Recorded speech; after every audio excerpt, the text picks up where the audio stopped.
right, we are live watching the NBA Finals Game 5. Yes, yes, yes. Just did some God of War. We was at war tonight. We know this game gonna be at war tonight, so gonna be watching this game and chilling. It's gonna be a great, great stream. Setting some things up real quick. Yes.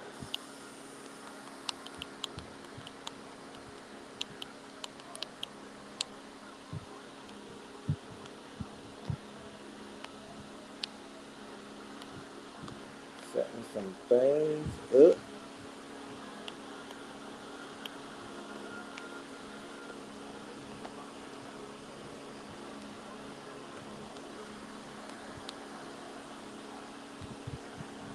Yeah, I'm gonna come on Tuesday.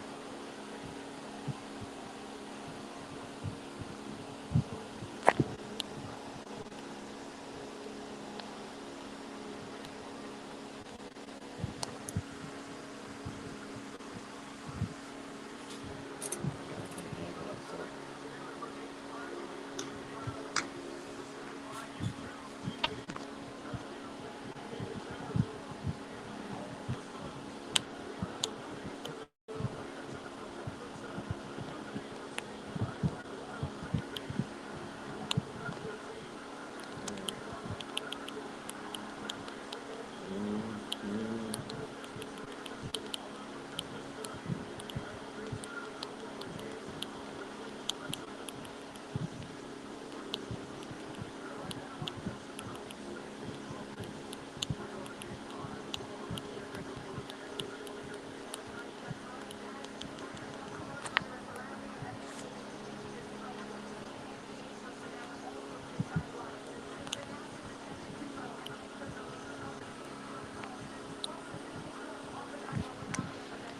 All right. Yep. Watching the NBA Finals. Yep. Relax. Yeah. Got Chris Paul out here. Suns in the Bucks. It's gonna be a good one. That's definitely gonna be good. They playing in Phoenix.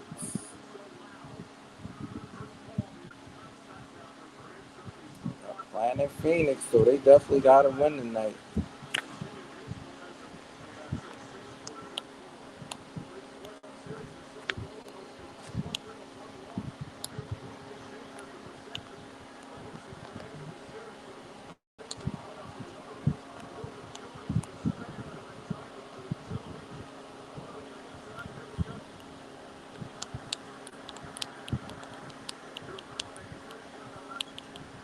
Ooh.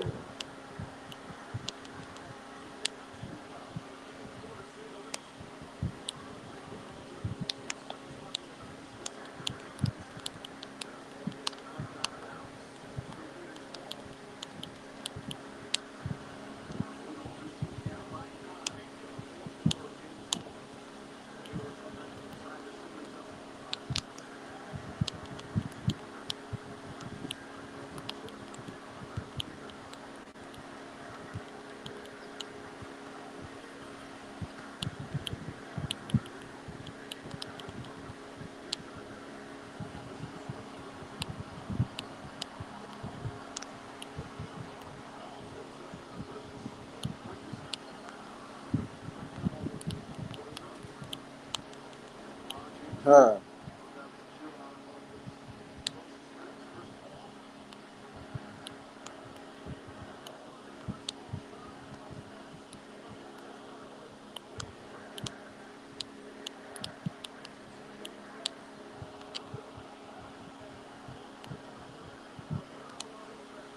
All right, hey JoJo, create with Shorty B. Y'all thank y'all for coming here. Y'all watching the NBA Finals. It is going to be a crazy game. The Bucks are up by two. Devin Booker for three. Oh, he missed that. Okay. The Bucks are up 2-0. Uh-oh. Going for a jump ball. Yeah, thanks for the light.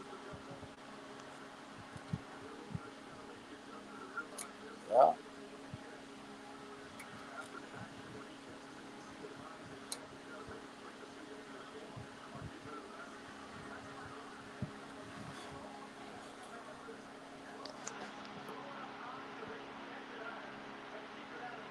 Uh-oh. DeAndre Ayton got fouled again. Michelle is back. Hey, Michelle.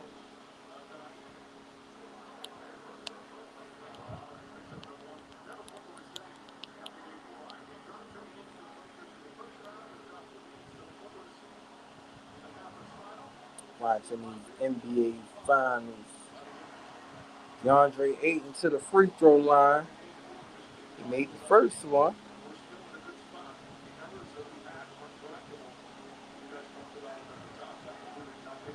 But he about to make the second one. Bang.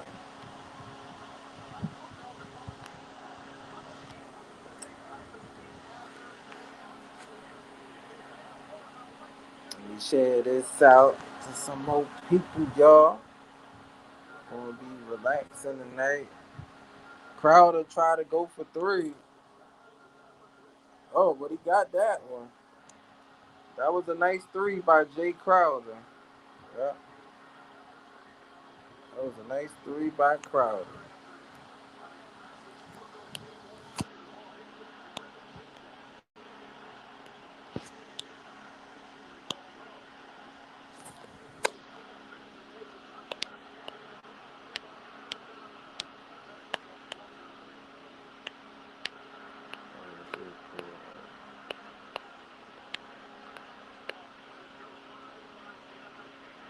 Cameron Payne.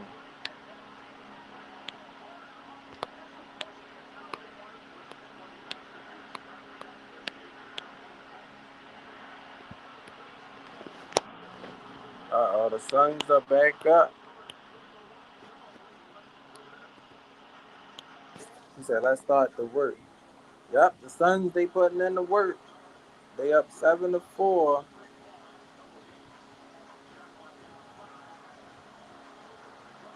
Devin Booker, they are they are attacking more.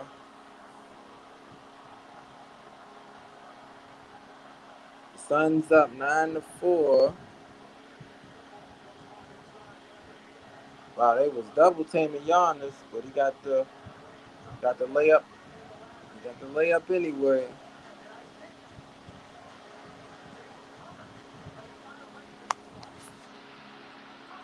Ah, oh, he lost the ball.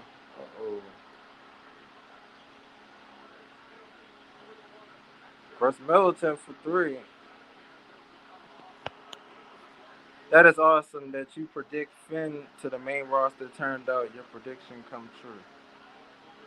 Yeah, we gotta see what they gonna do with him though. Gotta see what they gonna do with him, cause oh, Crowder for three. That's right, Crowder for three, Middleton for three. But I like to see Finn Balor win that Universal Championship. Well, he turned the ball over. Dad. Whoa, Crowder. Uh-oh. Crowder feeling it, boy. He did a jam in his face. Hey, Super Rainbow Queen. Watching the NBA Finals. Jay Crowder just dunked that ball. And he was trash talking him in his face. He got energy. They got the Suns' energy going. Got that energy going. But yeah, like I said, I want to see Finn Balor be champion. You know, and hopefully he don't have to face Sami Zayn at SummerSlam. But I guess that's what it's looking like.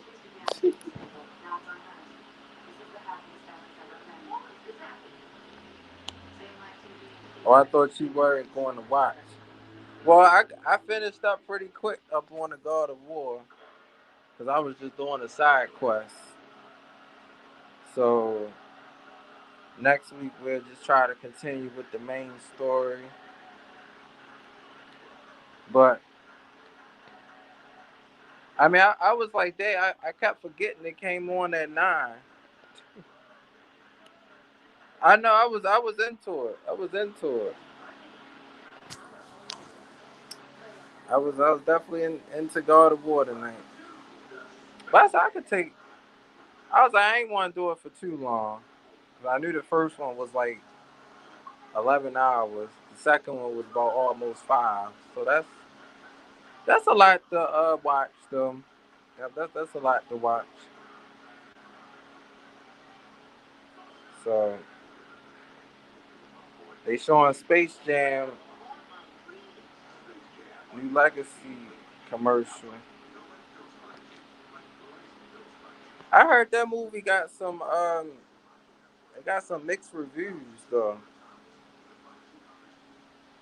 But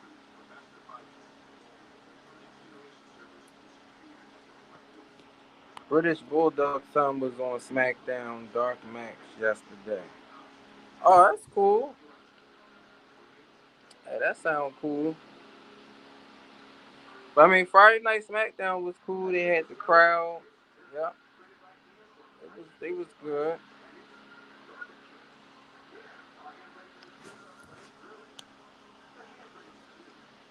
Okay, that's cool. Y'all, you did a drawing of Snake Eyes. That's wonderful. If y'all don't have Marvel Cuphead, y'all should check out this channel. Y'all be do some great drawings on this channel.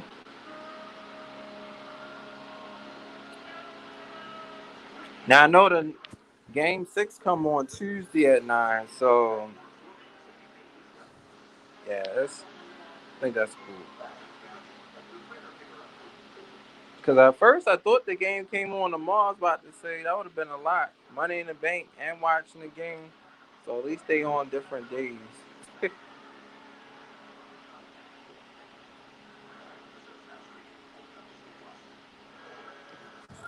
saw another commercial for Loki.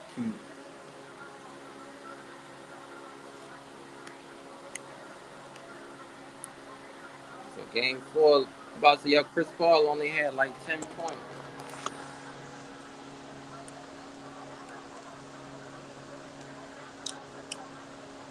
Hey, Treeland.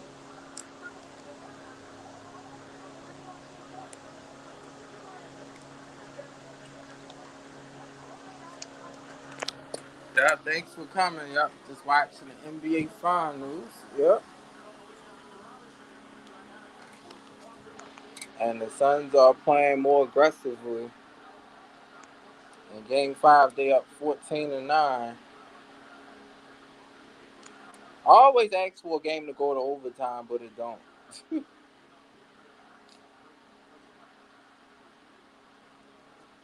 But Game 4 was definitely good, though. Yeah, both teams had the lead for a while.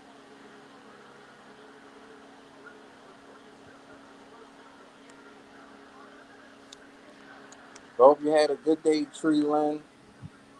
I'ma just be glad when when this heat wave can be over because this heat wave is just slowing things down.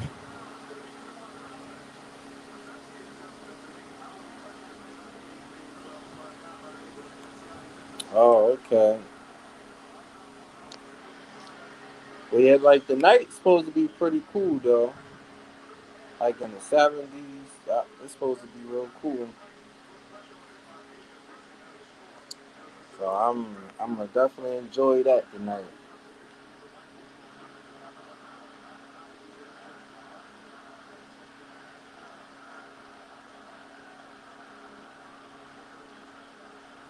Cause we got some rain earlier, it was thundering.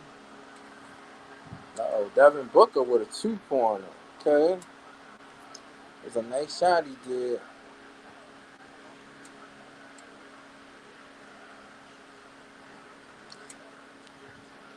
Uh-oh. But it seemed like every game been good. It hasn't really hasn't been like a blowout type of game, which is good. But it's just both teams have not won on the road,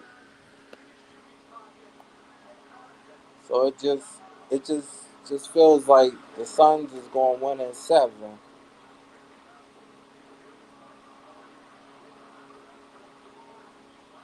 I mean, the only thing I was about to say is if somebody were to win on the road, I think it'll really be interesting. Devin Booker hit a three, and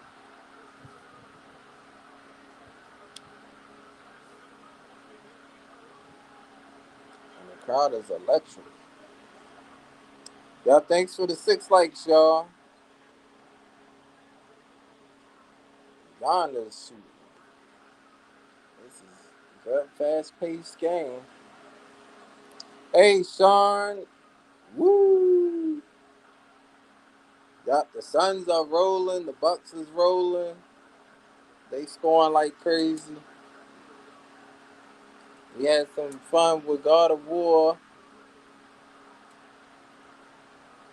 and now we upgraded Kratos. He got more strength. He got more defense. So we getting more stronger on there. Yep.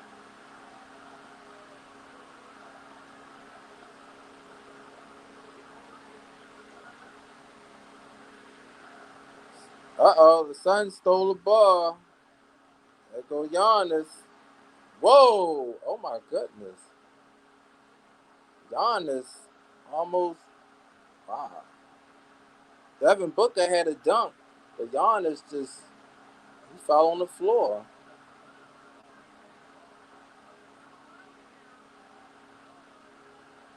Wow. Oh yeah. So that could have been a foul, but that Giannis hit the cameraman.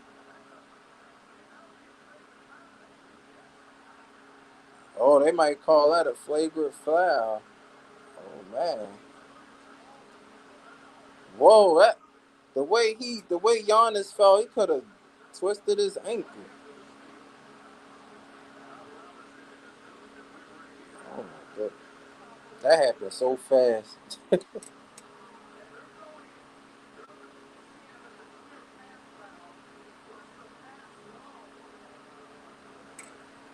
Wow. Guess the referee's looking at it now.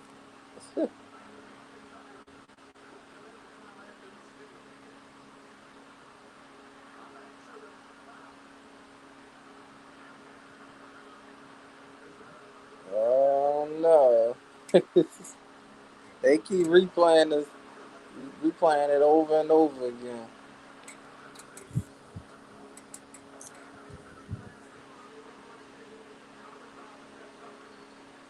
Oh, it's a common foul.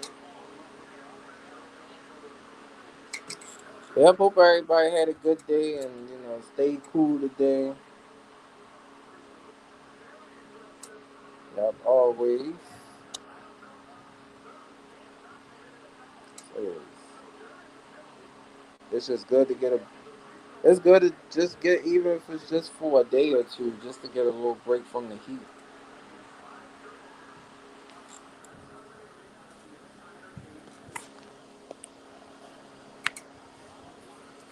This crowd is electric in Phoenix.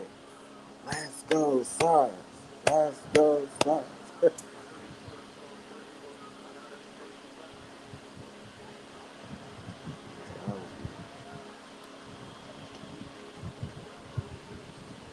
But it's just good to just see all the fans there at the NBA game.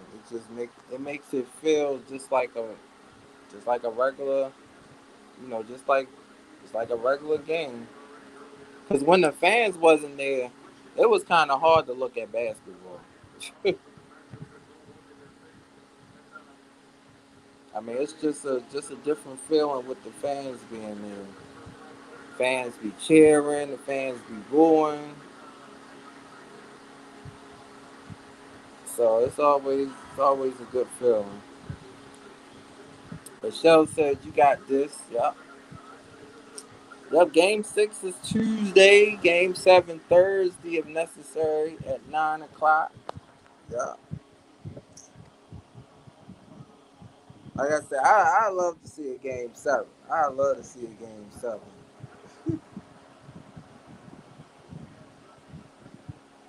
So it's been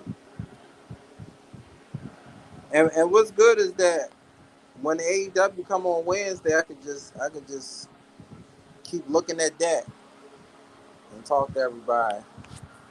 So it's always fun doing that too. Just there's always so much on.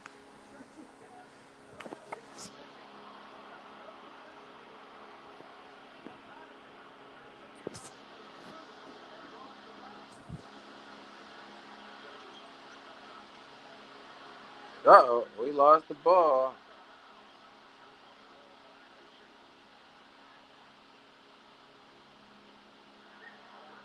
Those fans are.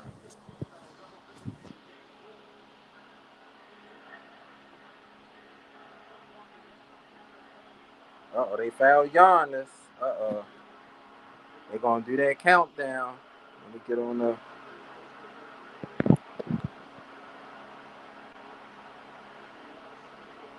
There's something else, boy. Yep, I got found. Yeah, so how was your day, Sean and Michelle and everybody that's here?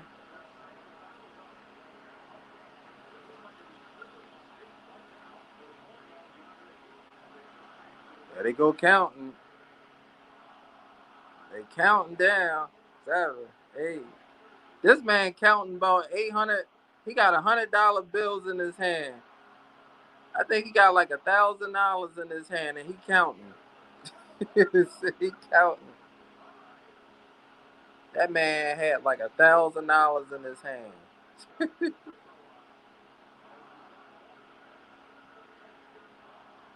He counting his hundreds for.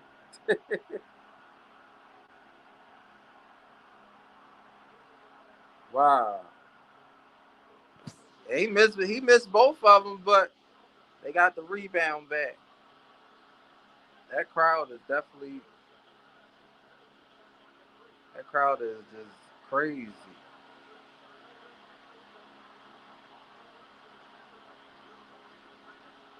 Wow. Oh, they call it goaltending.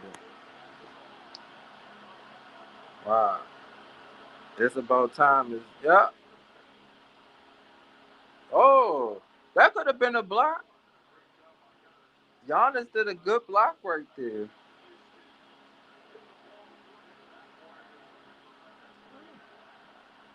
And I know one thing. This would be the first finals. Like to me, I mean, I know it'll be good for Chris Paul, but I guess the Bucks win is alright. The Suns win is alright. It's whoever wanted more. Oh, Booker missed the shot. Uh oh. They up 32-16. Uh oh. It's still a first, but they are pulling away, man.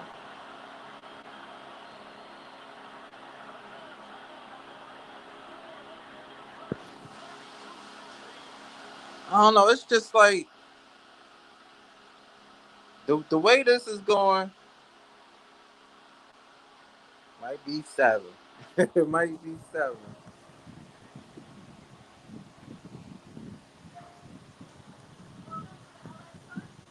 Maybe when they take a timeout, they can recover. But I will say, I think this might be the first NBA Finals that like no team has won on the road. Like it's just now. I think if that were to happen, this Finals could probably go in the history books. Probably like First finals where everything is whoever's at home wins.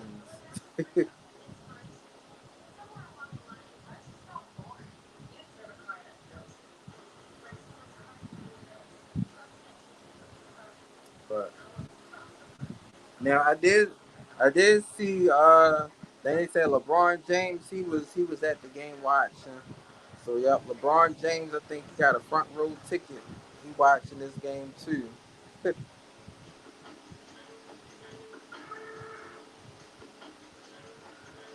I think that's cool. Yep.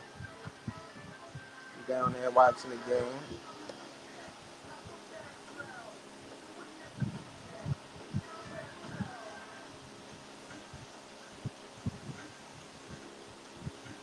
So it's about time. Yep.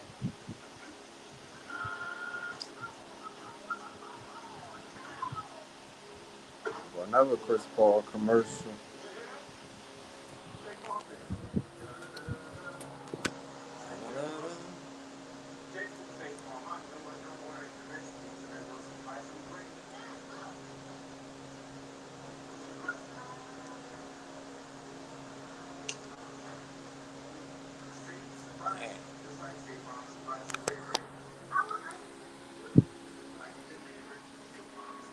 Have a good night. The State Farm is dead.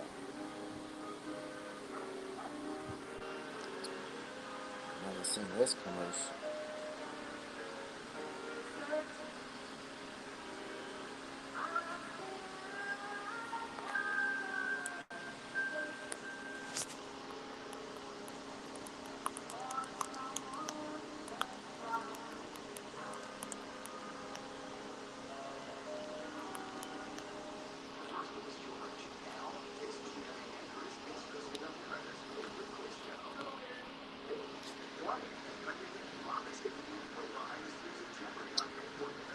Yeah. Wow. 32 to 16. 32 to 16.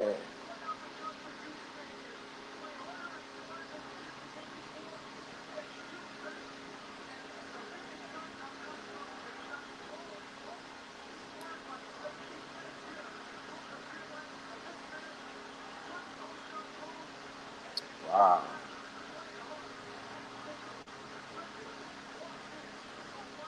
The Suns are on fire as usual when they are home. Yep, they on fire. But I mean, when they're on the road, they play they play with the same energy and stuff. Hey, CJ, the Suns up 32 to 18. Yup, it's like the Suns they playing with so much energy. Like everybody is like triple teaming Giannis. But shoot, that takes a lot of that's a lot of hard work to trap Giannis. 18 the zone. Yeah, thanks for coming here.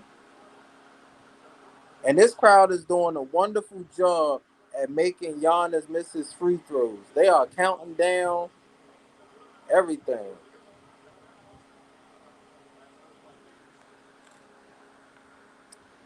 Y'all, thanks for coming here, Tina Zone. So, yep, whoever you don't have here, you can check out their channel, watch the NBA Finals. It's tied up 2-2.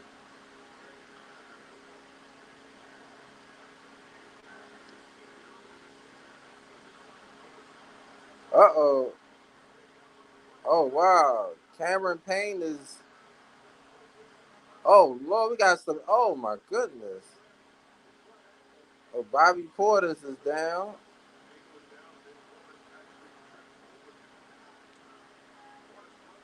Cameron Payne has went down. Oh, man. Oh, he got elbowed in his face. Oh, man. Said SmackDown was epic. They had Finn. Yup. It was good. And he got elbowed right in the face.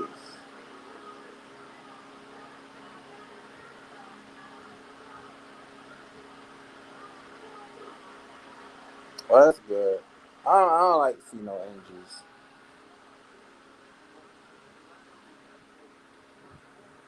But yeah, now that they got the fans back, I think SmackDown will be better.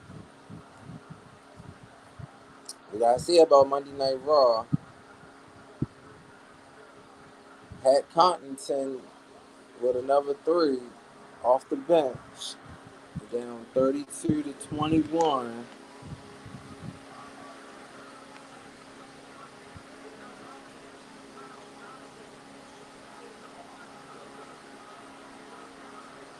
Mm-mm-mm. Booker, wow. Devin Booker be making some tough shots though, boy. He be making some shots like Kobe sometimes. I mean, he be stepping way back. Like Kobe used to hit those crazy shots. I mean, I'm just saying, Devin Booker, the way he doing that turnaround,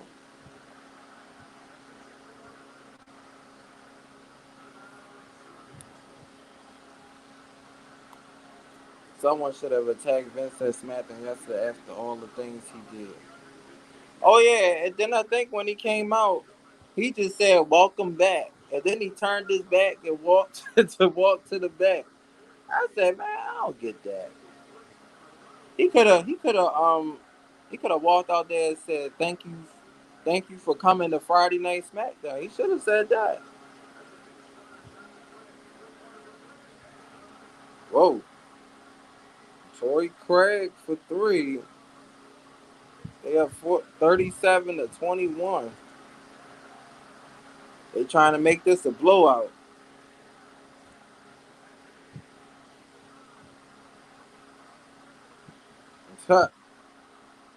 They got the ball back. And I think they doing this up with Chris Paul. Yeah, Chris Paul sitting down. I said, shoot, they keep doing this, they might not need Chris Paul to come back. They just, I just think the Cameron Payne, uh, wow,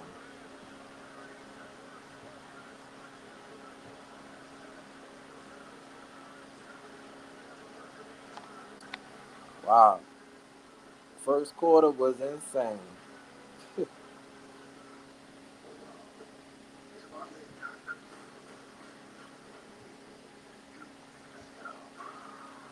Oh, you said Suns in six.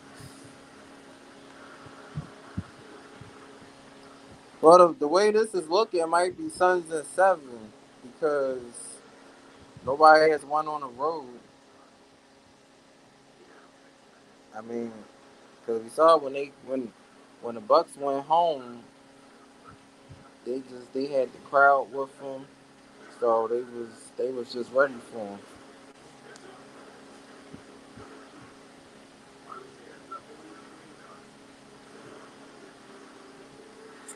Yeah.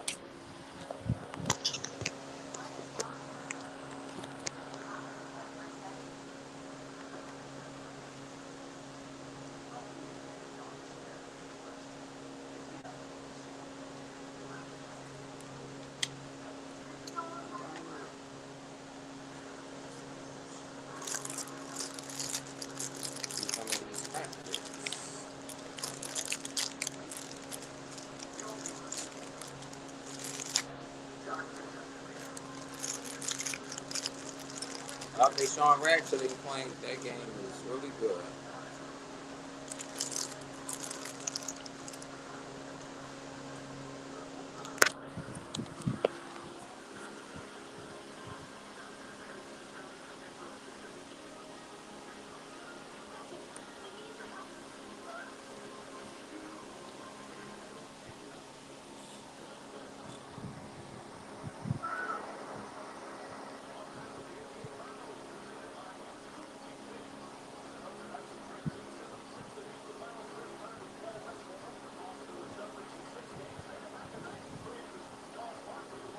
Oh, that's the last time they went to the finals was 1983.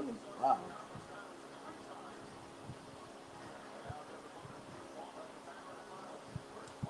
Wow, it's their first playoff appearance since 2010. Wow. So Charles Barkley took them to the finals in 1983. Wow.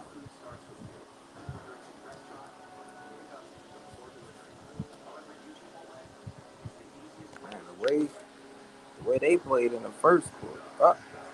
This is the second time I'm seeing the Snake Eyes commercial. I'm already all in to see Snake Eyes. I'm gonna be seeing that. Hey, Crystal. Yep, it's going good. Just watching the NBA Finals, and this game is definitely back and well. Right now, the Suns are up 37-21, but it was closer than that earlier. But the Suns, they are playing with so much energy. They are they are taking over.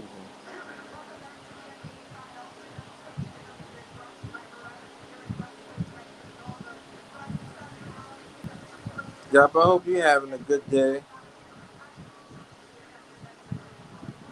Hey, Mr. Layup.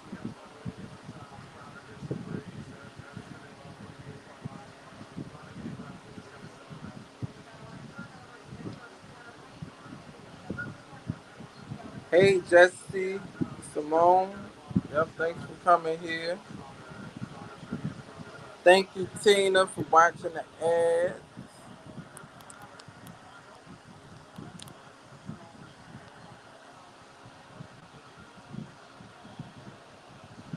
Oh, it's cool. Yeah, it's cool. I mean, gaming is always fun to do. Yep, I know sports always take some time, but I think it's just been like a family thing. Like my whole family, we just been watching wrestling, football, basketball ever since I was little.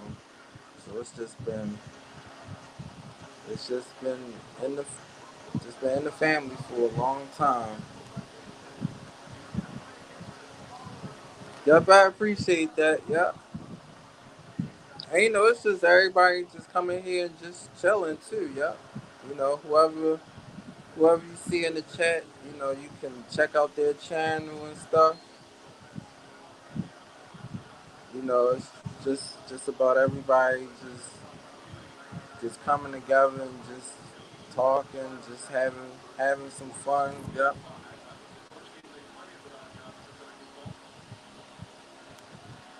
Yep, that's good. Yep.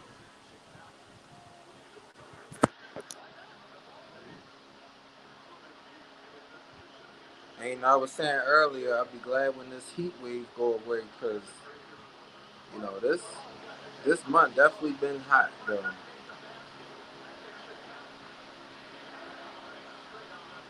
Whoa, Drew Holiday for three, so they cut the lead a little bit. They're down 37-28. The Crowder almost made that. They almost got this.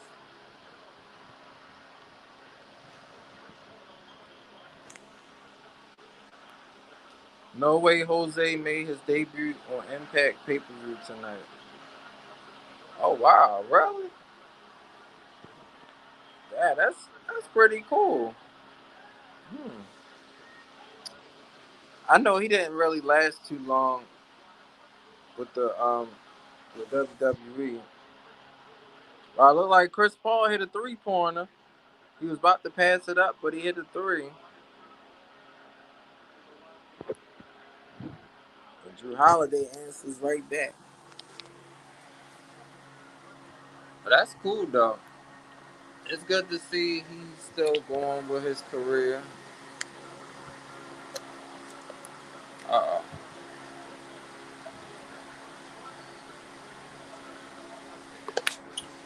Uh oh. Now the Bucks making a run, and this is how it be. The Suns go off, they get to a hot start, and then the Bucks they just try to cut the lead.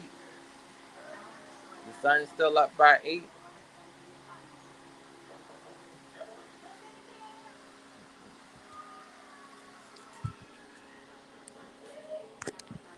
Yep.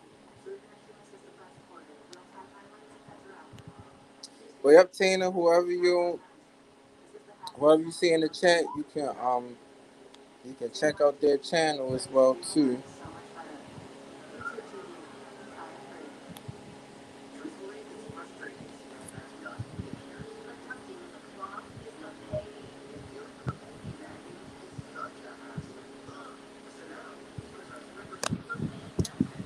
So yep, tomorrow will be Money in the Bank pay-per-view.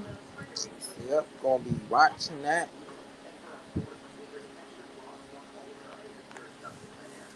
So I think it started at 8, but I think I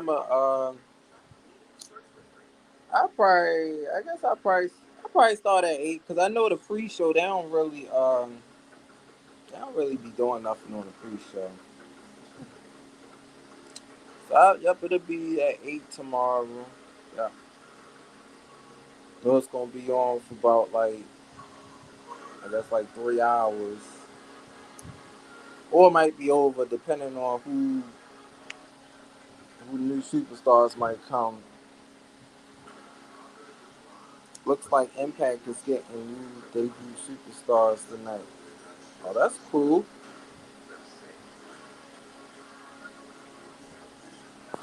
That's cool.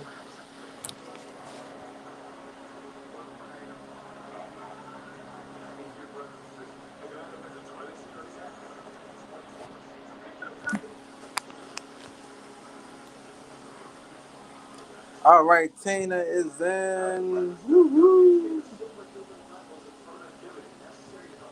Tina is in tonight.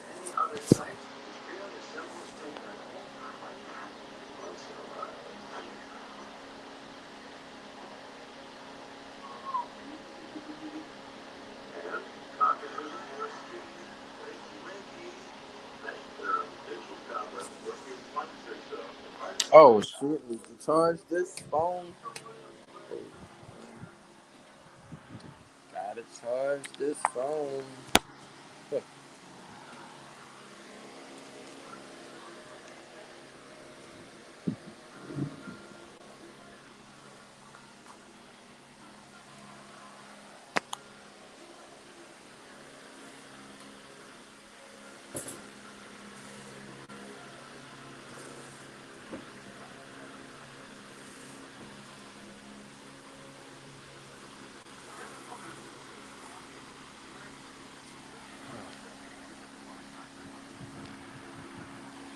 Trying to fix this fan.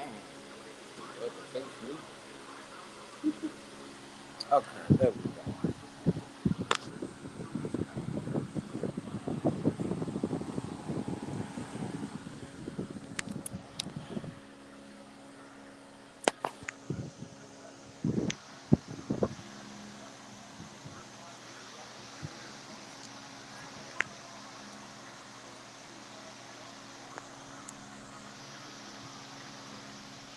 Shalad on the couch. DeAndre Ayton. Uh-oh.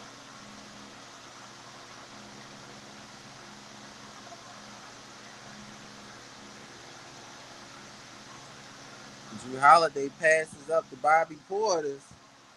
Uh-oh. Bobby Portis for 3. They cut it to 5.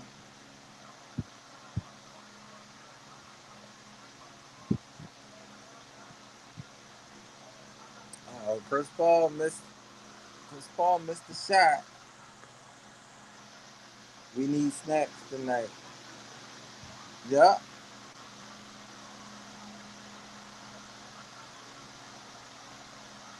Uh-oh. The Bucks cut it to 3.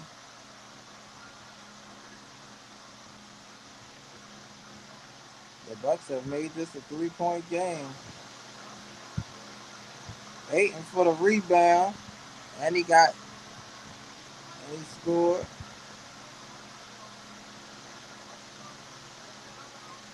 They got to put Devin Booker in there for some more scoring.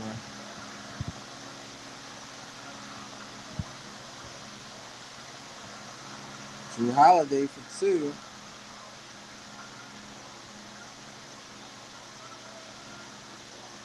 And Chris Paul missed the shot.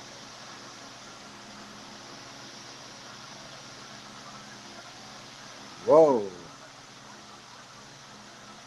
The Bucks have tied it up 42-42. The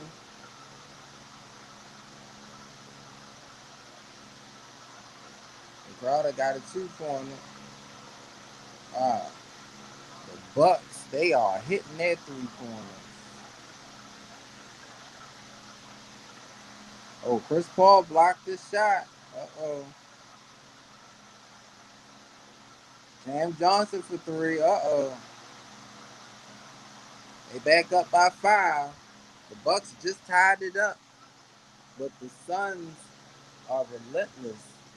They got another three-pointer.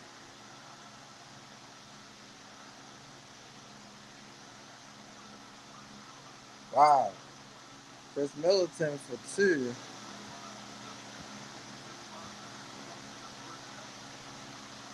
It's a three-point game.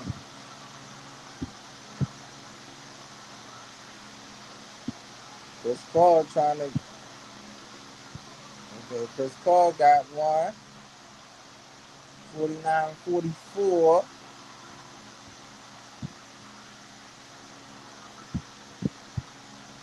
They are going in.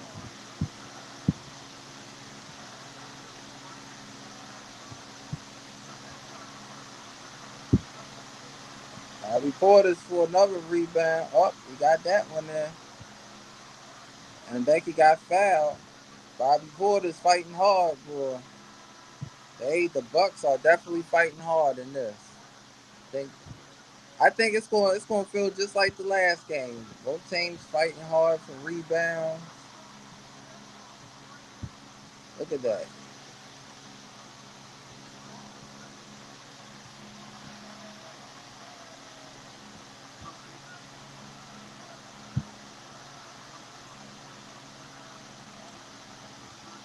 Bobby Portis is fighting strong tonight.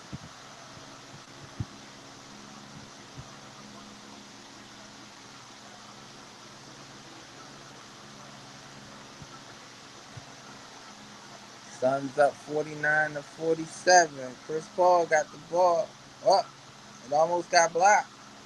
DeAndre Ayton is trapped. Chris Paul got the ball back. Dang, he missed that. Chris Paul missed the layup. Bobby Portis. Uh-oh. The Bucks up by one. They came back. They got 50.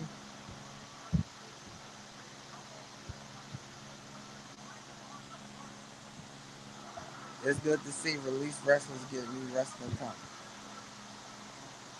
Yep, that's true.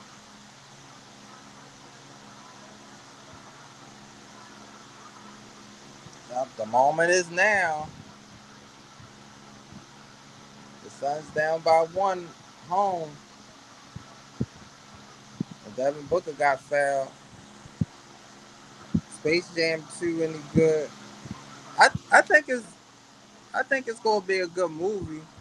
I just think I guess just looking at some some people's reviews, it's like they like the movie, but they saying that because since LeBron James is in it, he kind of messed it up a little bit.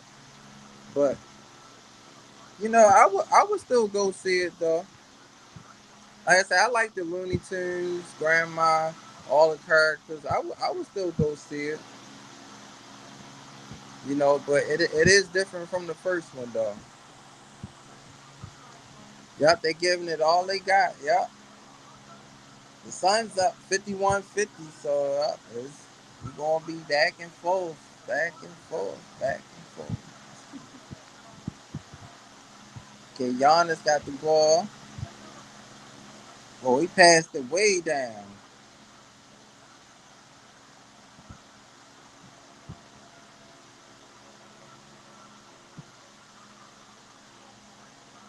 Uh oh.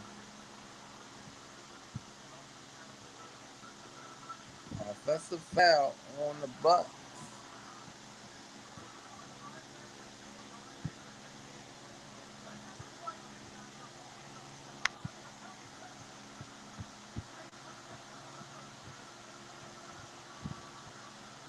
The crowd is saying, "Let's go, Suns! Let's go, Suns!"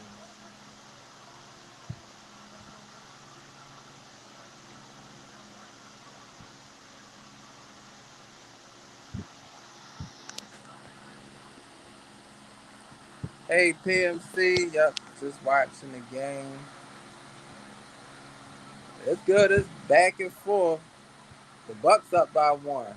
Phoenix is up by one. Now the Bucks up by one.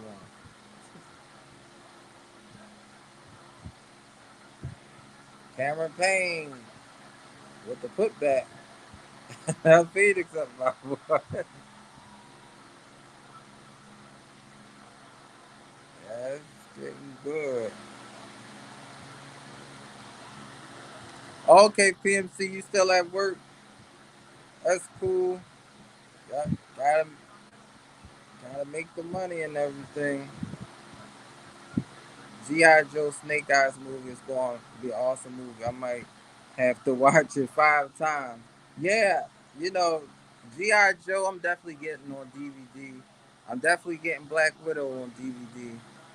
I don't know about Space Jam, though. I don't know about Space Jam. But right now, I think the Bucks, they are up by a point. I think 53-52. Now they reviewing if Giannis did a foul. Suns better not let me down. I'm enjoy, I'm enjoy the team. But you know, the second quarter been a little better than. Well, the first quarter was good. It's just they taking so many 3-pointers though.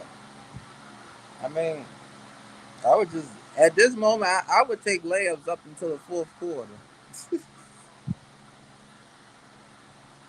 There you go. See, Devin Booker for a layup. Yeah, just lay it up. Like I said, they Bucks took a timeout. I ain't shooting all these threes. I'm shooting layups. There you go. Yep, Devin Booker just went up on the lane. Yep, tuck and roll. Yep, tuck and roll. We'll see who wins the NBA Finals. Right. It's close though. This is close now. The Bucks have won 2 in a row.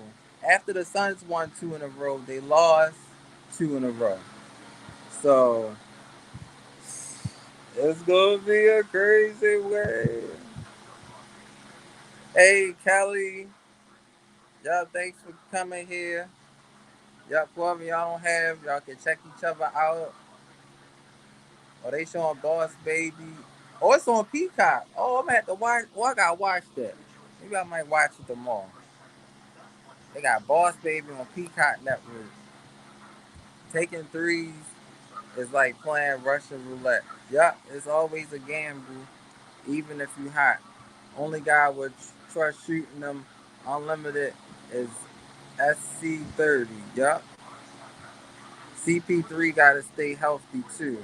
Yeah, he do. Cause I think the other game, looked like he looked like his leg was hurting. Oh, but earlier, Giannis he took a nasty fall though. But he got up though. I mean, he was trying to block. I think he was trying to block somebody's shot earlier, and he missed it, and it looked like he's about to fall down wrong, but he slowed he slowed his momentum down. You said Space Jam is on HBO Max. Oh, it is. Oh, that's cool. If he go down, Milwaukee will win. Yeah, but you know what though? I will say, I think they play more faster when Chris Paul is on the bench because you got Cameron Payne out there with Devin Booker and DeAndre Ayton and Crowder. But it's just I think it would be nice if they could just put both Cameron Payne and Chris Paul in there, but they probably can't do that.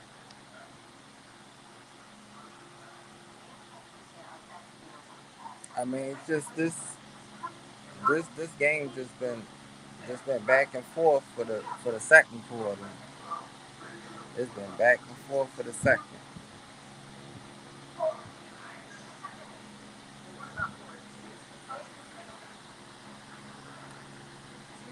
Sometimes not having a team leader fuels a team to play stronger because adversary place the odds against them.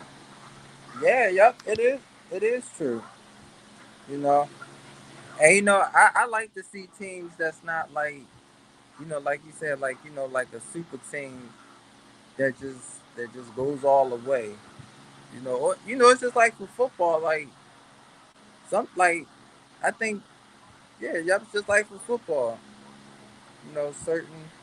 Certain teams go to the Super Bowl. Some of them don't be having a good defense. They just their offense good. Their defense play good when needed. Yeah, welcome back. No way, Jose from TNA. Look at that. They trapping y'all every time he get the ball. It's like three people on Giannis.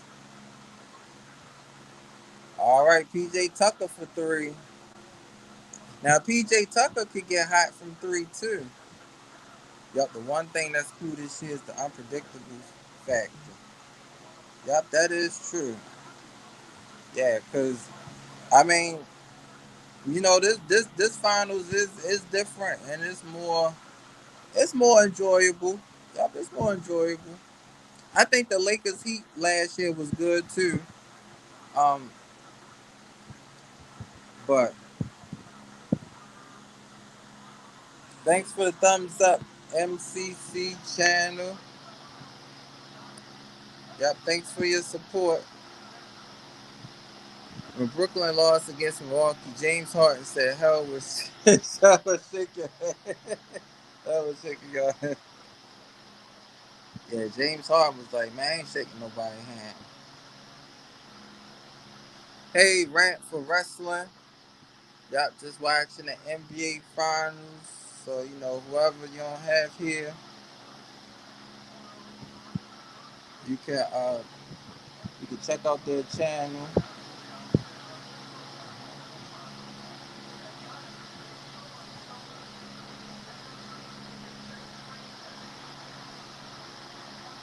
So like Phoenix is back up by two. They about to be down. It's going down. About to be halftime. MVP should be banned from the ringside. Wait a minute. Whoa. Drew Holiday hit a Steph Curry three. Oh my goodness. They up 60 to 59. MVP should be banned from ringside so we can have fair match and money in the bank. I I think it'll be a fair match. I think Bobby Lashley should win against Kofi. Um, now that they saying that Big E might win Money in the Bank, and they'll probably cash in on Lashley. Maybe he could cash in on Lashley on Monday Night Raw. That would be good. Why not speed up the process? You know, that would be good. I want to see CP3 win because, like I said on the panel, he may not get this close again. Yeah, that's true. Yup, that's very true. I mean, it takes a lot to get to the NBA Finals. It do. You gotta go through each round. You gotta face adversity. Like even if one of your bench players is injured, that hurts the team too, because that means the starter might have to play more minutes, or they gonna have to switch the rotation. And look, they counting down again for Giannis. Oh, he made that one that time. He made that one. But earlier, I think he missed two of them. Yeah, yup. Same with Giannis. Yup. They gotta get it done. So I say I think this game is so crucial to who's going to have an edge in Game 6, or who's going to be in more pressure to win. Hey Joseph, yep, I'm doing good. Well, Giannis made both his free throws. You know, I think he's trying to tune out the crowd. And yeah, the weather is good. Yep, it's nice and cool today. It was raining earlier. Yep, and I definitely had fun with God of War today too. Almost played that for about 5 hours, but then I was like, I gotta do this. I gotta do this live. Say you're welcome. Yep. My weekend is going well. Just tired. Still hot over here. Oh yeah. That's why I got the fan on. And look like the Bucks, they up 64-59. Giannis had a dunk. So it looked like they fouled Chris Booker. I mean not Chris Booker. Devin Booker. I said Chris Booker. Big E should win. Y'all go back on Raw to see the New Day if he wins the case. Yeah, and then they were saying, well, this was like a really out of there. If Kofi beat Lashley, they was like, Big E should hold up Kofi hand and then hit him with the briefcase. I think that would be like the ultimate betrayal. Like Big E, like Big E shook Kofi hand after he won the championship, and then he hit him in the back of his head with the briefcase, and then he cashed in on Kofi. That would be the ultimate betrayal. I'd be like, damn. Yep, it's hard to get to the finals. Super Bowl and World Series, a lot of energy is spent trying to get there. Yeah, oh yeah. But you know what? I think I think for the NFL for football, I think for football it is a little bit more harder. I mean, because each game is crazy. Like you could tear an injury. I mean, I know what NBA you can they always rest their players, but like NFL, it's like every game is crucial. It's crucial to get a home playoff game. Sometimes it's not because you can lose. You can lose at home. Yup. Just like my Ravens. I remember. Yup. We was the number one seed. I'ma always remember that. And we lost to the Titans. We lost. We lost to the Titans. We couldn't stop Derrick Henry or AJ Brown. But I was like, I'm glad we rebounded and we beat them in the playoffs. I was happy about that. I was like, that was a little retribution right there. But I mean, that's just to say, like, it don't matter. You could be number one seed. It don't matter. You just gotta be ready though. Said Chris Paul deserves a ring. Yup, he do. Yeah, I think Phoenix gonna win though. I just think they gonna win at 7 because um nobody has won on the road. I know the Bucks are up now, but ain't nobody now. If if the Bucks win this game, then that means the Suns got to win 2 in a row. So it's gonna be something though. Chuck Boston market here want Giannis to win so bad. Let me tell you something. I want Giannis to win the championship. The Bucks are gonna win. You know what? And I think I remember hearing Charles Barkley said that. I think he said that last year, y'all. He sure did, y'all. He's like the Bucks are gonna win the championship, y'all. That would be a shocking heel turn. But that could be cool though. Kofi win the title. Biggie come down there, congratulate him, even raise his hand. Kofi takes like 2 steps forward, and Biggie looks at the briefcase and he just hit him. Like, and then I'm like, they gonna be in front of fans. So just think Monday Night Raw I'll definitely be most watched just for that. Facts and football taking hits throughout the season, playoffs and Super Bowl if you get there. Oh yeah, yup, that's some pain for getting tackled. Yup, you gotta, man. It's like your whole line. Yeah, but then it's like throughout the season, your offensive line is going to get hurt because somebody gonna step on somebody's shoe or the back of their ankle, or they trying to tackle somebody.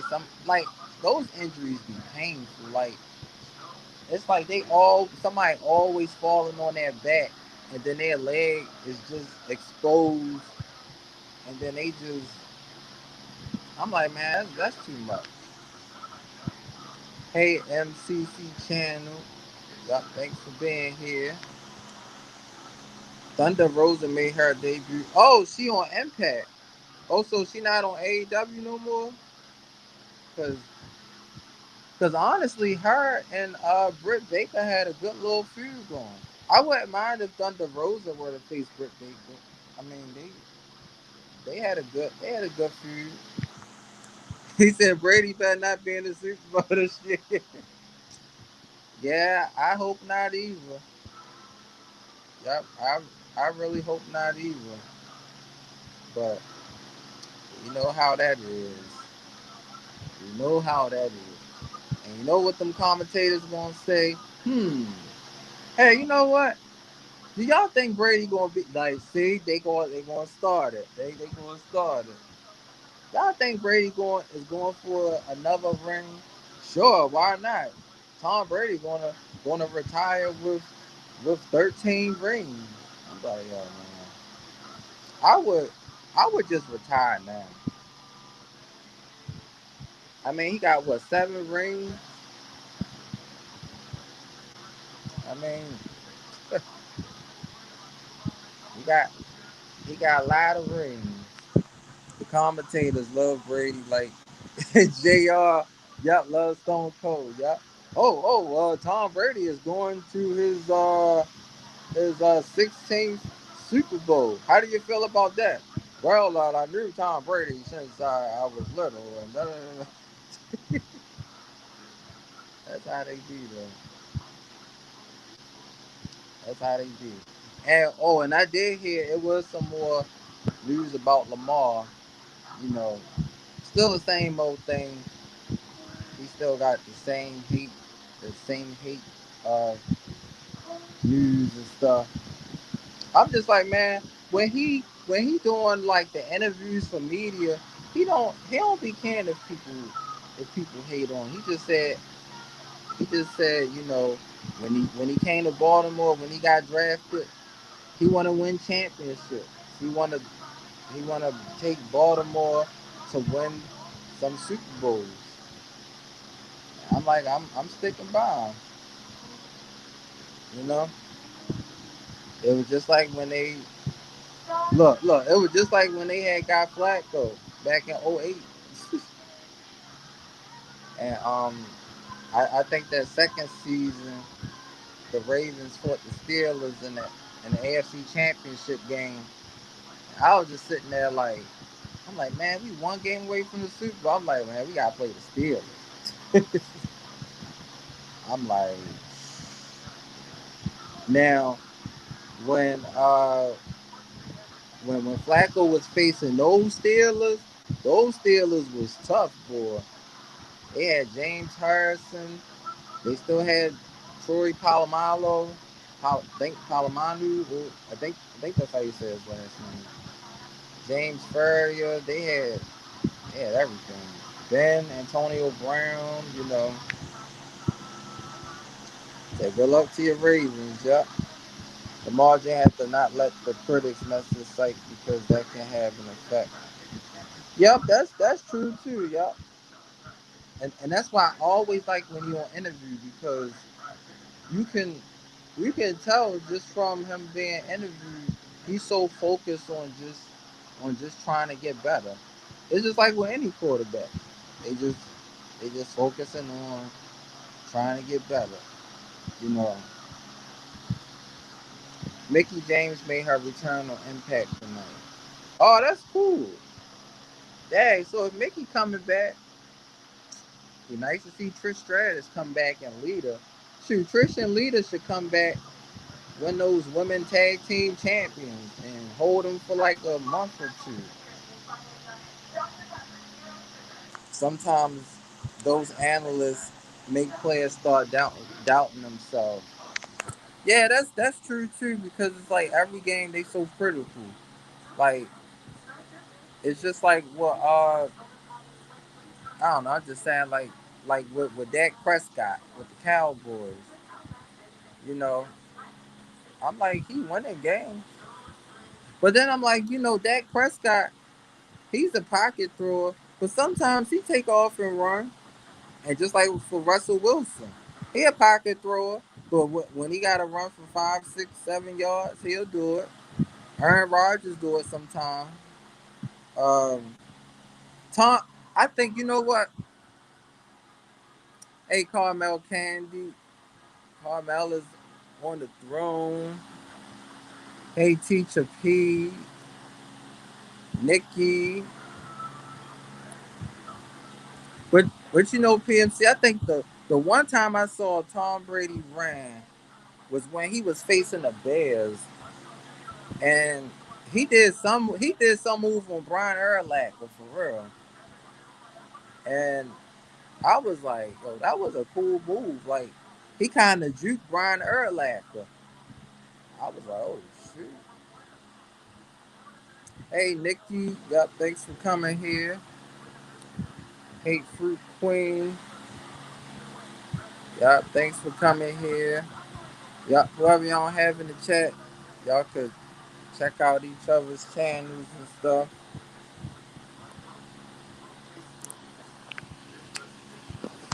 Like we still at halftime. Oh, I can't wait for that. Oh, I cannot wait for that. It's gonna be 100% Brady. No votes for LeVar. I'll tell you that's how it's gonna be. They gonna put all the Brady accomplishments. That's all they gonna do.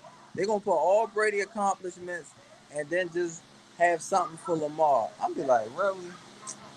I'll be like, man, that's how they gonna be. But I still think like 5, 6 years from now, they gonna do the same thing for Lamar and Mahomes.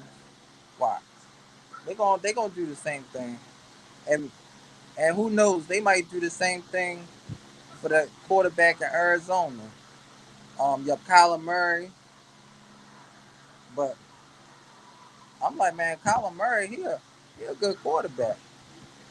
Now, when the way he escaped, man, he be gone. I mean, the Kyler Murray, he be gone.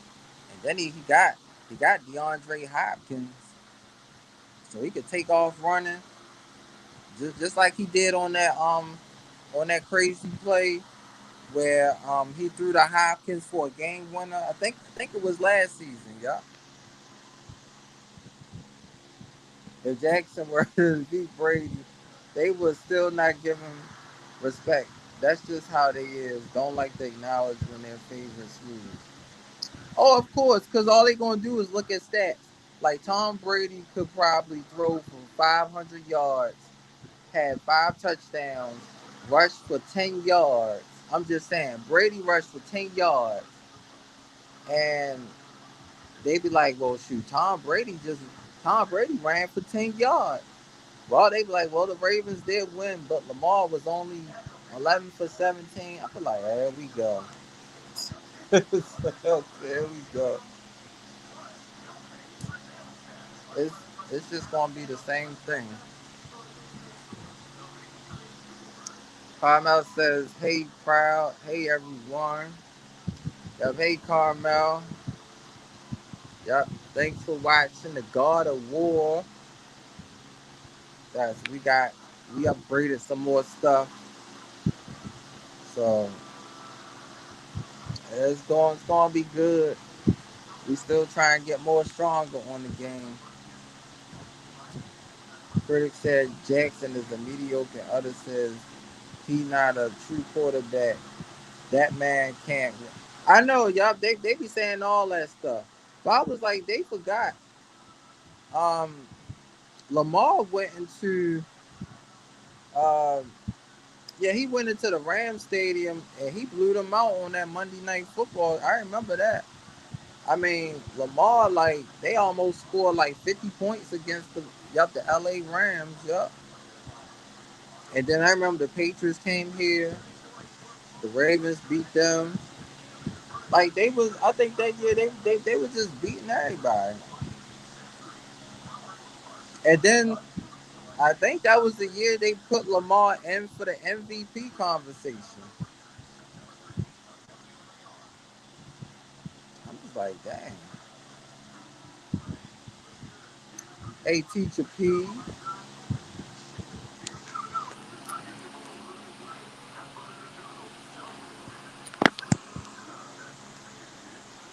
Yep, this NBA Finals gonna be something else. Look at how Andrew Luck had that wave. Everyone was riding with the Colts, and that didn't last too long. Analysts are such bandwagons. I know, yup. Yup, when Andrew Luck had T.Y. Hilton, I mean, every year they said the Colts gonna be dangerous, the Colts gonna do this and that.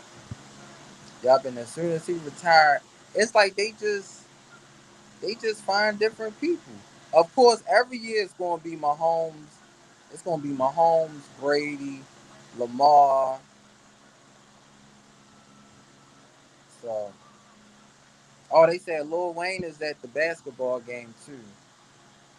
Lil Wayne and LeBron James. Yep. I think LeBron sitting front row.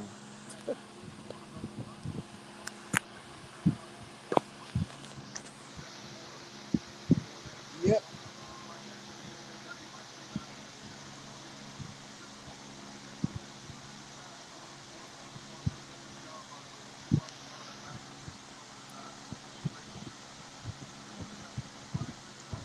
Yeah, Devin Booker looks serious. Our straight garbage QB Tim Tebow. Oh my! Remember, I think Skip Bayless will always talk about Tim Tebow. Oh my God! And I still remember when Tim Tebow beat the Steelers. Yup, in that wild card game. And Skip Bayless got on Stephen A. about that. That was crazy. Hey MCC channel. Hey Fuji Mama. Hey Eli's Life. Yup, thanks y'all for coming here. So the Bucks is up by one. 64-63.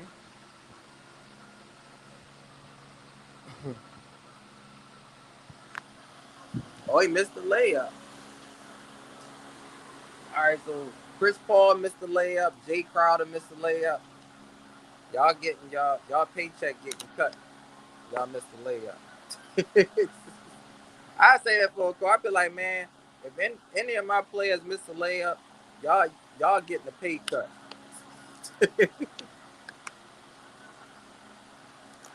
Y'all getting $1,000 pay cut. Cause y'all, I'm be like, y'all should be able to make layups. Y'all make layups and y'all sleep. The Bucks are up by 4 now. Now this is where it's gonna get interesting. If the Bucks have a little lead in the fourth quarter and the Suns come back, then we got that crazy. BMC said, "Hey, Fruit,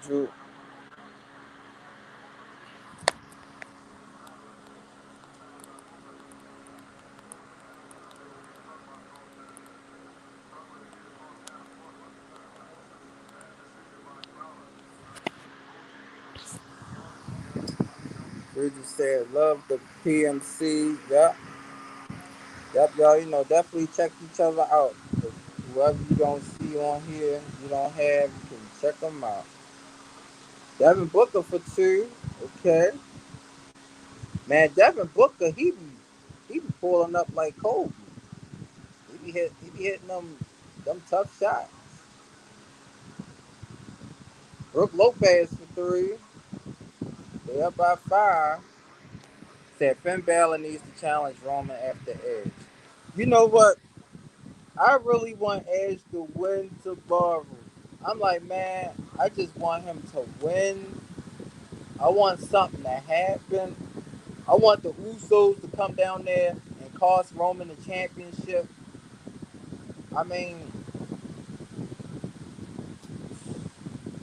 but with Finn Balor being there, I would love to see Finn and Roman at SummerSlam. Cause I don't want to see Roman and Cena at SummerSlam. I mean, I'm just saying for me, that's not gonna be a good match because they fought already.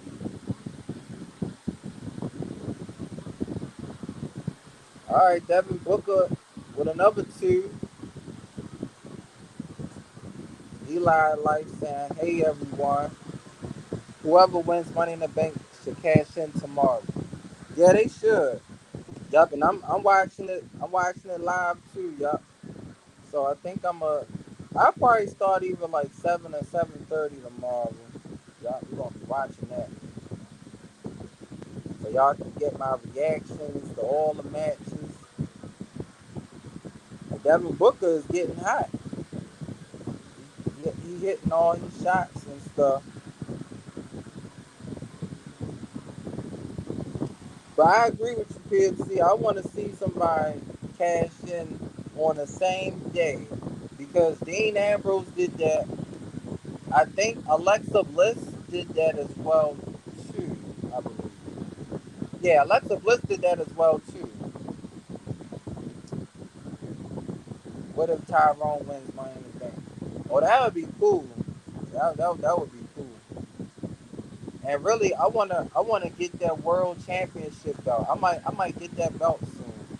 I might have a universal championship on my arm. I want to get that belt so bad. Teacher P says hello, Eli. The, the Bucks are still up by three. If Edge wins, they better not have him lose back to Roman to Reigns. Sick of Roman already. Yeah, I mean, you know what? They should do it because they gonna have the fans there, and Edge is going to get a big standing ovation because he Edge, and Edge has Edge has been through everything. Edge has fought everybody. Edge fought Kane in his prime, Undertaker in his prime. Just saying, John Cena, uh, Chris Jericho. Uh, just about everybody. Alberto Del Rio, he beat him at WrestleMania, and that was before he had to retire. Now, honestly, I think if Edge didn't have to retire, now honestly, if Edge didn't have to retire, I would have loved to see Edge and Roman like in 2014, 2015, like I would say like when Roman was coming of age, like in the Shield, not really saying much. I would like to see Edge and Roman like that, and like Edge Roman 2017, because that's kind of like when he was really on his own. Yup, hey Swag Life. Yup, thanks for coming on here. Just watching the NBA Finals and talking about Money in the Bank for tomorrow. If Biggie wins, he don't even gotta hit Kofi with the brief. He can just extend his hand to Kofi, and if Kofi turns around and turns back to Big E, can just drop him with the. Oh yeah, you know what? That's a good idea too. Yup. Kofi turn around. He just pick up Kofi with the big ending. He tell a referee, come here, come here. We gotta get a ref. We gotta get a ref. Like they should do something like that.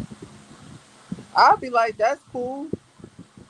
I just want to see something different. That's all. I want to see something different tomorrow. Like the Bucks are up by 5 again. But just like for the female, I want to see Liv Morgan win tomorrow. I do. I want to see her win tomorrow. The Bucks stole the ball. Whoa, Drew Holiday stole it from Devin Booker, and he hit a 3-pointer. They are up by 8. The Bucks are up by 8. They got 6 minutes left in the third. They turned the ball back over. And now the Suns got it. Now what if Xavier Woods turns on Kofi? Then Big E comes down to cash in. Oh yeah, that would be nice. Because Xavier did take a whooping from Lashley in that Hell in a Cell. And that's when Kofi couldn't come in that match. That would be something. They should do something like that. The Bucks are up by 10 with 5:42 left in the third. It's time for the Suns to make a run. The Bucks are up by 10. Giannis just hit a little layup then.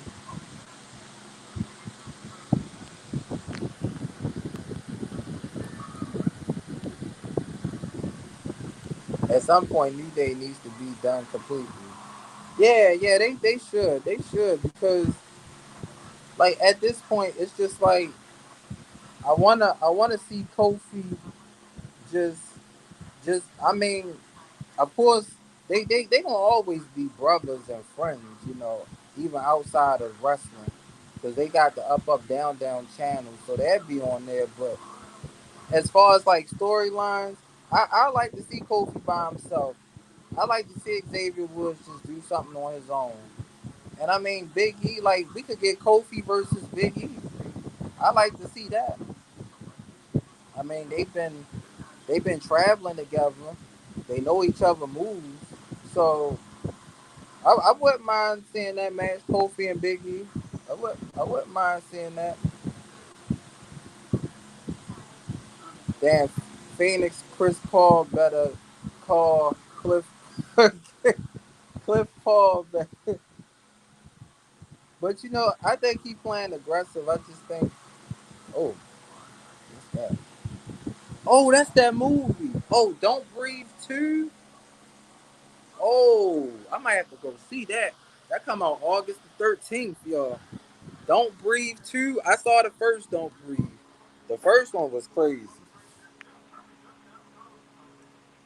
Yeah, I think Chris Paul, he definitely got to turn it around. He definitely got to turn it around because it's the finals. You are home. You are down by 10 points. You got to get it done. Just like they always say, he got to get it done. The Lord knows Stephen A. gonna go crazy.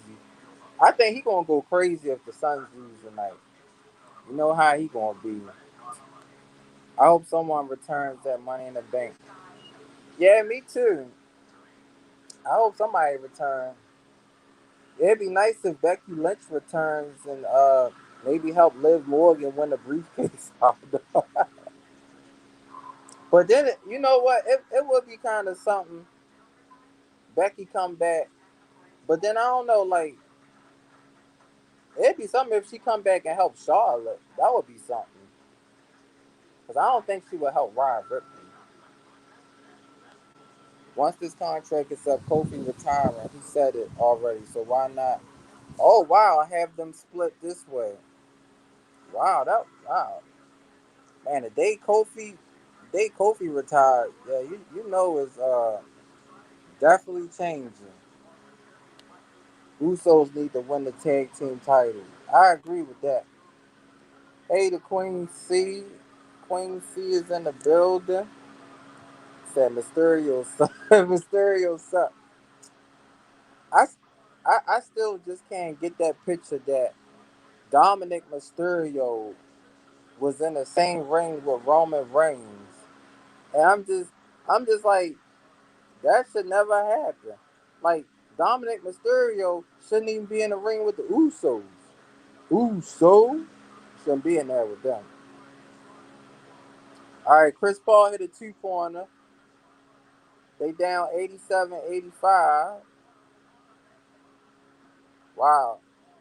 The Bucks just hit another three. The Bucks are hot in the third quarter. They gotta get going. Okay, the Suns got a two-pointer. Chris Paul to DeAndre Ayton. Okay.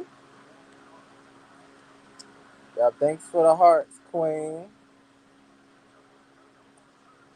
Oh, Giannis with a fadeaway. Bucks up by 11. Hey, gaming with Sean. Just watching the NBA Finals. Okay, Ayton with a layup. 81-90. Now, I said my prediction was the Suns was going to win 115 to 109. I don't know if that's going to happen. I don't know if that's going to happen. But, I mean, I think both teams will definitely score. Uh-oh. Wait a minute. Somebody. Oh, Chris Middleton went down.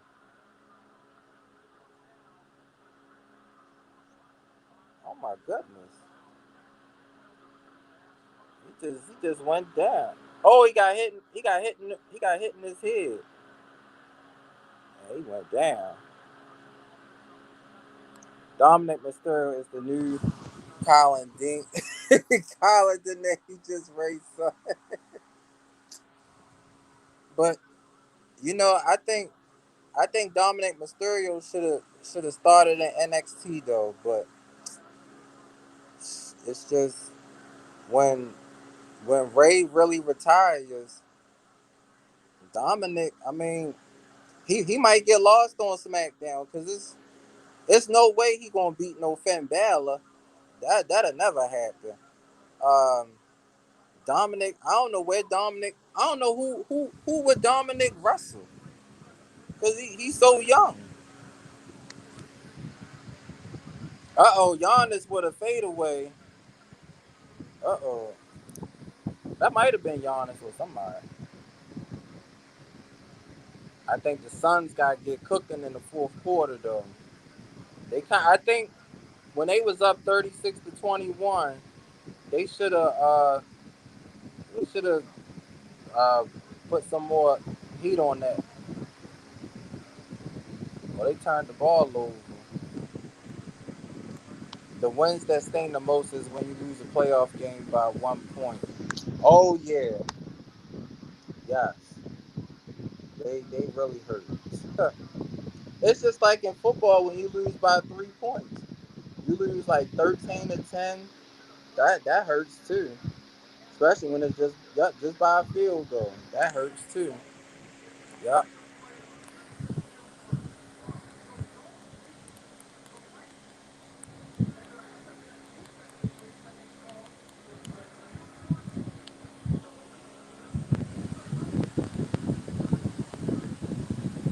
So I don't think Dominic has a long future in wrestling.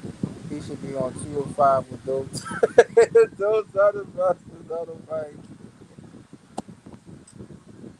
Uh-oh, Giannis went strong to the basket. But I think, yeah, I agree. Like Dominic, he should be on like 205 live or like NXT or in like developmental because I mean when you're on the main roster, even if you're not out there every night, you're going you're gonna have to do a single match by yourself. So you're gonna have to do something. Well, look like the Bucks took a timeout. Bucks up 94-83. Like both teams are rolling.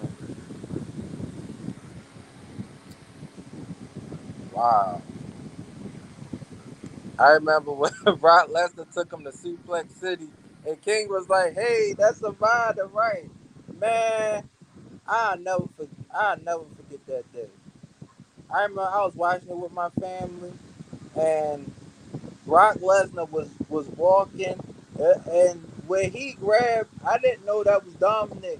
I'm like, yo, just imagine you sitting by Dominic, and you see him getting grabbed. He don't now.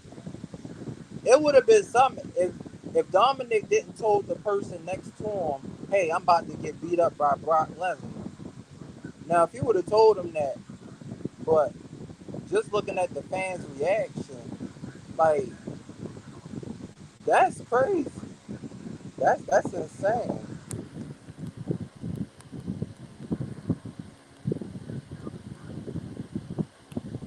That's definitely insane.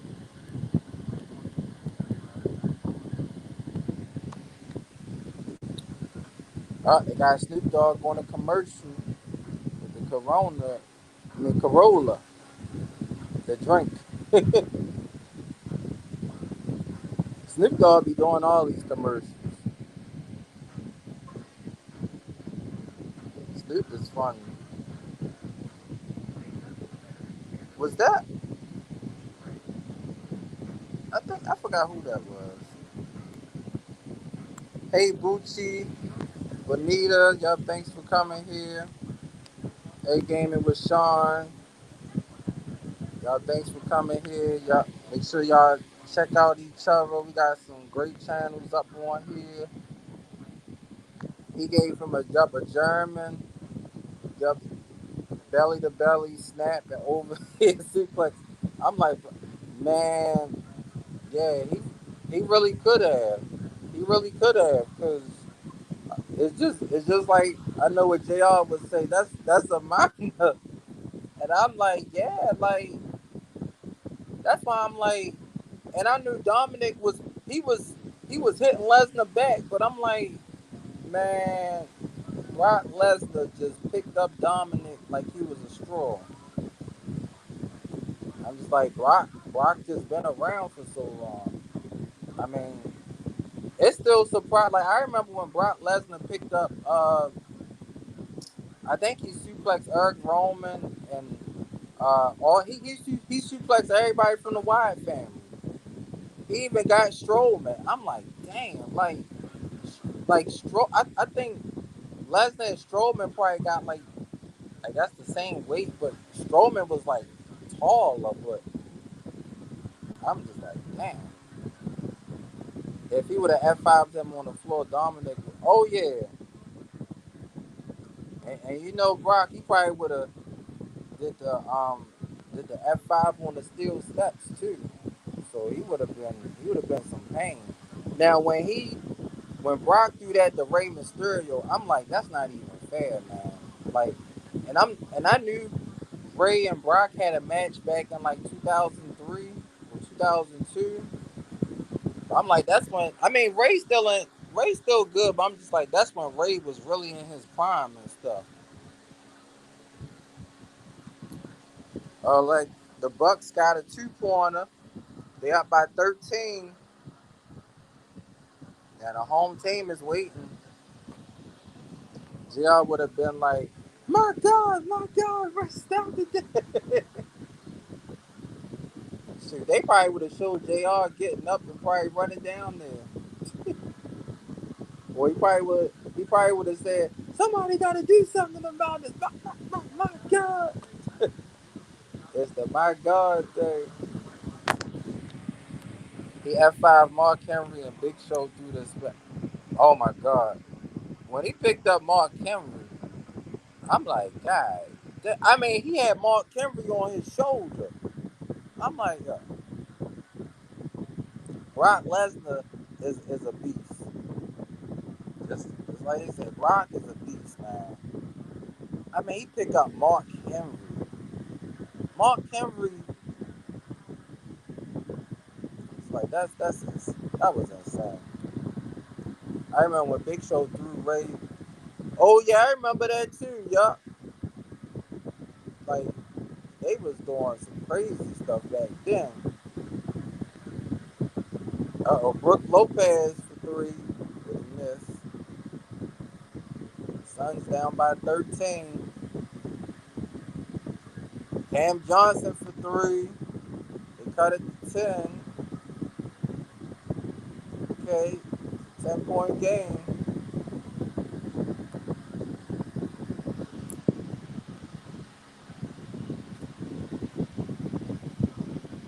Uh-oh. The Bucks answer right back.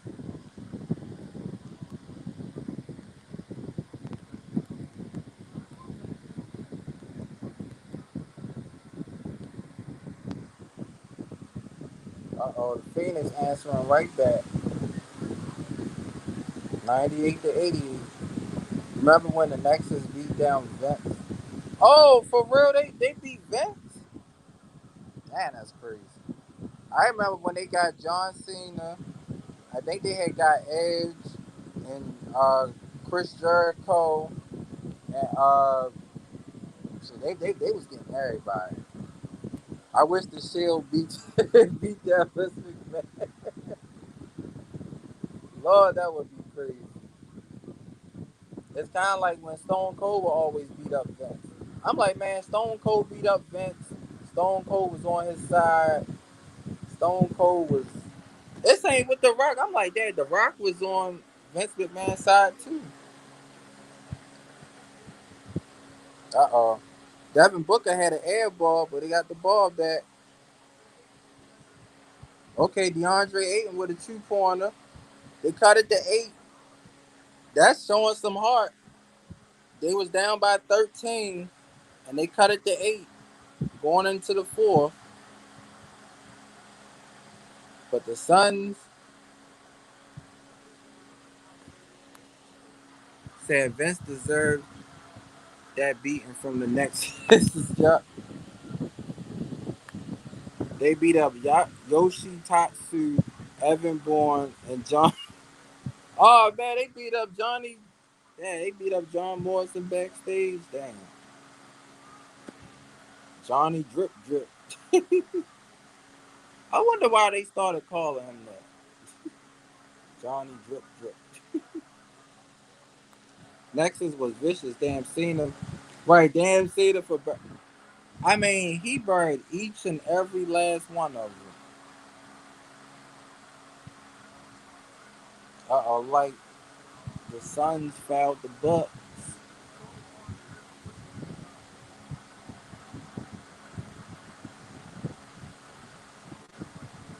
I don't know. That could not have been a foul.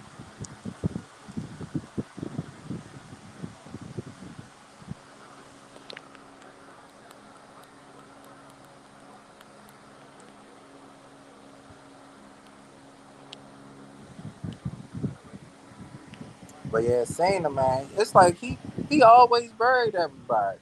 That's why I said I always like the Cena, the Thugonomics Cena, because he would come out, he would start rapping, and then whenever he would cheat to win, it would just be funny.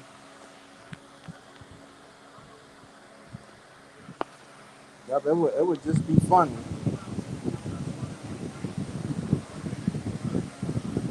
But that's why I'm like, I don't want to see Roman and Cena at SummerSlam. Like SummerSlam, they could do Roman and Rollins because Roman never beat Seth Rollins, and it would be the perfect story. Like Seth Rollins, I mean, I know his character is a little goofy right now, but I mean, it's just like his personality is so laid back. So it's like Rollins could just get serious and be like, I'm coming after that Universal Championship. You never beat me. I beat you at Money in the Bank, you know, and it could be like that. And then he could probably say, well, Dean Ambrose beat you when they had that triple threat. I like when the Shield was interviewed by Michael Cole and Dean Ambrose. Was like, we not like the NWO. If you want to watch them, go buy the DVD. And Seth Rollins was like, we don't work for anybody. Yeah, oh yeah, I like that too. Yeah, yeah, I was enjoying that. I was like, up the Shield, they was doing that thing. They was on the grind, yeah. They was taking out everybody. Yeah, it would be good if Finn could win the championship from Roman. I want Edge to win it from him tomorrow. I really do. But I don't know. He could win. Or they could have one of those where Roman like barely beats Edge, or he do a roll up. Now, as long as don't let it be a roll up victory, I'd be like, yo, really?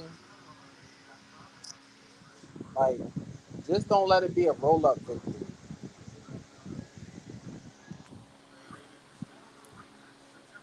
Uh oh, the Ravens and the Raiders. Yep, it's coming back.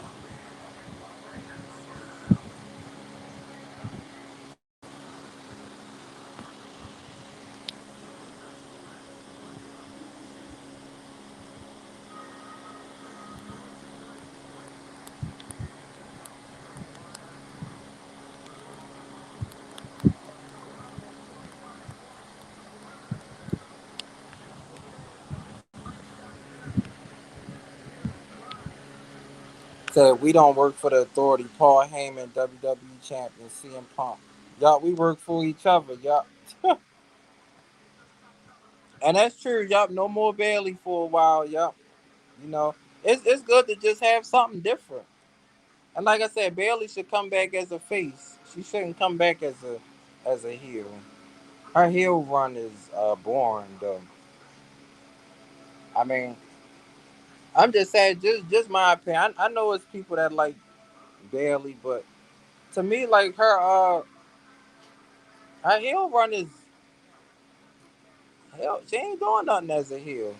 Like when she was trying to scare Bianca for Hell in the Cell, I'm like, that wasn't scary. Like, I mean, I'm just saying, like, it ain't scary. But I agree, y'all. Roman definitely need new challenges.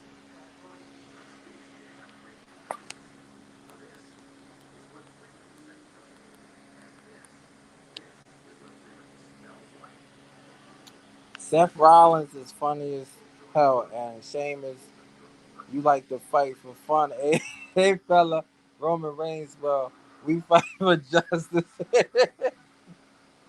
Yeah, I miss Sheamus being like that.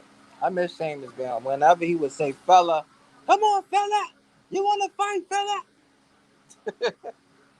I'm like, man, I miss that Sheamus. I mean, the way Sheamus is now, he just talk about his face mask and stuff. Like, he be like, "You see me with this mask? I don't want to fight with this." Like, go back to being fella.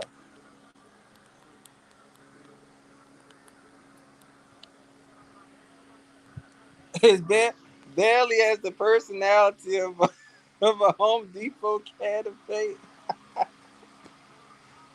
That's funny.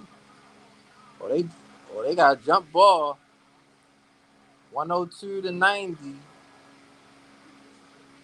Uh-oh. They knock Giannis on the ground. They got the crew people wiping up the floor. That floor, that floor is probably very slippery. All you hear is them shoes and stuff. You can have rest from Hill Bailey from now. So yeah, I mean, honestly, I thought when she fought Bianca the first time, that should have just been a one and done because they always make people fight the same people like twice. I'm like, just let it be one and done. Like it could have been Liv Morgan and Bianca at Money in the Bank. I mean, she beat Carmella so quick on Friday Night SmackDown. I mean, if I was Bianca, I would just go out there and Money in the Bank and just issue an open challenge to anybody who I haven't faced before. Uh-oh, the Bucks stole the ball. Bobby Porter stole it. Uh-oh. Only thing Bailey did as a heel that was hilarious when she asked the referee to help her. Oh yeah, with the tapes because she was sweating. And he said, "No, I can't." That was so funny.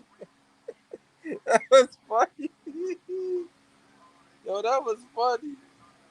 When Michael Cole said, "What the heck is she doing?" Yo, that was so funny. I was like, "Yep, that was the funniest thing Bailey ever done." I'm like, "What in the world is she?" And I'm like, "See, this is exactly why Alexa Bliss beat Bailey in a, I think it was like a hardcore match because she didn't know what she was doing. She didn't know what she was doing."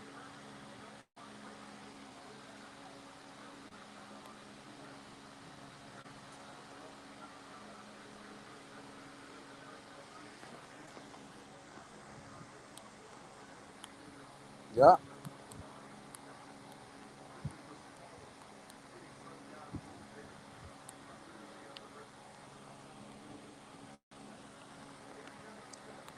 Yo, that was so funny, PMC. That was I think that might be the funniest thing that Bailey has ever done. I don't think she could do something else funnier than that. Uh oh, the Suns cut it to 10 with 9:57 left. Devin Booker going to the free throw. He got that look in his eye. This is this is the time. But you know what? I really like this finals though. Like this, I guess compared to like other finals, it's just more back and forth. Yup, it's more back and forth and stuff. Mhm.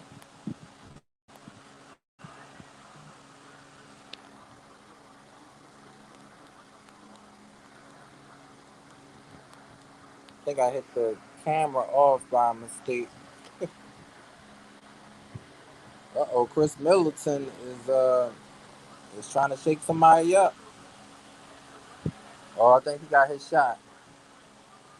But yeah, Liv Morgan, yeah, she should definitely win the briefcase. I want to see her win. Oh, they got the like they fouled Giannis. 106 to 94.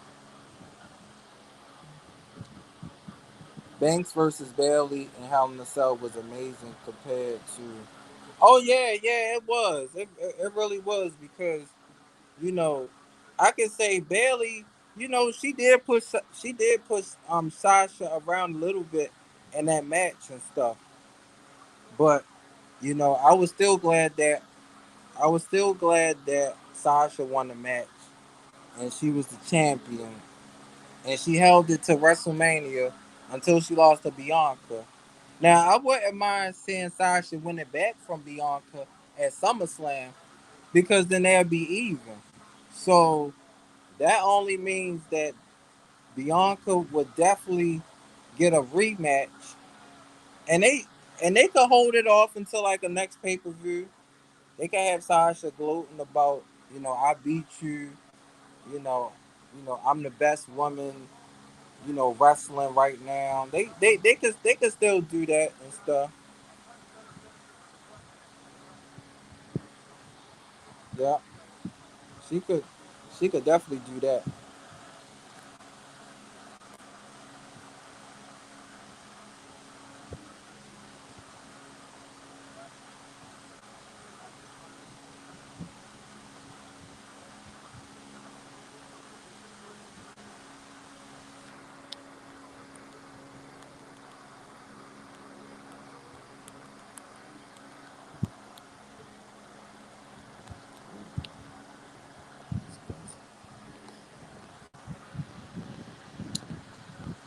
Uh oh, Drew Holiday for three. He missed. The Bucks got the ball back. They down. This ball be a crazy. Yeah, man, thanks for coming to the channel. We watching the NBA finals. and talking about Money in the Bank for tomorrow. I guess our thoughts on it and everything. But I just think when wrestlers when they be off from injury for such a long time, they should definitely come back as a different character.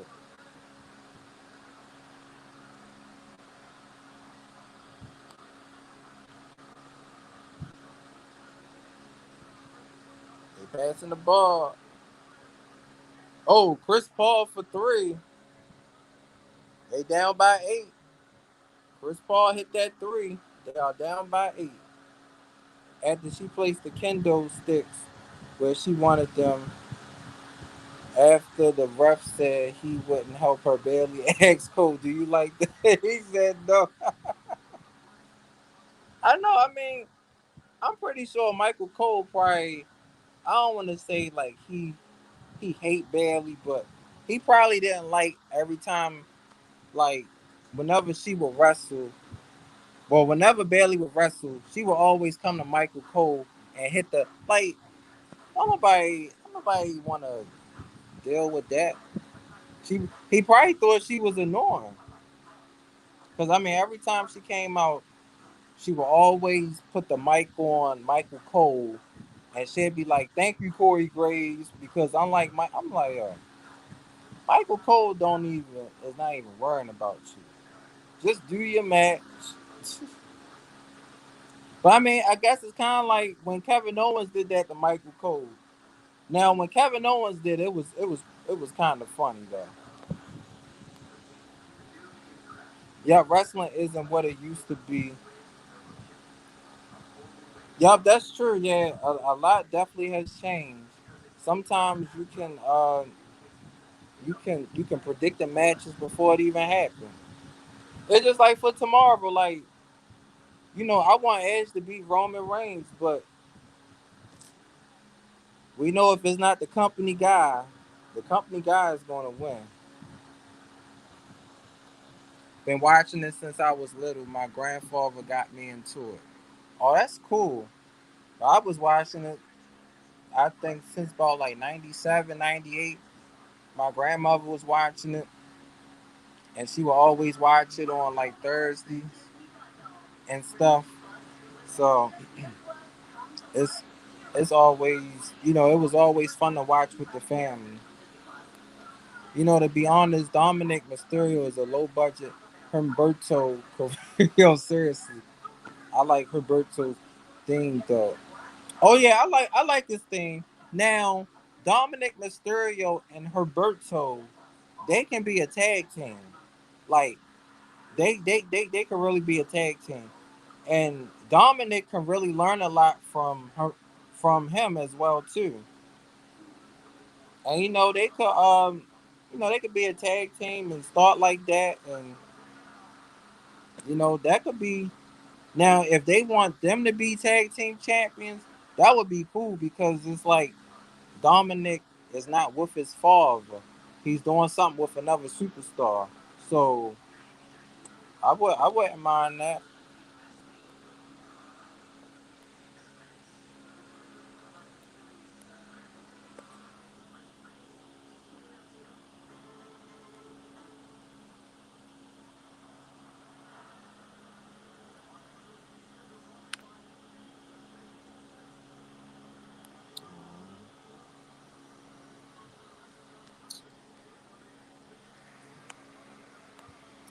He said, "Yup, Humberto broke."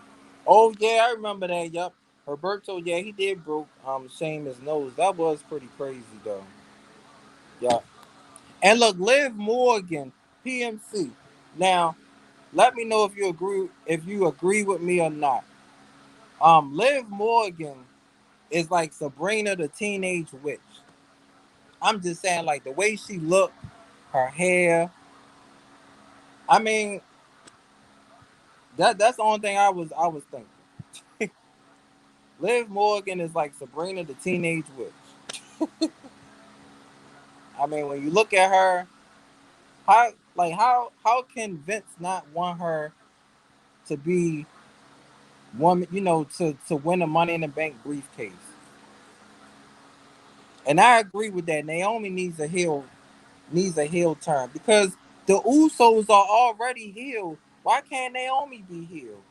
It would go so perfect with the whole with the whole tribal. Well, oh, whoa, Devin Booker was on a mission. He got that layup. They down 110 to 102. So I said the Suns was gonna win 115 to 109 won't happen. So I can say I was kind of close. They still got 6 minutes to play. Uh oh. The Bucks are up by 10 with 6 minutes left. 112 to 102. I hope this game going to overtime. Wonder why Sheamus is getting his revenge on Herberto. Oh, yeah, he should though, because Sheamus should never lose to him. Sheamus should. The only person Sheamus should lose to is Damian Priest, because Damian Priest been backstage for like 2-3 months, and nobody been even using him, or he haven't even been in no match. His last match was probably against John Morrison. Yup, Liv Morgan is a babe. Yeah, Liv Morgan. Yeah, she is. I don't want to. I don't want to see her like fail. Like I want to, I want to see her win the championship. Uh oh, Suns got a three. 113, 105. They got about 5 minutes left. Naomi heel turn or send her to AEW. Oh yeah, I agree with that. Yeah, because Naomi is so talented. Like, if they don't get if they don't get that, they need to look at those Royal Rumbles. Look at what she look. I mean, you could say Kofi and Naomi. They be doing some crazy things in the Royal Rumble. Like Naomi was in a chair and she hopped the chair up into the ring. She can do handstands. I mean, look, they are crazy to not push Naomi, to not push Liv Morgan, but they let Bailey have a 1 year title run. That's crazy. And oh, by the way, every person that Bailey fought in that 1 year title reign, or however long it was, Sasha Banks was right there, and she couldn't win a match by herself. Yup, Keith Lee, they aren't doing nothing. Yup, it's lazy. They dropped a lot on Keith Lee. And now Karrion Cross supposed to come to the main roster. That's pretty crazy. You know, I really hope Adam Cole go to AEW because, you know, it's like when you go to Raw from NXT, they don't do nothing with you. Just look at Finn Balor. The only positive thing that happened was when he won a Universal Championship, but it was scripted for Seth Rollins to power slam him on that rail. Like Rollins, I mean, if anything, they should have done that in the ring, so Finn Balor wouldn't have got hurt. And if Finn Balor wouldn't have got hurt, Finn would have been, he would have defended his Universal Championship, and he would have had some good matches. Like Finn Balor could have, Finn Balor could have fought Kevin Owens. He probably could have fought Chris Jericho because Jericho was still around in 2016. He probably could have fought Big Cass for the championship.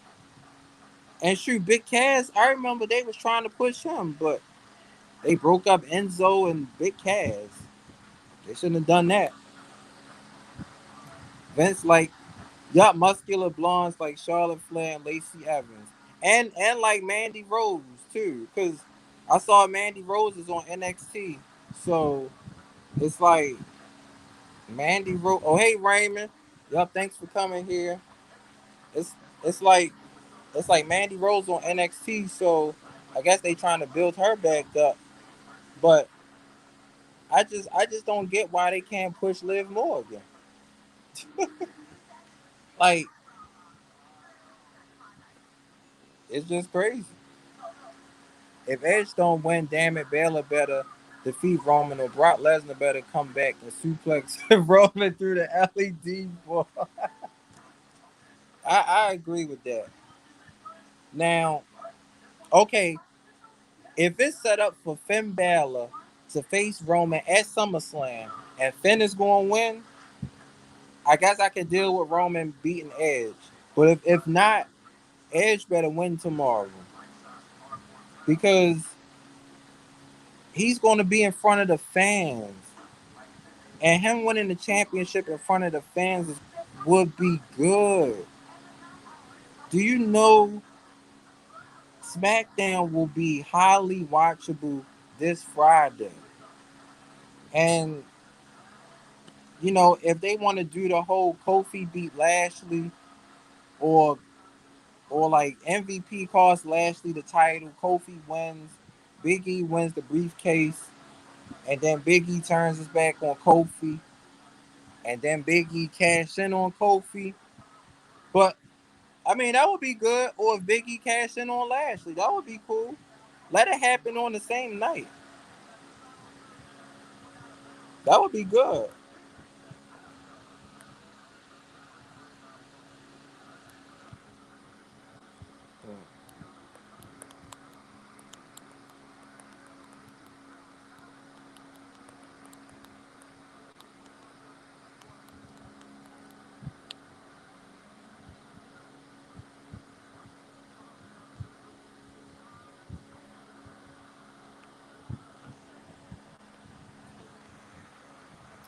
BMC said, "What up, Raymond?" The Suns down 113 to 107 with about 4 minutes left. It's going down to the wire.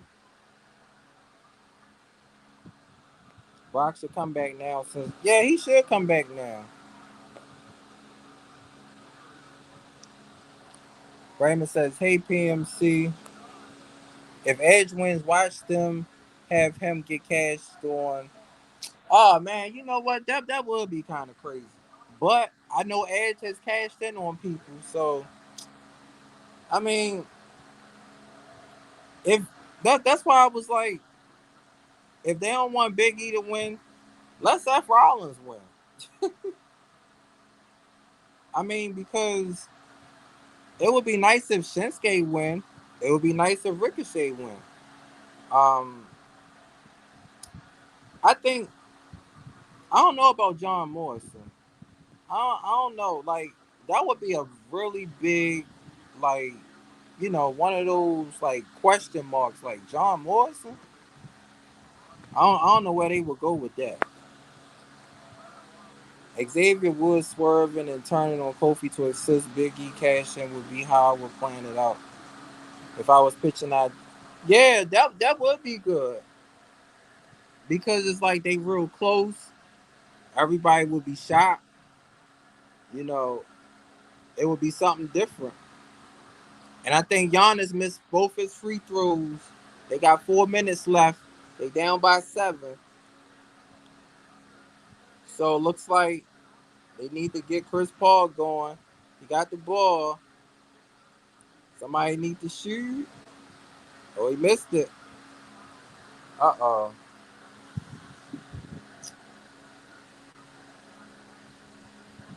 And Chris Middleton. So it looks like they are still up by 7. Y'all 4 minutes up. They better hurry. Yup.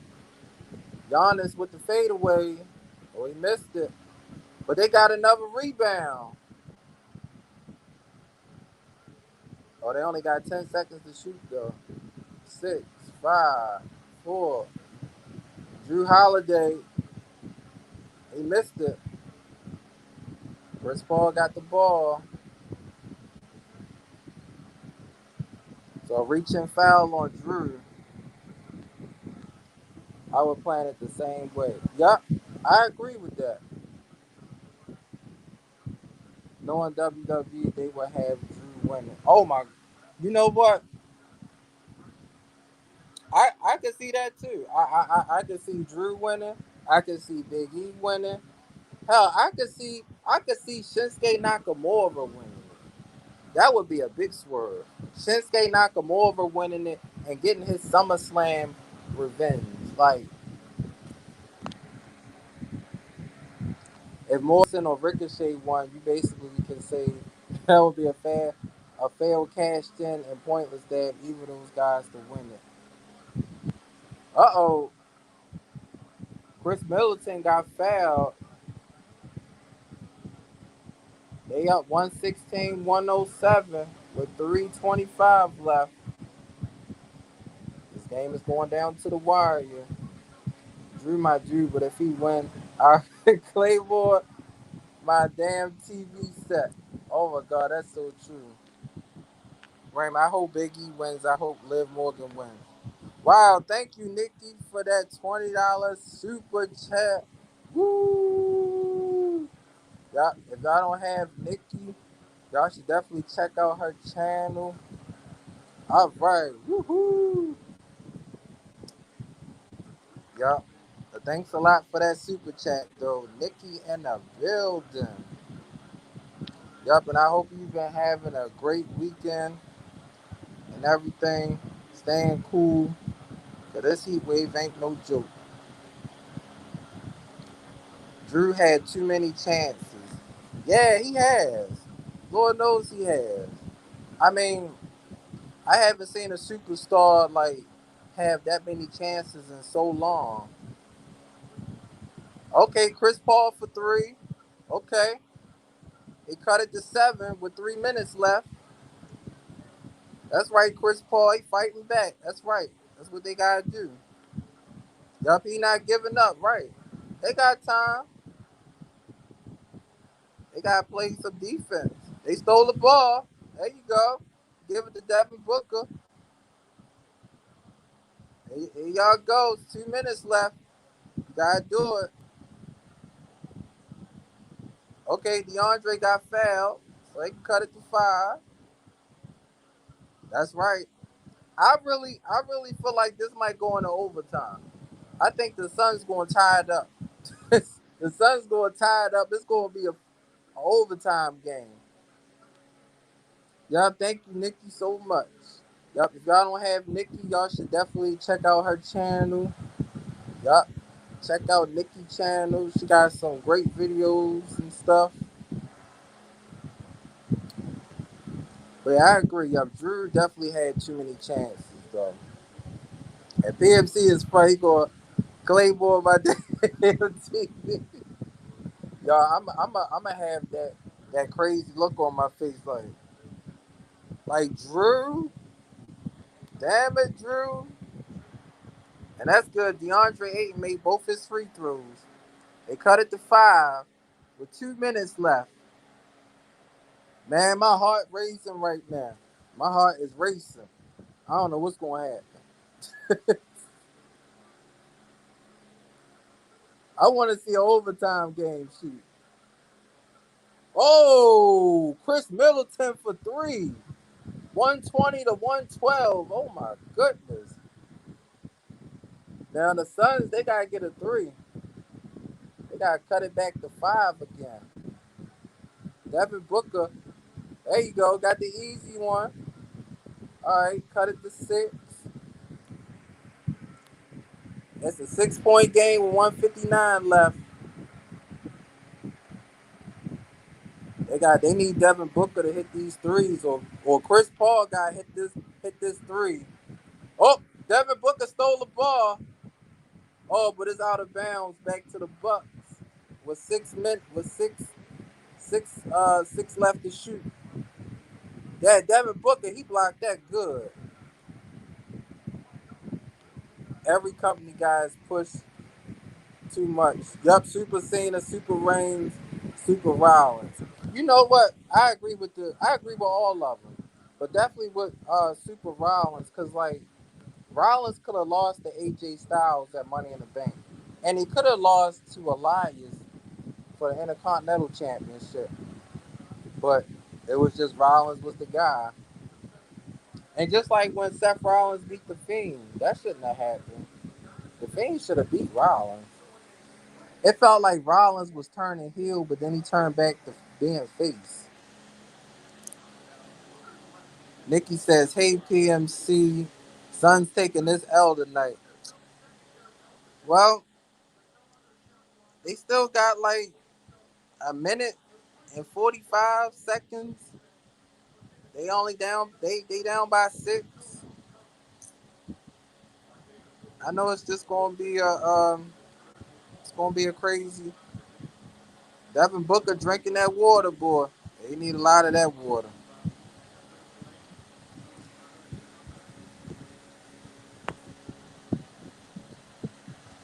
I mean, the Bucks they really came back in the second half though.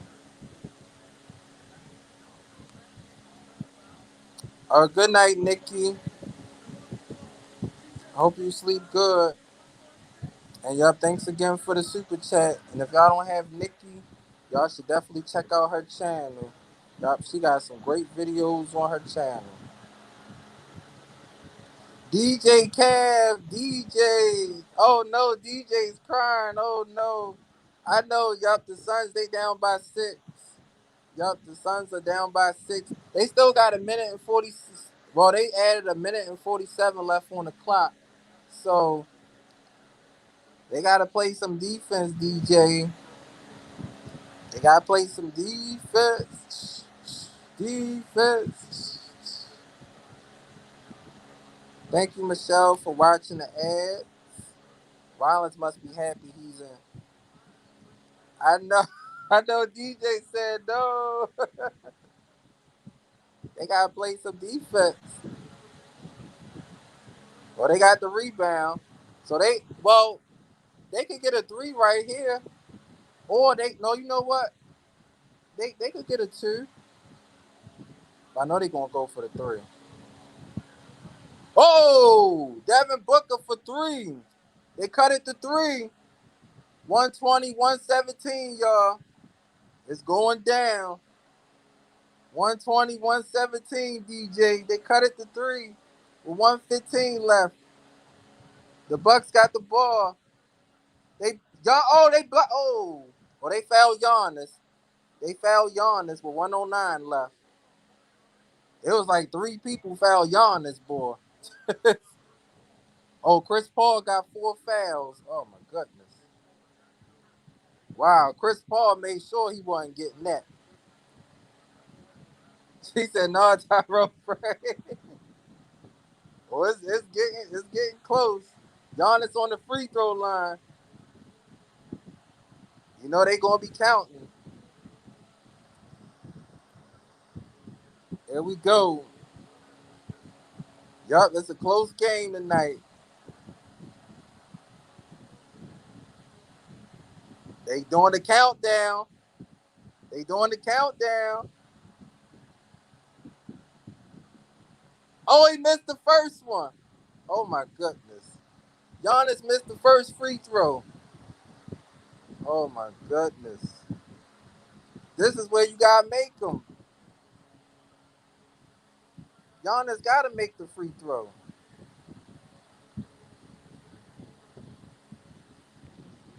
Boy, Devin Booker he was hot from that 3, man. I mean, that was like a Kobe 3-pointer right there. I mean, the way he looked.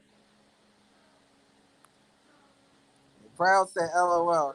Tyrod, I'm going to cry. Don't cry, DJ. The Suns are down by 3. Lord, it felt like I'm just in the crowd tonight. Giannis the brick. They down by 3, and they still got to go through them seconds. So I think it's going to be they going to be fouling each other. They probably going to foul Giannis, but Chris Paul got 4 fouls, so he can't afford to get fouled out. So Somebody else gonna have to foul Giannis. They going they gonna have to bring in a bench player to just foul Giannis because. But I just can't believe the crowd. He said fingers crossed for overtime, right? I I think it's gonna go to overtime because um this crowd is doing a good job at distracting Giannis and hitting his free throws. They doing the countdown again. But like I said, it is a lot of pressure though. It is a lot of pressure. I can't imagine being in his shoes shooting a free throw right now. He missed the second one. I mean, look, he missed both of them. Now the Suns got a chance to tie it up. Chris Paul, okay, they cut it to one. It's a 1 point game. 120, 119 with 53 seconds left. No disturbance, please, DJ Khaled over here. Oh my, they down to 42 seconds. Uh-oh. Okay, the Bucks called for a timeout with 37.8 left. They are down by 1 point. Man, PMC, this feel like game two of the Clippers and Suns. This feel just like the game two Clippers and Suns, man. Something is going to happen. Something going to happen. DJ said, oh my God.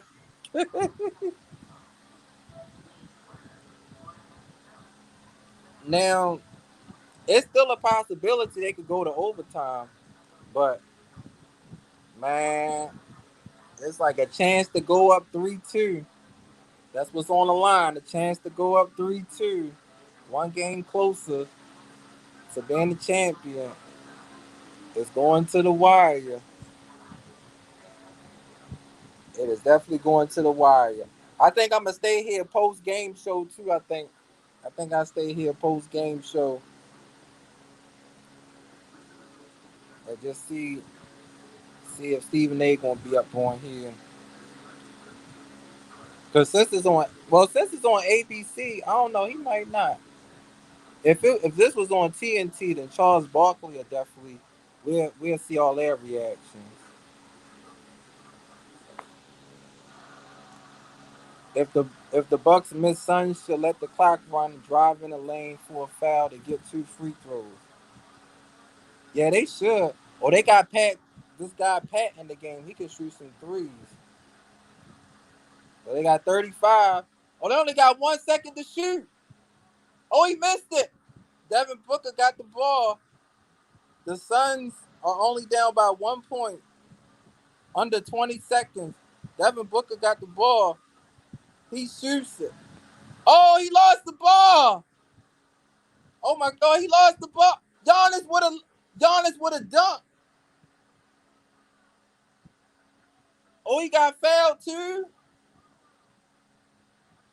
Oh my God. Devin Booker lost the ball. And then I think he should have passed it to somebody. Yeah, he really should have passed that ball to somebody.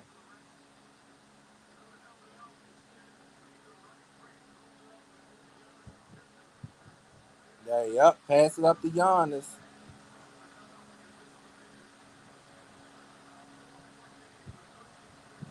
Uh-oh. So Giannis, it's a critical free throw. Oh, he missed it. Oh, they tipped it. Oh, they had to foul him. Oh my goodness.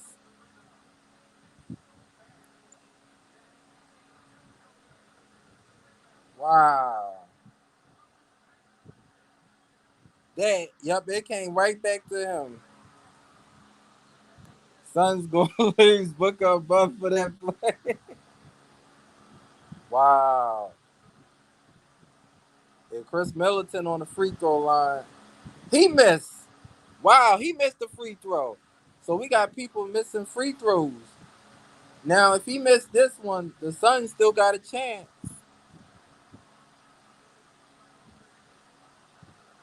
The crowd is definitely playing a factor. Man, the crowd is definitely he made the second one. So I think the Suns need a three. They gonna need a three, a foul, and a three. That I think Devin Booker should have passed the ball to Chris Paul or somebody. Cause you know, I know it was for that moment, but you gotta he definitely should have passed the ball to somebody. Cause the way he was coming up the court, I thought he was just gonna take a three.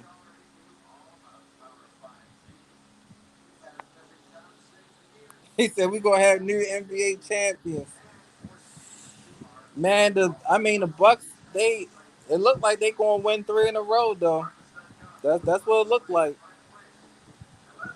The Suns cut it to one with like 40 seconds left. It's just a whole bunch of stuff happening.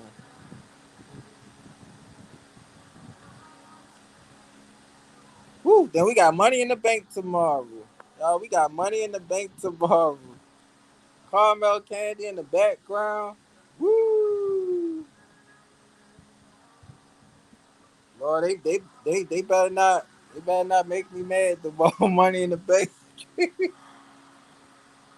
I'm gonna go. I'm gonna go crazy if Edge win tomorrow. I'm gonna go crazy. The Bucks fans are celebrating. So the Suns, I don't think, they ain't got a time. They need a three. Oh, he missed it. Oh man, they ran out of time. Yep. The Bucks have won three in a row, y'all. Wow. So now the Suns got to win two in a row. Oh my goodness. 123 to 119. I said 115 to 109. It's kind of close. That was a good game though. DJ said proud. Nah. Woo! What a game! What a game! What a game! Man, the Suns, they gotta they gotta win a close one in Game 6. They So now the Bucks have done something. The Bucks have won on the road and home. So the Suns gotta play with desperation in Game 6. They gotta play desperate. They got to. You gotta bring it back here for a classic Game 7 because if the Suns win, then we can have that classic Game 7. The table for two twins said, "Whoa, yeah,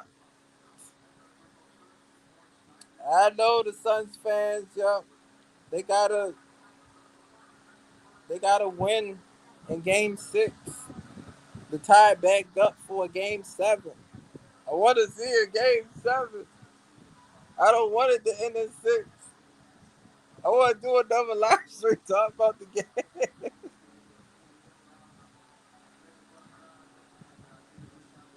That was a good shot, though.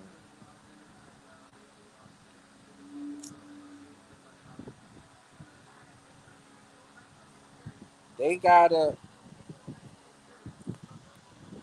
DJ Cam Tyrone, no. Yup, the Bucks. Yup, they need one more game table for two twins. Yup.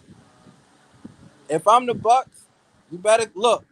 All I'm saying is this, y'all. The Bucks better close them out.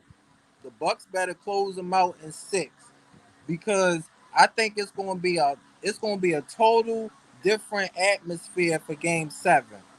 You got a chance to close out. You better close out because if you keep these Suns alive for Game 7, anything can happen. That's that's all I'm saying. The Bucks, they gotta close them out. If you don't close out the Suns in Game 6, anything can happen in Game 7. Devin Booker could go off in Game 7. So the Bucks gotta do it. Front office need to trade Booker. Man, you know what? I would keep Devin Booker though. I would keep him though. He a good shooter.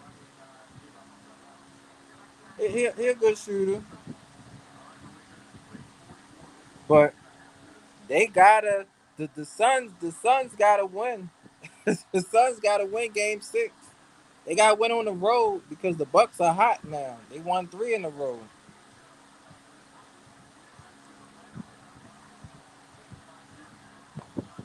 Tyrone, I need pizza. Yep.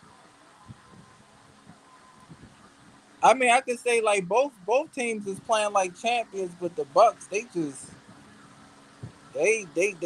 doing a lot, boy. They doing a lot because it's like it's like when they was down, they came back. They was down like 16, almost 20 points, and they came back. I mean, the Suns was down by 10 and 13, and they cut it to 1. So it's gonna be we definitely gonna be here Tuesday. Yep, it is gonna be crazy.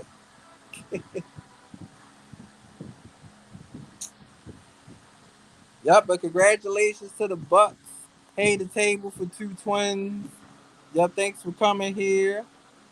Can't stand Charles Barkley, but I hope he grilled Booker seriously. I mean, I think Devin Booker played good tonight, though. I think Chris Paul played good tonight too. I just think it was one of those back and forth games. Like it kept it kept going back and forth, and now we gotta wait till Tuesday. So now we're gonna hear the media talk on Monday and tonight and Sunday. I mean, the Suns gotta win 2 in a row.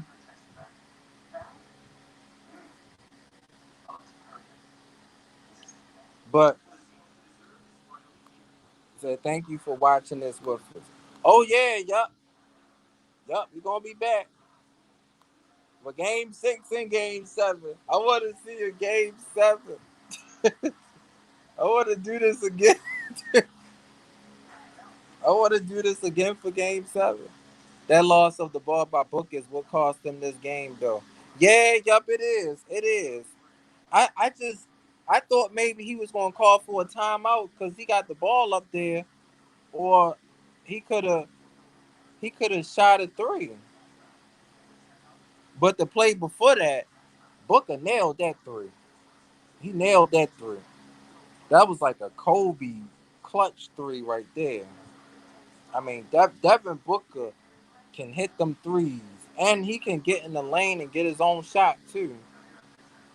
But I mean, the Bucks have done something now. They put themselves in a position. All they gotta do is just win. They just gotta win at home, and Game 4 was definitely good. Thanks for the watch along. Yup. At time when Game 6 is a date must watch. Oh yeah, yup. Yup, Game 6, yup, we definitely gonna watch it. Yup.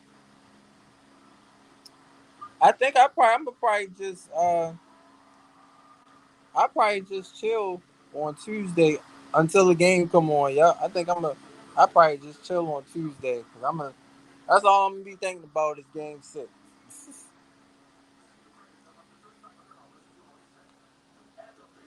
How much longer will you be live?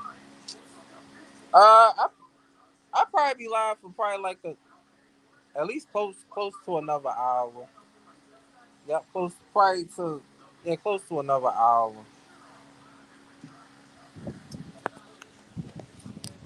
I wanted to see an overtime PFC. I wanted to see overtime. I wanted to see overtime. Overtime would have been perfect. because then it could have went into a double overtime. Like it would have been so cool if it would have went to like two overtimes, and they was like both teams just look tired as I don't know what. I'm like, we got a third overtime. I'm like, wow.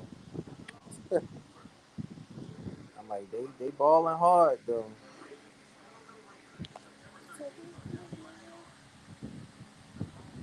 Yep, but I'll say like if the Bucks win Game 6, I think Giannis should be the MVP. Yep.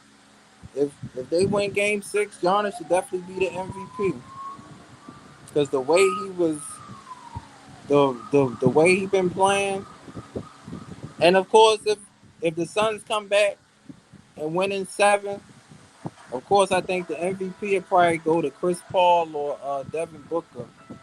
But this definitely been a great finals to watch though. It's definitely been a great finals to watch.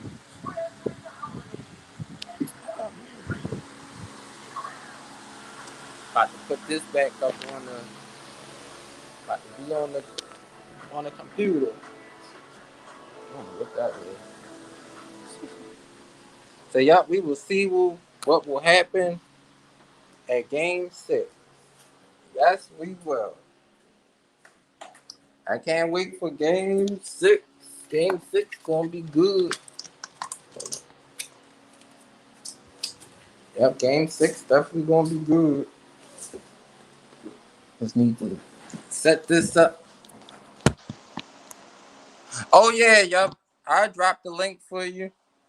Yup. We just got through a crazy Game 5. Went to the wire.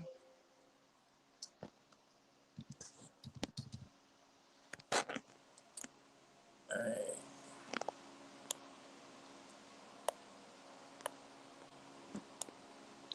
Yep. So DJ, if you here, if you want to come up, you could come up too if you want to. I know it was a crazy ending.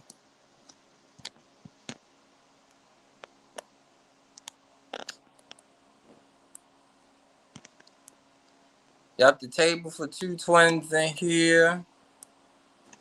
Yep, definitely was a crazy ending, crazy fourth quarter. I ain't gonna lie, that fourth quarter woke me up too a little bit.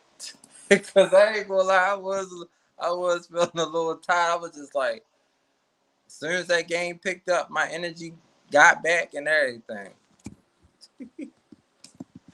So I was over here like I gotta drink some water. I'm trying to just be more into the game. All right, I'm about to switch on the computer.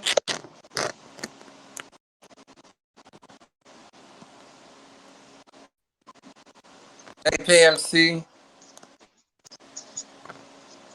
What up, man? Yup, was a crazy, crazy fourth quarter. Yeah.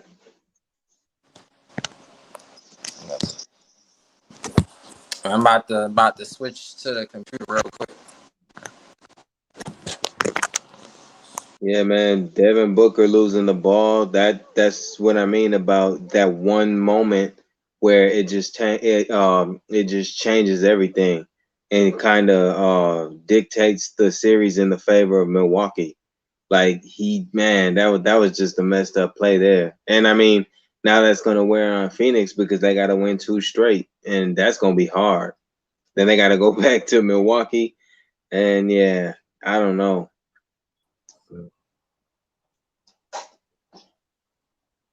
Okay, DJ said having my lunch here. Tyrone, let's eat. Yeah, that sounds good. Man, y'all, it was just one of those crazy, crazy endings, uh, for the finals. Yeah, but you see what I said? That one play cost them, and it's costly because now they got to win 2 straight. And when you on home court, man, the referees favor you. So everything works in the favor of Milwaukee. And I mean, like I said, Devin Booker has to really take this L, man. He's to blame for they lost tonight because he lost the ball. So it's just like you cannot do that, man, at all. So, like I said, Phoenix fans gonna be mad about that, and they have every right to be because he really cost them this game. Yeah, but you know what? I just thought it was one of those in the moment type of plays. Like you just got the ball. It's 13 seconds left. I know he was probably thinking in his mind like, all right, I gotta make a shot. I gotta do something. I gotta just do something. But of course, I knew that the Bucks they just came back down with their defense, and Drew Holiday he been playing some good defense too.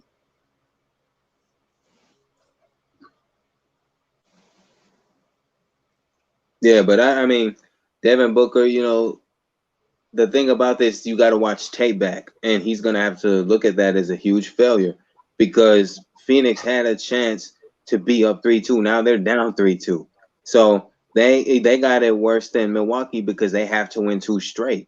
And Milwaukee, if Milwaukee loses game 6, now the pressure's on both teams. So hey, Yeah. may the best team win. Yeah, yeah, that's why I was like, shoot, I want to see a game 7. This NBA Finals deserve a game 7. Shoot. Like, I just, I just think I feel like Devin Booker gonna have to. I don't want to say like redeem himself, but I think he probably just going to be even more aggressive in game 6, and he probably just going to just start taking over. Yeah, as far as Money in the Bank tomorrow night, as far as that goes, I'm with Raymond if he's still in here. I hope that Big E and Liv Morgan win because anybody else really just doesn't make sense. Logically, it don't. Yeah, but I agree too.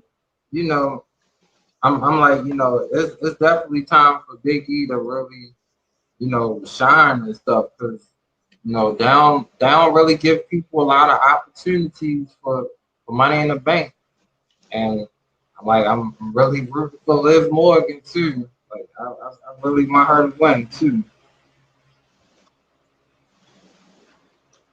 Yeah, because it's time for Roman to lose that title, man. That's the one thing that I really been wanting because, I mean, even if he was doing this without Paul Heyman, it's just old already. Like, we've already had to sit through him as champion as a face and him getting booed like he was. Like, now it's opposite. Even though he's getting cheered because he's a heel, I just feel like it's running its course already, whether he's with Paul or not. So please let somebody cash in on him or let him lose to Edge tomorrow night. Damn it.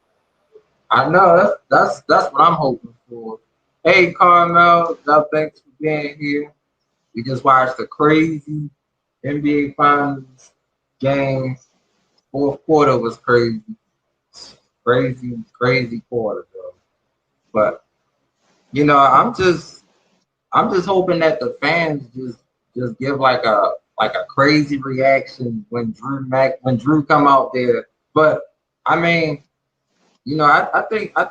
I think when Drew come out there, the crowd they might still say 3, 2, 1, and do the Claymore kick. So, Right. but that's why I was thinking like wow, Ricochet and John Morrison in this. Then you got Shinsuke. It's like there's so many X factors in this match too. Yeah, but not really because, I mean, before this Money in the Bank, these competitors were compiled to compete in this match. Shinsuke was feuding with Baron Corbin and nobody really cared about it.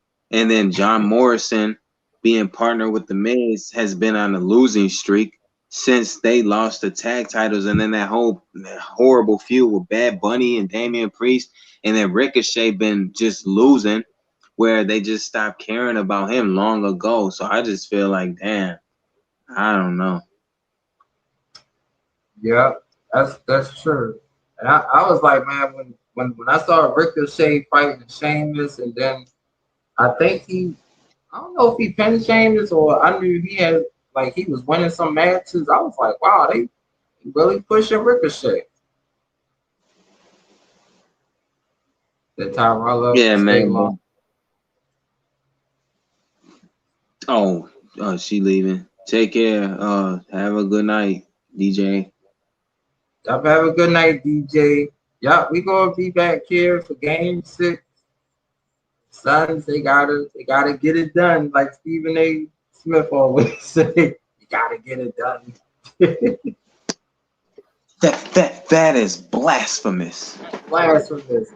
He probably gonna say Devin Booker. I'm like, here we go. It's gonna be a Devin Booker rant. That's right.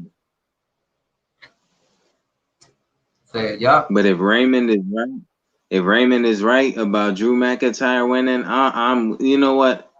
I'm gonna just read the dirt sheets, but I'll be mad as hell because I don't hate Drew. I like Drew. It's just I don't like the company guy role he's playing. And if he wins, it's kind of like you just put all those other guys in that match just to make them have spots because we know Ricochet and Morrison and who else is in that?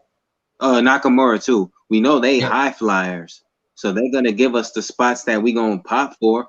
But if McIntyre wins, man, it's just like you did all that for nothing. I know that's true too. And it's like for a Money in the Bank, that's why I was like, I could honestly see Drew McIntyre play more on, I don't want to say everybody, but just enough for him to climb the ladder. And then Michael Cole might say something. He probably be like, Drew is going to win. I'm be like, no, Michael Cole, don't say that. Like, somebody get up. Somebody get up. And who's the competitors in the women? Who are all competing in the women's match? Let me see. I'm about to look it up now. Okay, so you got Asuka versus. Oh wait, so Naomi is in this match too.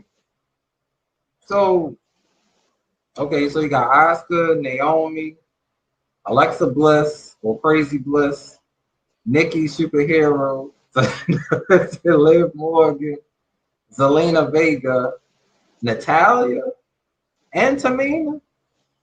Hey, bro. I don't know. I think Why? they shouldn't have Natalia and Tamina for all that. They could put why don't they put Tegan Knox in there and Chauncey Blackheart? I mean, it would just be something different. And I will go on through all of them one by one. Oh my bad. What'd you say, brother? oh no, I was just saying they was picking a winner and they think Alexa Bliss won't win. I mean, I hope not, because if Alexa Bliss wasn't with this whole post Bray Wyatt gimmick, I mean, it needs to be done already. It's old. Like, I never really thought it was interesting. No way. I liked Alexa Bliss before she even got involved with Bray. And yeah, she's not the greatest wrestler, but I preferred her that way as the goddess that she was, beforehand. So I could have dealt with that. But I mean, I just pray to God Liv Morgan win. And if she don't, I can't really pick nobody else because the way they've handled the Oscar has been so up and down. That's kind of a throwaway. Now, any of the rest, nobody cares. I don't, like you just said about Tamina and Natty. Why? Why are tag team champions in there? I know. I just feel like Natalia and Tamina, they just going double team everybody. And Lord knows, you know what? I got this crazy image of Nikki Cross climbing that ladder. Lord, if she win this match, I'm gonna be like, I'll be like Nikki Cross. I'll be like, but then I'm like, y'all better I'll have a laugh picture. too, because I'm Right. like, I hear what you're saying. Oh my bad. I was about to say they need to zoom in on Naomi facial, like the way Naomi gonna look, because Naomi gonna turn heel on that damn match. She needs to turn heel and just beat up everybody. If Nikki Cross wins, I will laugh too because I'm like, how do you come to from NXT to the main roster from being a psycho to a superhero? That I don't understand that. I know. I'm like, I don't know if it was her idea that she wanted she wanted to be a superhero, but I'm just like, it's not. That's why it's the only person that could really pull that off was like the Hurricane. Yeah. And Yeah, because I mean, I like Nikki Cross insanity, but then they downplay her like psychotic kind of character when they teamed her with Alexa Bliss. But then what you just said, the Hurricane, stand back. There's a hurricane coming through. So now Nikki Cross is Mighty Molly. Remember Molly Holly was a superhero? yeah,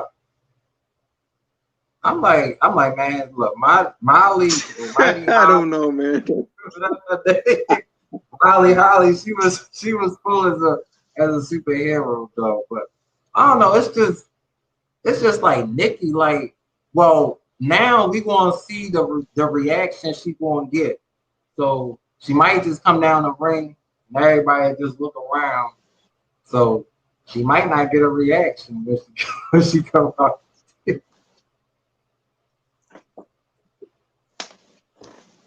I wouldn't mind Naomi winning because one thing I've noticed about Naomi, if I was going to compare her to any of the guys, she's the female Kofi Kingston.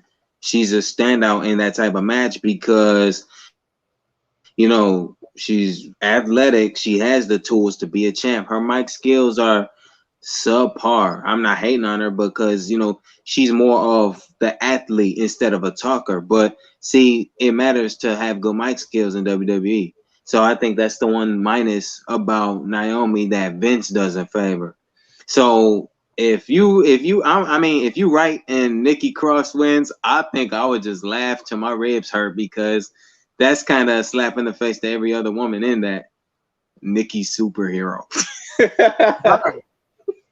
Cause I'm like, they better not do what they did with Otis, like, but I'm like, I don't think that'll happen because they gotta actually climb up there and can't nobody knock it out somebody's hand. But then again, you never know. It could just fall in Nikki's hand. Like they like let's say like Asuka, Naomi, Selena fighting for it. It falls off and it just happens to be in Nikki hand. Lord knows Selena better not win. Cause I'd be like that'd be a real slap to the face. Yeah, that if you look, you know what, that's cool that you mentioned that because if Zelina was to win, it'd kind of be like a slap in the face to Aleister Black. Like, well, we didn't push you, so we gonna push your lady. That's kind of tough. Yeah, cause then it would be crazy. Cause I'm like, look, Selena Vega cannot beat no Bianca.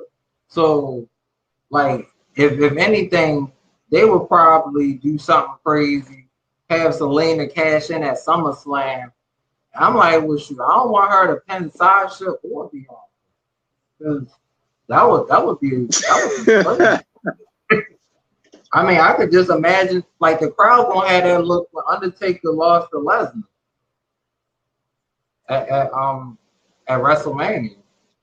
They're gonna look crazy. Yeah, but I mean, you got some points, man. If you know what, that's actually interesting because we're gonna look at this tomorrow and be thinking about it. You might be right. If Zelina Vega or Nikki Cross wins, nobody is banking on those two women to win this match. And if they do, Yeah, that's kind of bad because uh, I hope Bianca beats either one of them. But now, see, the problem is if they cash in, nobody's really gonna care because Bianca Belair's starting to get hate. Like people liked her better as a heel, and I did too. I just feel like they don't know how to handle her as a face. She's not a good face, and I love Bianca Belair, but as a heel in NXT, she was the business. Now they yeah. just, I don't know what they doing there. But if Nikki Cross or Zelina wins, God help the women's division, I guess. that'd that'd be that'd be crazy. Now it would be something Because I remember like Baron Corbin came out there, and I know he was going through something. It'd be something if Baron Corbin comes to the men's Money in the Bank and he try to win it. And like, I wonder what type of fan, like, I wonder how the crowd would react. Like, he just running down there, just running on the ladder, and everybody looking at that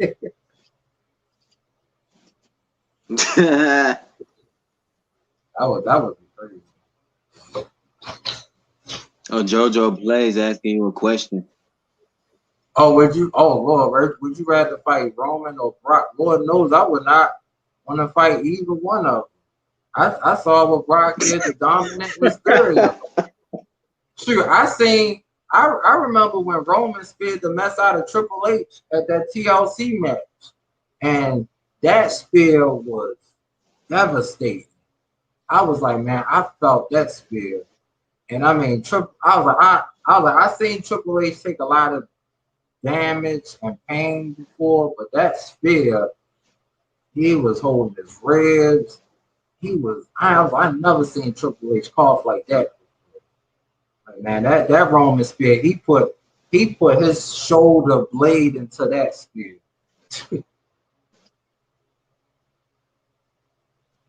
That was just devastating.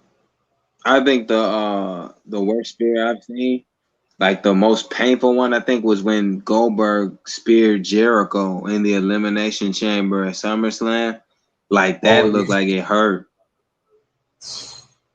And then I think another one was when I think Goldberg speared Christian in a steel cage. I was like, man, I felt sorry for Christian. He turned around, he ran into it. And then I'm like, he picked him up and he speared him. I'm like, man. Whew. I'm like, oh. Yeah, because the old Elimination Chamber, the structure, the actual chain, you know, those guys really got hurt up in there. That's why they kind of switched the whole maneuver around. And I remember, I don't know if you got the Satan's Prison DVD about the Elimination Chamber, but I know Edge was saying he wished he could find the guy that thought about the concept of the match, because he would ask him, like, why did you make this so painful? Do you think the women could handle the old Elimination Chamber? That would be interesting. Oh yeah, that would be interesting. But I think Alexa Bliss won the first one, I believe. I think it was for like the women's championship.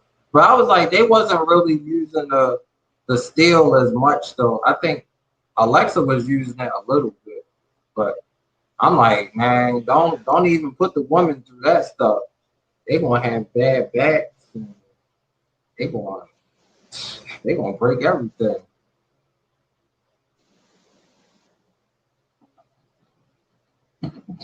So I'm like, I guess for their safety, maybe they shouldn't be on there. And then Rhea Ripley, you know what? Since whoever wins the women's Money in the Bank, I pray to God it is not Nikki the superhero or Zelina Vega. But you know what? Rhea Ripley can lose. So if it's Charlotte, you know what? If Rhea Ripley loses to Charlotte, I can deal with that as long as somebody comes out there immediately and successfully cashes on Charlotte. Unless WWE just feels Charlotte is so valuable, we're gonna have somebody fail cashing. And if they do that to Liv Morgan, I will be pissed off, man. Oh yeah, man, that would be like devastating. But you know, it's like they gotta just come up with something that'll just make fans talk about it. So I'm like, man, Liv Morgan win it. She come down there, she try to hit Charlotte duck. I'm like, oh God, really? Like, come on, Charlotte, you can lose to her, man. You can just take like 2 weeks off. Relax.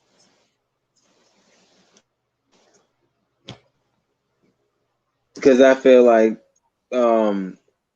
I always think of, if Liv Morgan wins, I'm gonna get an immediate flashback of when she fought Charlotte, like when the Riot Squad was still a trio and they kind of were shuffling them around. I guess they had Liv kind of turning face there, but Charlotte beat her within like 4 minutes. So I'm like, if Liv wins this Money in the Bank, WWE logic says if Charlotte beats Rhea Ripley, then they're gonna have her beat Liv Morgan too, and then Liv Morgan's cash in will have failed. I know, and then that would just be devastating because then on Friday Night Smash, I'd be like, yeah, I'm gonna definitely watch it because Liv won a briefcase and she lost on the same night. We definitely want to hear from her. Like maybe she might just run to management and say I'm done with this or something. Because How I many mean, times has Charlotte been champion? I know, yeah, she been champion so many times. I mean, you might as well say she's gonna be a 20-time champion. Watch. Gee, man, that's crazy. Sheesh.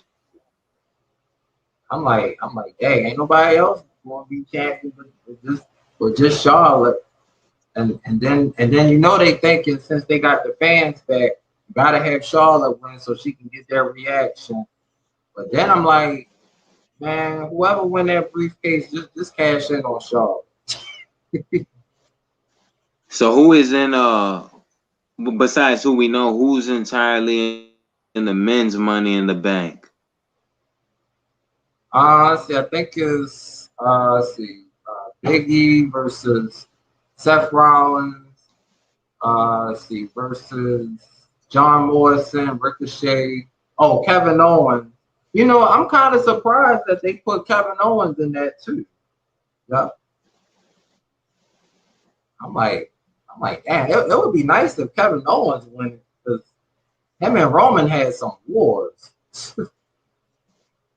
Yeah, but KO is just, I think he's too far down the ladder for them to, I guess, reinvest in him. So as long as Raymond is wrong, you know, because man, Drew, I like Drew. And if he was a heel, I would have been like, okay, let Drew win. But in Yeah. this case, he's the company guy, so everybody's rooting against him. And do we really want to see Drew versus Bobby again? Well, I don't know. I can't speak for everybody else. You know, some people might want that. Yeah, but you know, I think the turning point is when I think is when Drew McIntyre gonna start doing those crazy suplexes to everybody. I'm like, here we go. He start suplexing everybody, and then he gonna look around. He gonna, you know how he going off like that. He gonna get the. I'm like, oh Lord, somebody get him, please. Like, I'm like, shoot, I don't care if Samoa Joe come out there. Like Samoa Joe saved the day. Like, oh, I mean, that would be crazy, but I don't know if that would. Joe saved the day, Joe. Yeah, because I mean, I just, you know, I don't know. Drew at some point he's gonna get to where Seth Rollins was, where, you know, he may, you know how sometimes they want to turn heel, but Vince won't allow them to because he's more concerned about making money off their stock and their merch selling. So Drew, I don't know what Drew's stock looks like, but you know, I hate to see guys like him end up getting booed when he can be a good face. He was a great face in NXT. The problem is the NXT roster and Raw roster is a different dynamic. Now, if Triple H was handling Drew creatively, I think the fans will be more behind them like they was in NXT. But since NXT's audience is different from Raw, that kind of factors itself too. So I just don't know, but I hope that somebody who's not named Drew McIntyre wins Money in the Bank. And Big E, yeah, I hope Big E wins. Yeah, because then maybe I guess maybe the last two people it could come down to Drew and Big E. I mean that would be pretty cool though. Because I mean I know they never really had a face off, so I'm like that would be cool and Big E do the big ending. Or he hit Drew with a steel chair, and then Big E climb up there and win. I mean I'm like that would definitely be cool. But I'm just thinking like it was still crazy when I first heard about Bobby Lashley and Kofi for the championship. I was like, hey, like Kofi getting another shot. It's pretty crazy. Yeah, that's what I said though. With that, I think Xavier Woods, if let's just say, I mean, because I could be wrong. Uh, if Biggie wins, I think that whole Xavier Woods idea that I thought about would be a good way to break up New Day once and for all because, Xavier Woods has interested me in the sense that he's never had an individual run as a singles competitor on the main roster. He's never been a mid card champion except tag team champion, but he's never had that time to kind of stand out on his own. So, what better way to make him assist a potential heel turn from Big E by turning on Kofi if he cashes in? Like Kofi, they're gonna have him do the basic babyface promo. Well, I understand because I would have did the same thing if I was in your position, and we know Kofi would. So Biggie doesn't have to necessarily turn heel, but it's just kind of like even Kane. Remember when Kane cashed in on Ray the same night Yeah, years ago? yeah. He Kane said it in the promo on Friday Night SmackDown the week after that. He was like, you know what? You gotta understand, right? If you was in my position, you would have done the same thing. Who's gonna argue with that? Oh yeah, that's true. And shoot, just like when Edge cashed in on the Undertaker, and I was like, man, that was legendary. Like Undertaker was tore up and everything, and I was like, Edge picked like the right time. And I was like, man, Undertaker couldn't get up. He was defeated and everything.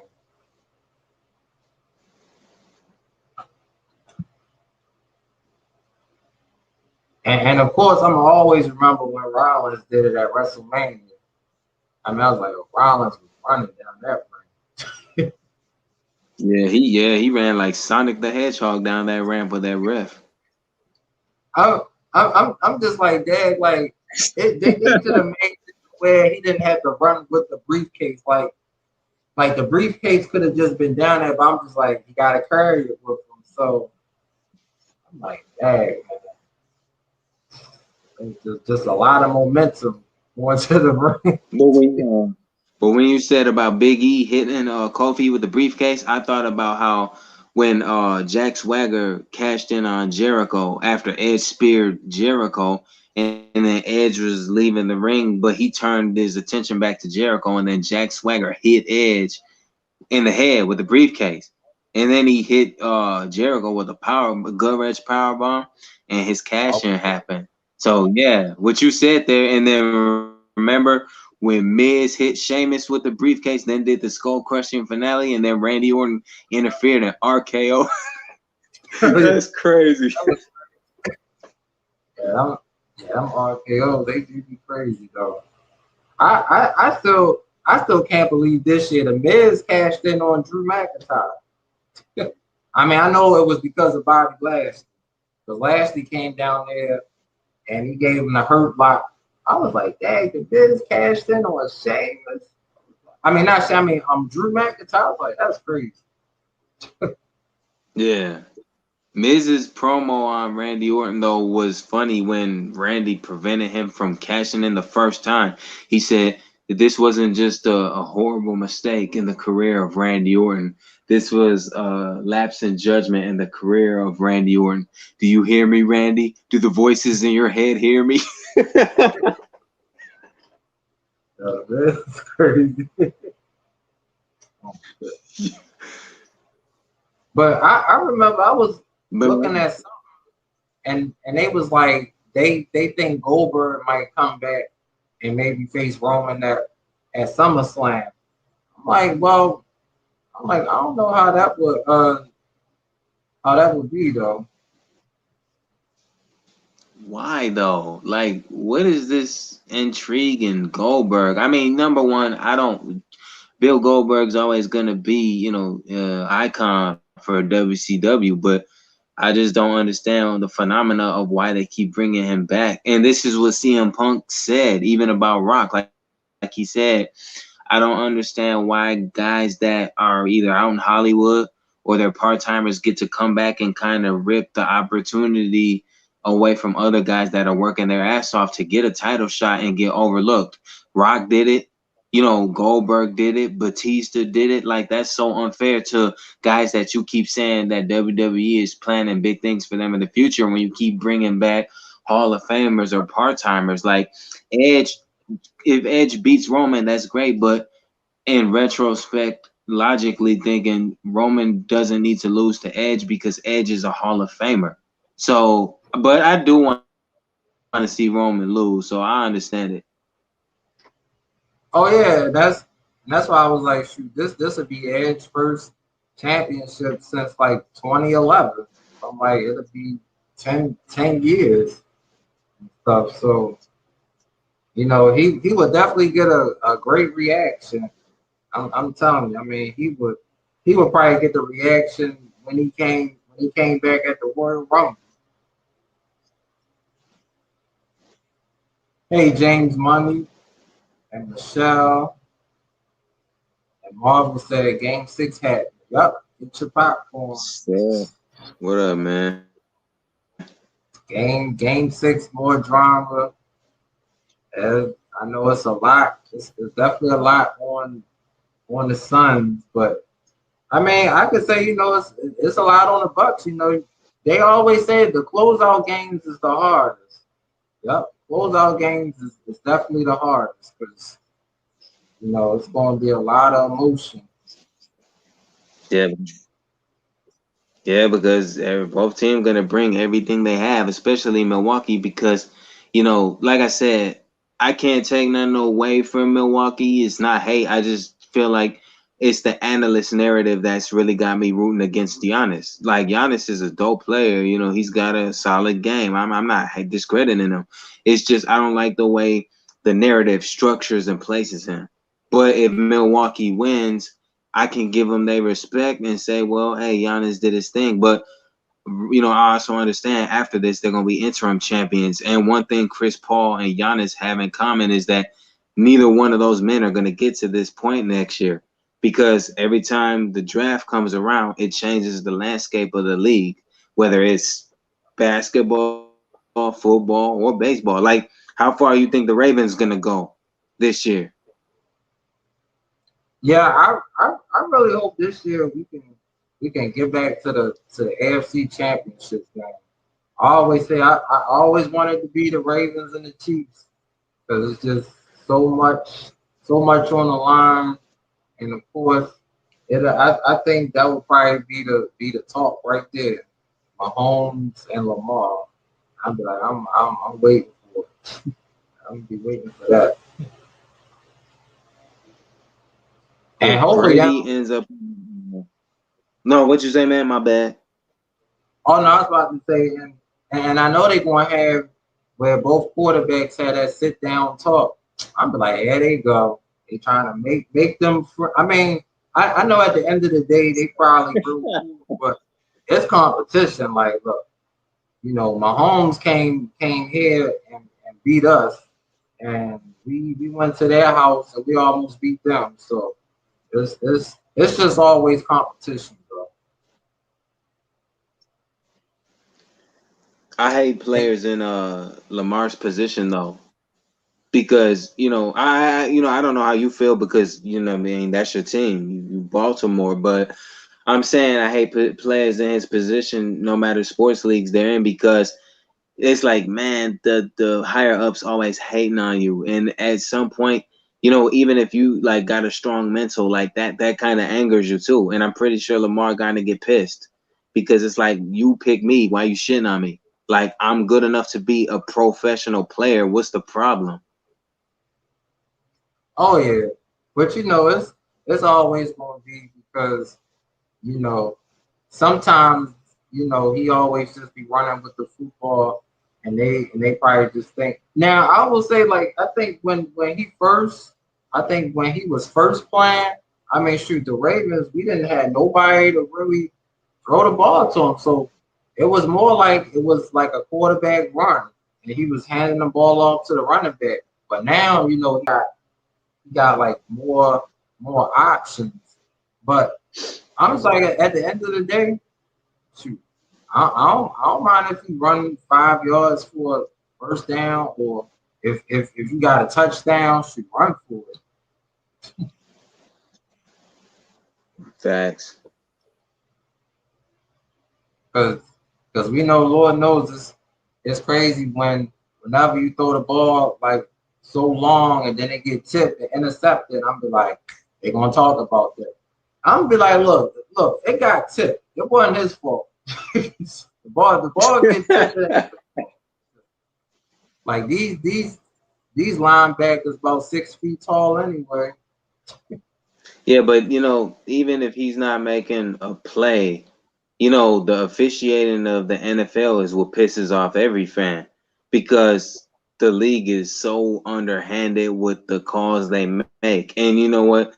This is why all of us be sitting up here talking about these sports leagues being rigged, because it like with the NBA, for example, like Milwaukee Game 6, Milwaukee's on the home court. Home court favors the home team all the time. Them refs get away with murder calling fouls that aren't even fouls at all. So this really is going to pose a problem for Phoenix too, because now Phoenix has to go up in their house knowing the officiating favors them.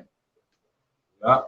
And that's why I'm like, I hope it don't be at a point where, because I remember one game, I think Devin Booker had got like 2 fouls or 3 fouls in the first quarter. Now I'm like, if they do that to Chris Paul, I'm be like, yeah, it's rigged, because I'm like, Chris Paul don't get no 2, 3 fouls in the first quarter, and then he's sitting. But then I'm just like, well, Dad, like that ain't right. And I'm pretty sure them announcers would probably say something, but they probably wouldn't talk about it as much.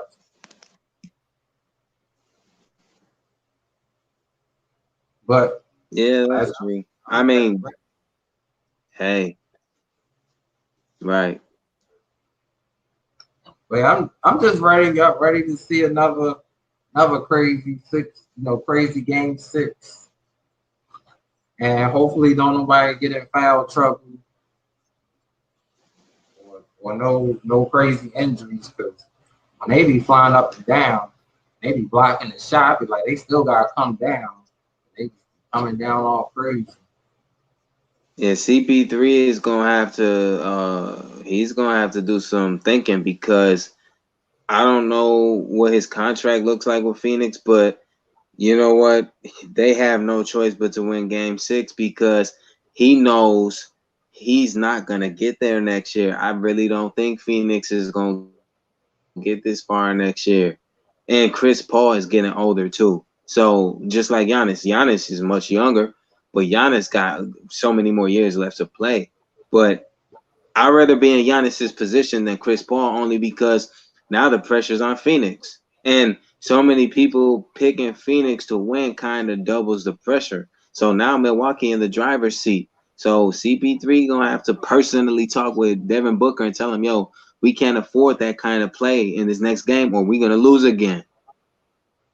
Yeah, and I just think in game 6, I think when it goes down to the fourth quarter with like 2 minutes left, the ball need to be in Chris Paul's hand. It don't need to be in nobody else's hand on Phoenix, because when he bring the ball up, he be making the right moves. Now I mean the other guy Cameron Payne do too, but he moves so fast with the ball.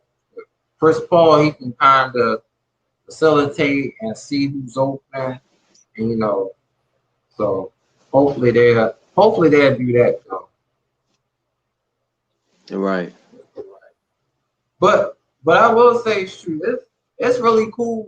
I'm just saying, Chris Paul 36 shooting 3 pointers. I mean, shooting 3 pointers is hard. I'm just saying, for him, for his size, he really gotta like throw it up there, and that ball be real high in the air. Damn, I'm like, damn, that wasn't.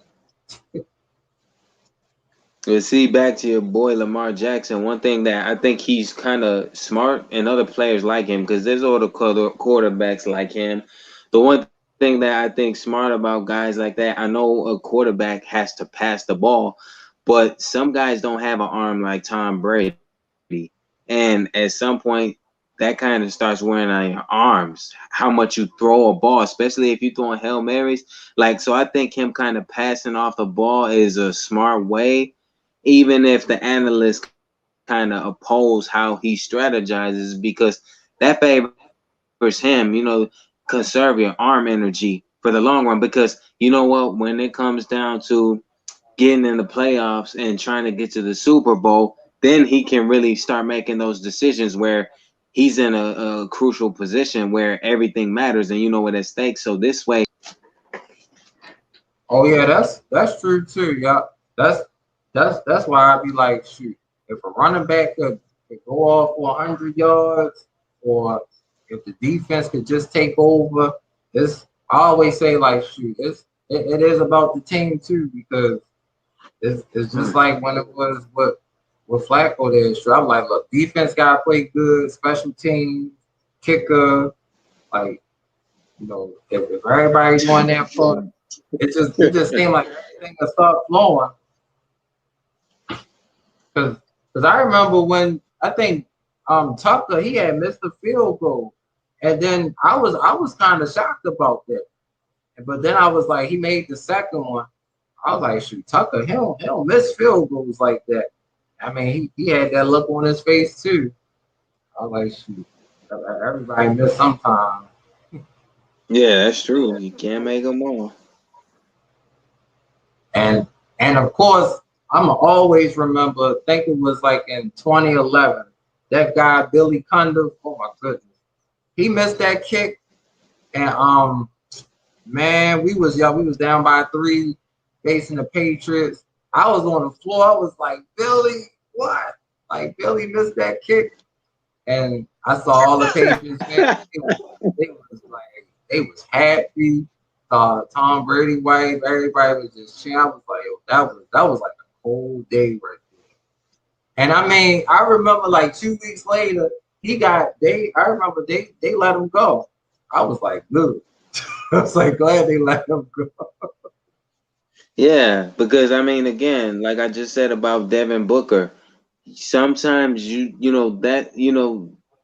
what happened here tonight, them losing, what's at stake. This is the finals, and this is something Stephen A would say. Just like when he was critical and fairly about LeBron when they got swept by Golden State. LeBron gave up. And you know what? As a guy that's calling himself the GOAT, you abandon your team because you know you're in process of getting swept, and that's exactly what's happened. Where everybody else, not named Stephen A, was trying to make excuses, and like Stephen A said, it doesn't matter what nobody say. LeBron James gave up, he quit, and you know what? How you calling yourself better than Jordan, but you lost. Jordan didn't quit on his team. And you know what? Devin Booker made a really bad play tonight. Yeah, accidents happen. He lost the ball. But like I said earlier, I'm pretty sure Chris Paul is telling him, yo, man, we cannot afford for this to happen. Because if, you know what? Just like Paul George, when he missed those 2 free throws with LA, look at what happened. Clippers lost. Now they ain't in the playoffs no more. Those are things like that are going to always stick out. And Devin Booker, like Chris Paul, has to understand you may not get to this point again next year, my dude. So you can't afford to do that again. Yup, and I just say I know the Bucks.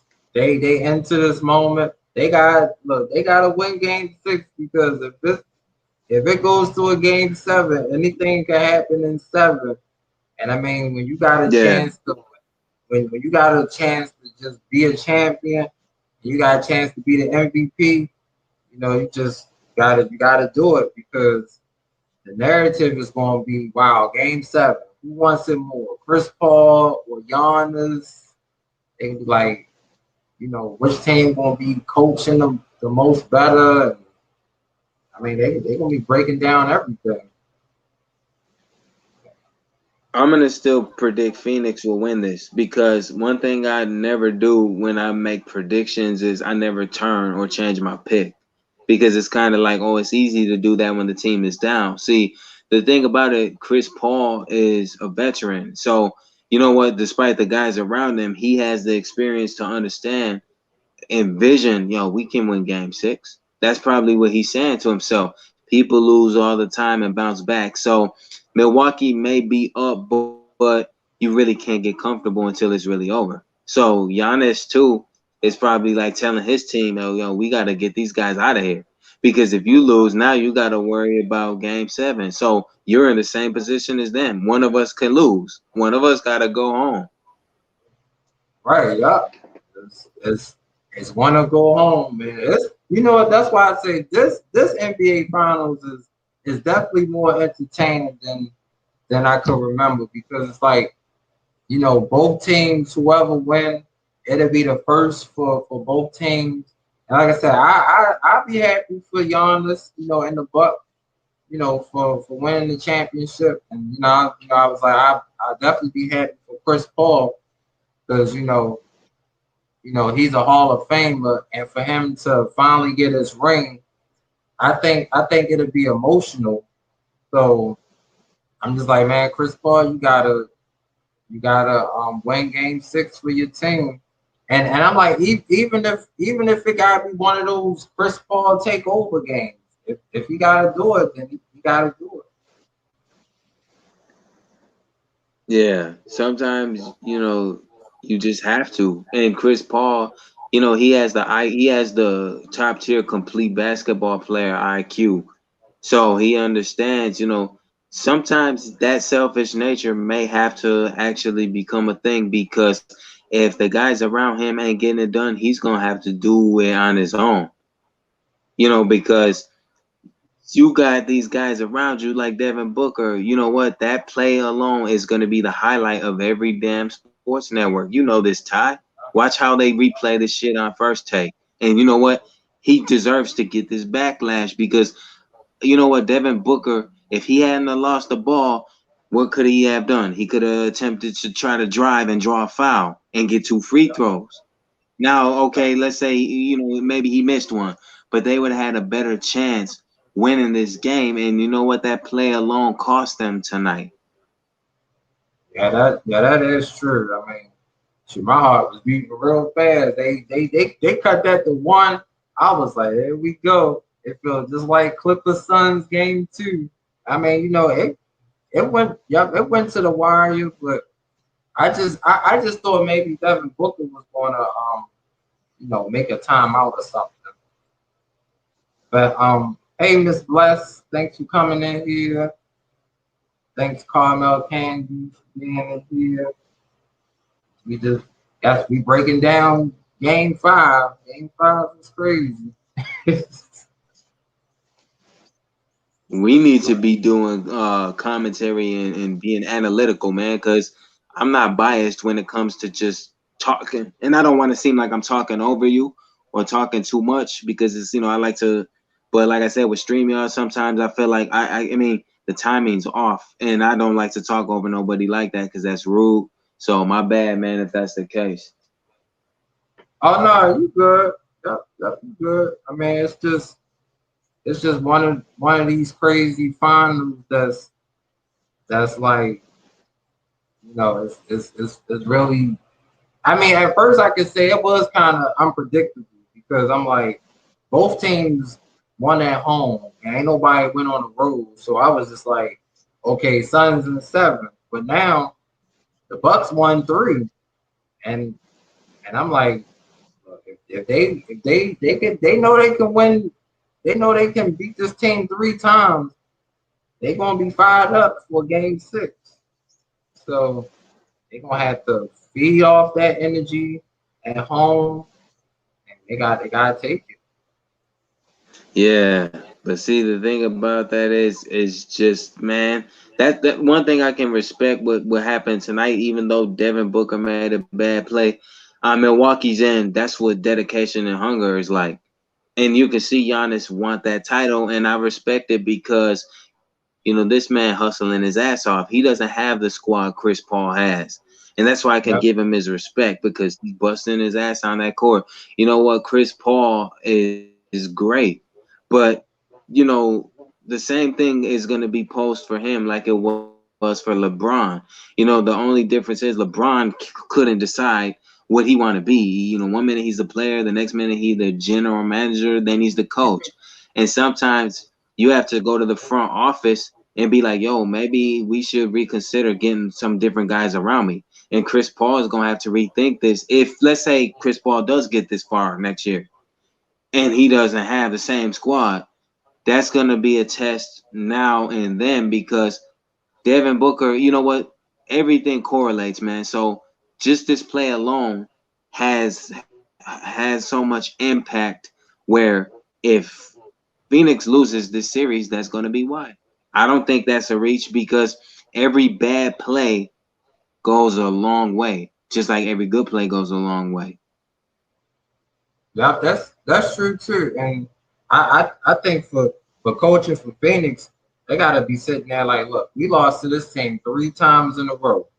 And they gotta just they gotta think of a game plan like y'all need to get Chris Middleton fouled out. They need to get Chris Middleton in some foul trouble because when he get going, he hot. And I don't know if they need to get Giannis in foul trouble, but they need to do something because Chris Middleton, man, like especially like now they're gonna be home, so it's gonna be more easier for Giannis to hit his free throws. Because the crowd, they was doing everything in their power for Giannis to miss free Yeah, but I think I agree with the first factor. Get Chris Middleton out and get him fouled out just because I'd rather have Middleton fouled out in the sense that, it's gonna put the pressure on Giannis because now he's gonna have to like double time, double work, which they already double him from time to time. He's missing a good percentage of his free throws. That's what you need. So you know what? If anything, they need to try to get Chris Middleton out. And if we was rooting for Milwaukee, or if anybody in here is rooting for Milwaukee, you would try to say, "Oh, get Chris Paul in foul trouble," because Chris Paul is the leader of that team. Now, and like I said in the chat earlier, adversity does make guys step up their game. But do you think Chris Paulless Phoenix Suns could win without their team leader? Because it puts the pressure on Devin Booker. Now you got to step up and fill the gap that Chris Paul is. I don't think Chris Paul injured or not playing favors Phoenix. And that's an easy dub for Milwaukee. So if you in here in the chat and you rooting for Milwaukee, tell me now if you think that Chris Paul not playing favors the Suns, because that's an easy win, especially if Milwaukee got Giannis. Oh yeah, and that's why I was like, man, like when Giannis come down the lane, I'm like, I'm stepping aside because Giannis, he can single-handedly probably get people in foul trouble. And I saw like he was just going down the lane. Like it was 3 people. I think Crowder was trying to foul him, and then Chris Paul tried to foul him. I'm like, it's like Chris Paul might have to get 2 fouls early just to slow down Giannis.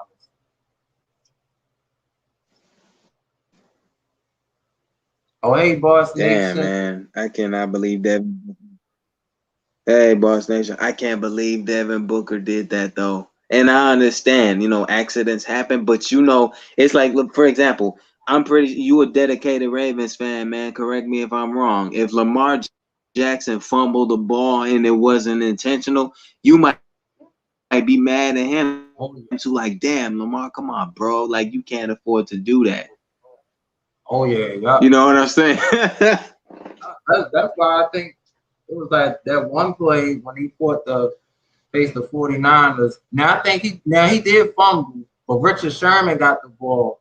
But that game was so close. I think the Ravens won like 17-14, but I was just like that. It was just that one turnover just gave them better field position for a field goal.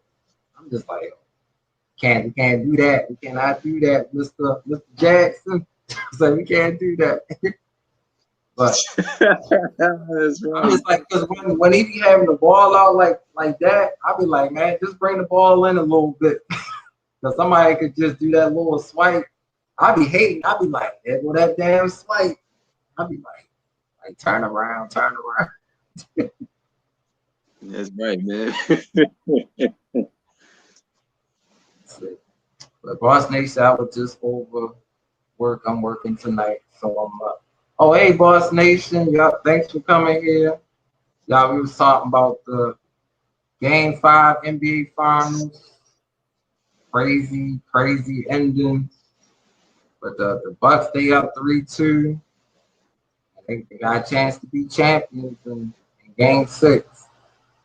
Look, I'm like, I want to see an Yeah, overtime. man. There still ain't been no overtime games yet.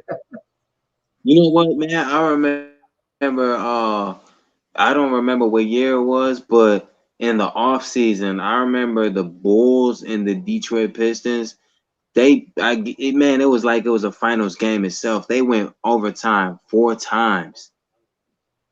Hey, oh my God, that is a lot right there. That's a lot. That's when I you know you think, don't want to lose, though. And you know yeah, that, not to stop you, man, but that's when you know you don't want to lose. Like let's say game 6 goes 4 overtimes and Phoenix wins. They both teams gonna be tired, man. oh yeah, because then it's like they got to play back on Thursday for game 7. I'm like, look, Yes. they need to happen. Like it like game 6 got to be 2 overtimes or 3 overtimes, and like Giannis foul out, Chris Paul foul out. It's down to Devin Booker and Chris Middleton. Like something like that should happen. Then they have so much to talk about for game 7. Like, wow, didn't expect Chris Paul to foul out, but then Giannis fouling out with 55 points or Chris Paul get 40. Like, I think if that happens, that would definitely be great. Yo, that'd be crazy though. If both team leaders got filed out, yeah, you might have something there, man. That's an interesting thought because I don't think that's ever happened, at least in the finals, where 2 team leaders from the opposing team get filed out. Like, let's say they got filed out in the first quarter. That has never happened before. right, right. Because that's why I was like, with the Warriors, like I remember Curry got three fouls, and I think that was because of James Harden. Like Curry was trying to guard him, but I was like that. I'm like, it's hard trying to not, I guess, not touch the person's hand with the ball, but the refs they gonna call it. So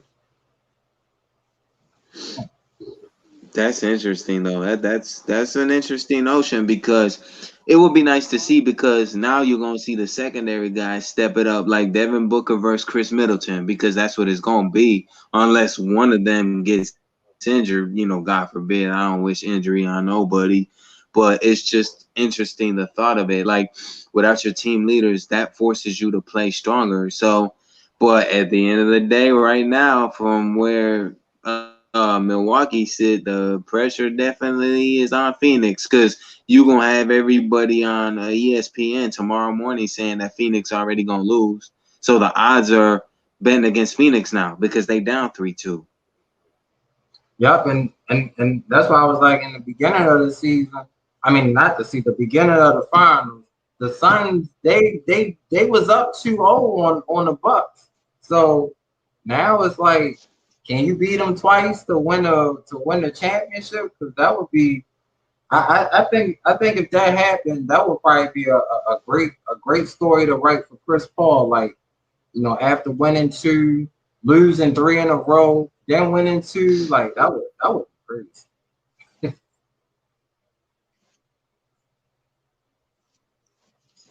Yeah, that would be a solid comeback story because and that's good if Chris Paul not only hit him, I'll be happy for his homies, the ones playing with him, his teammates, because that's good for a bunch of young guys like them. Because at some point, I don't know how much longer Chris Paul intends to play, But I think retirement is calling that brother. And if he does win this year, what better way to celebrate an exit the following year, knowing that you won a ring? It makes Oh every yeah, bit of yep, sense. that'll definitely be a good retirement right there. Yep, Chris Paul going out as a winner, and he probably just thanking the Suns for everything. And then I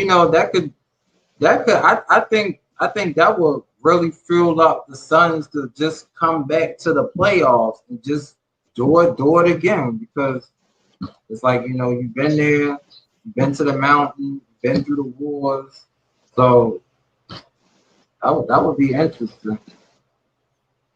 Yeah, did you see that new Space Jam yet? Oh no, I ain't see that movie yet. I think I'm gonna try to see it probably soon. But I know I definitely want to see Snake Eyes though, or G.I. Joe. Facts. Yeah. Snake Eyes is gonna be is definitely gonna be better, of course, than Space Jam. I mean, I feel like for me, it's not that I want to see Space Jam so much. I feel like I have to just because it's the sequel. So I feel like it's kind of mandatory just because to coincide with Jordan. But if Jordan, Michael Jordan, not the actor, because I know he made an appearance, but if the actual Michael Jordan makes like a cameo and we didn't get to see that, that'd be kind of dope. Oh yeah, yep, that would be. That really would be. And then I'm thinking, like, now that they made, this Space Jam, I wonder if they will make another one.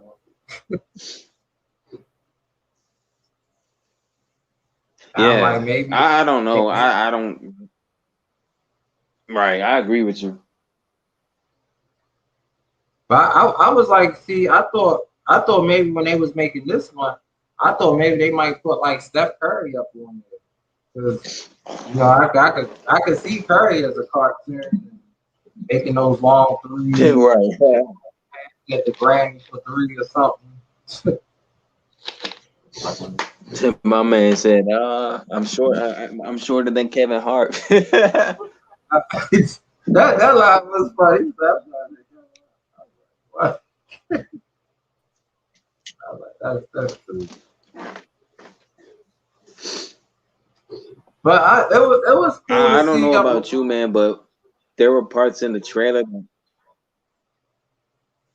Wait, You what said happened? was. Cause you skipping. I think streaming. I got you sounding like a robot. Don't refresh though, cause I heard the first part. But what'd you say?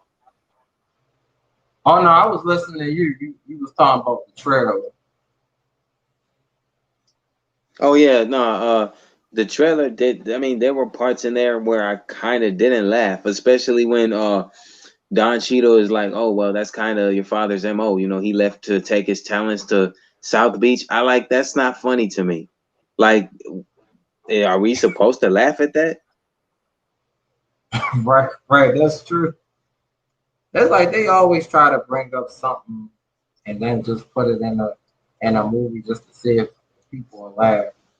That might be one of those awkward parts in the movie. Like everybody's like, why did they say that?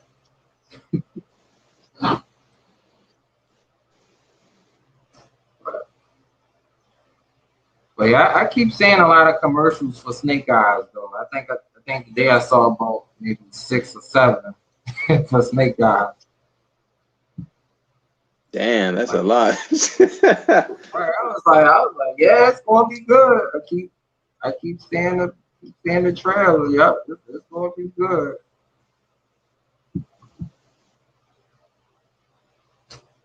Or is it? That's the question. Because you know how trailers be looking super cold, they be looking mad cool, but then they kind of let you down slightly. Like Captain Marvel, the trailer, to be honest, wasn't all that special when Captain Marvel was being pushed. But Oh then when yeah, I saw the actual movie, if we were grading movies by the letter, I would give Captain Marvel a C. I'm sorry, it ain't no hate. I mean, I don't mean nothing towards y'all here in the chat if y'all like Captain Marvel, but what would you grade that movie? yeah. It's just like for the Wonder Woman. I mean, I was a little disappointed in that because I was like, I mean, it was some action in there, but I was like, for Wonder Woman, it gotta be a whole lot of action though. Like, she is a great character and everything. I was just kind of disappointed at that one too. Yeah, that's a shame, man. Cause Aquaman was dope. I like Aquaman before Aquaman actually was released. I was kind of 50-50 about it. I'm not gonna lie because I was like, I don't care. I like what Fable be saying. Shout out to Fable. I like both DC and Marvel, but let's be honest, Marvel does give us better movies than DC. Yeah, yeah, that's true. Cause I'm like with Black Widow, I was like, Black Widow was really good.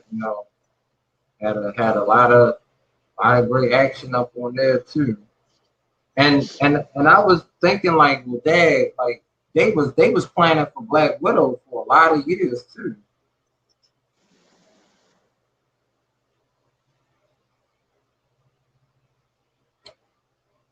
So it's just good seeing Marvel come out with these movies and stuff. Yeah, because DC is just I don't know. Like I think the only thing it has going for it at this point really is Aquaman. Because Aquaman did over $1 billion at the box office, man. Black Wow. Panther did that too. But now that Yeah. rest in peace Chadwick is gone, I don't know how that's gonna favor Marvel far as at least the Black Panther goes. But DC only has Aquaman. Did you saw the sequel to Wonder Woman, or is that the one you was referring to? Because the first Wonder Woman was decent. Yeah, the first one was good. I think y'all was talking about the second one. Yeah. Yeah, it was a letdown though. Yeah, it was though, because I'm just like that, like just from the first one. But I'm like, whenever they make a movie that's the first, I know it's never gonna be like the second. So, but Tina said, did you stay awake watching Aquaman?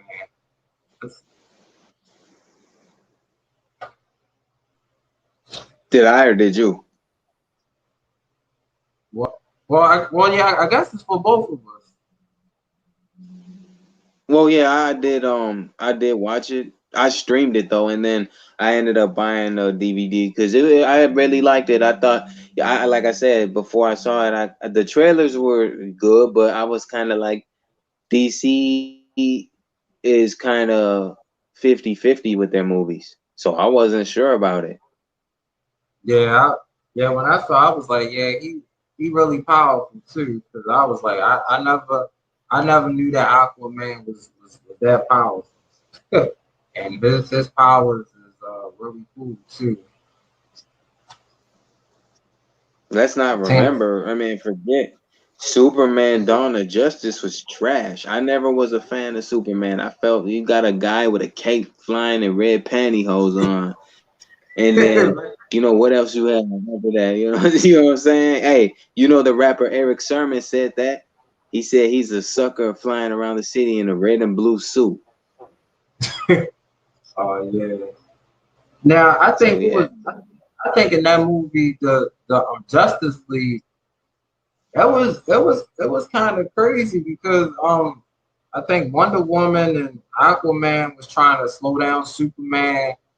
They was trying to disrupt his powers, but I was like, dang, like Superman is that powerful? Like, I thought maybe Aquaman could like kind of like take him down or something, but I guess that his red laser is that powerful. Yeah, I just like the Justice League movie. I don't know if what you thought of it, but I kind of was like, it's forgettable. Like I didn't buy it. I streamed it, watched it once, and that kind of was that. I'm like, that was trash. Yeah, I think yes, I saw it too. I thought it was okay though. It was cool. It was just cool just seeing all the characters together though. It was cool seeing everybody together. But I was just waiting to see Wonder Woman. I was like, all Like, where Wonder Woman part from? Yeah, But I'm just like, dang, from her second movie, I'm like, they should have really just did more for it. They really should have did more for Wonder Woman. it's like with Suicide Squad with the Will Smith and all of them. If you Yep. really look at the characters, the Slipknot was pointless because he got killed off immediately. Katana was like Oscar speaking in Japanese. The only thing Oscar could say is, "Oh, nobody's ready for Oscar." What else she say? I'm the Right. WWE champion, and then she started speaking all kinds of Japanese. I don't know what she's saying, but Asuka and Katana are the same person in an alternate universe. And Shinsuke, oh, I'm sorry, I don't speak any English. Running around with Sami Zayn looking like a Michael Jackson Japanese impersonator. I know, like, Whatever he's saying, man. I was like, man, this game, man, I'll never forget the first time I saw him. It was crazy. Oh, hey, Coffee and Chit Chat. Yeah, thanks for coming Hey, through. Coffee. To show some love. Stay safe, everyone. But I really thought it was something wrong with Shinsuke because, like, when he came out and he was doing all like this, and he went to the middle of the ring and he laid all day. I'm like, yo, what is wrong with him? And one of my friends was like, well, that's how he be. I said, oh, I thought there was something wrong with him. But I was like, man, he can wrestle though. But it's just when he come out and it's so cool just seeing him dance to his own music. Cause I'm like, you don't really see superstars doing that. Yeah, well, Asuka and Shinsuke both come out to the ring like they drunk. Yeah, yeah. I was like, yo, Oscar be so funny. I be like, man, her and R-Truth it's like the perfect friends right there. Like, cause R-Truth was talking like Oscar. I'm like, what in the world did he say? Yeah, she be yelling in Japanese, and I'm like, I don't know what you're saying, but I love Oscar, man. It's just they shouldn't have her really say anything on the mic because I mean, okay, it's Japanese, she can gravitate towards the audience in Japan, which is good. But I mean, for us, like, I don't know, subtitles, please. Yeah, yes, that's yes, that's But she got a great YouTube channel though. I didn't know she had a channel until I think maybe like a year ago. I'm like, yeah, I'm like, it's cool seeing Yeah. wrestlers have YouTube channels because I'm like, I know they just be busy all the time.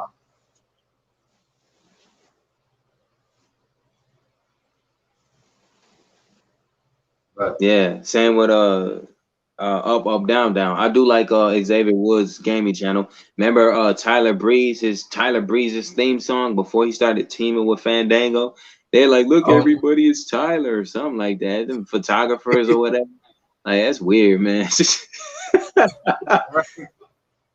yeah, I really do like that channel because I'ma always remember when Seth Rollins and Kofi they was playing Madden and oh man, like Kofi picked the Patriots. Seth Rollins picked the Bears. He was like, I'm gonna win with this Bears defense all day. I was like, oh, Rollins. I mean, they was both competitive, trash talk. Oh, that's cool. Yep. Yeah, yep, it is. I'm like, that's a lot of work. You wrestling and you got a YouTube channel. That's, that's a lot.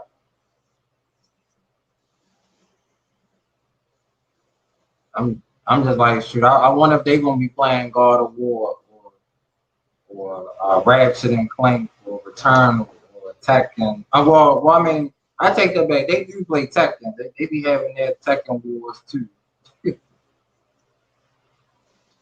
It's sad though, that some of the people you won't see on there no more because WWE released them. And how many people has Xavier Wood has as host or guest on there, and they gone now. Yeah, yeah, that's true too. And it was I'm like, it was always cool seeing the Usos on there playing Tekken, and then I was like, dang, Samoa Joe be playing Tekken. I'm like, that's so cool, man. Like, I was like, I never would have thought Samoa Joe played video games. Yeah. I'm just like, dang, Seth Remember how Rollins. the Usos, when they first had the like them talking and they theme song, but they fake like they was the New Day before they came out. Oh yeah, yeah. Oh, Cleveland, don't you dare be sour. Clap for your busted up 2-time tag team champ and feel the power. Ooh, so. Yo, man. I be like, man, Big E is so funny. Whenever I would hear that, I be That's like, here we funny, go. man. I be like, man, Big E is so funny. Like, man, I'm just like, man, he's like the heart of the New Day. He just be doing all the crazy stuff, all the dancing, and like he just crazy.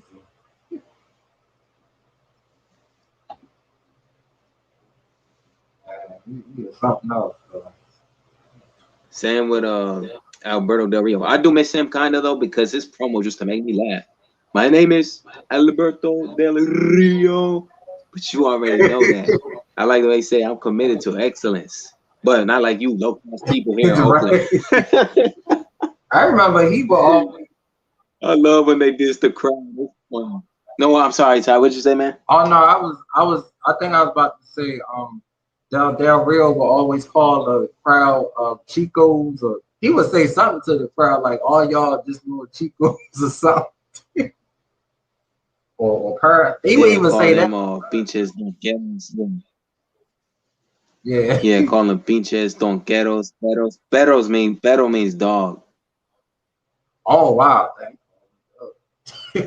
Yeah.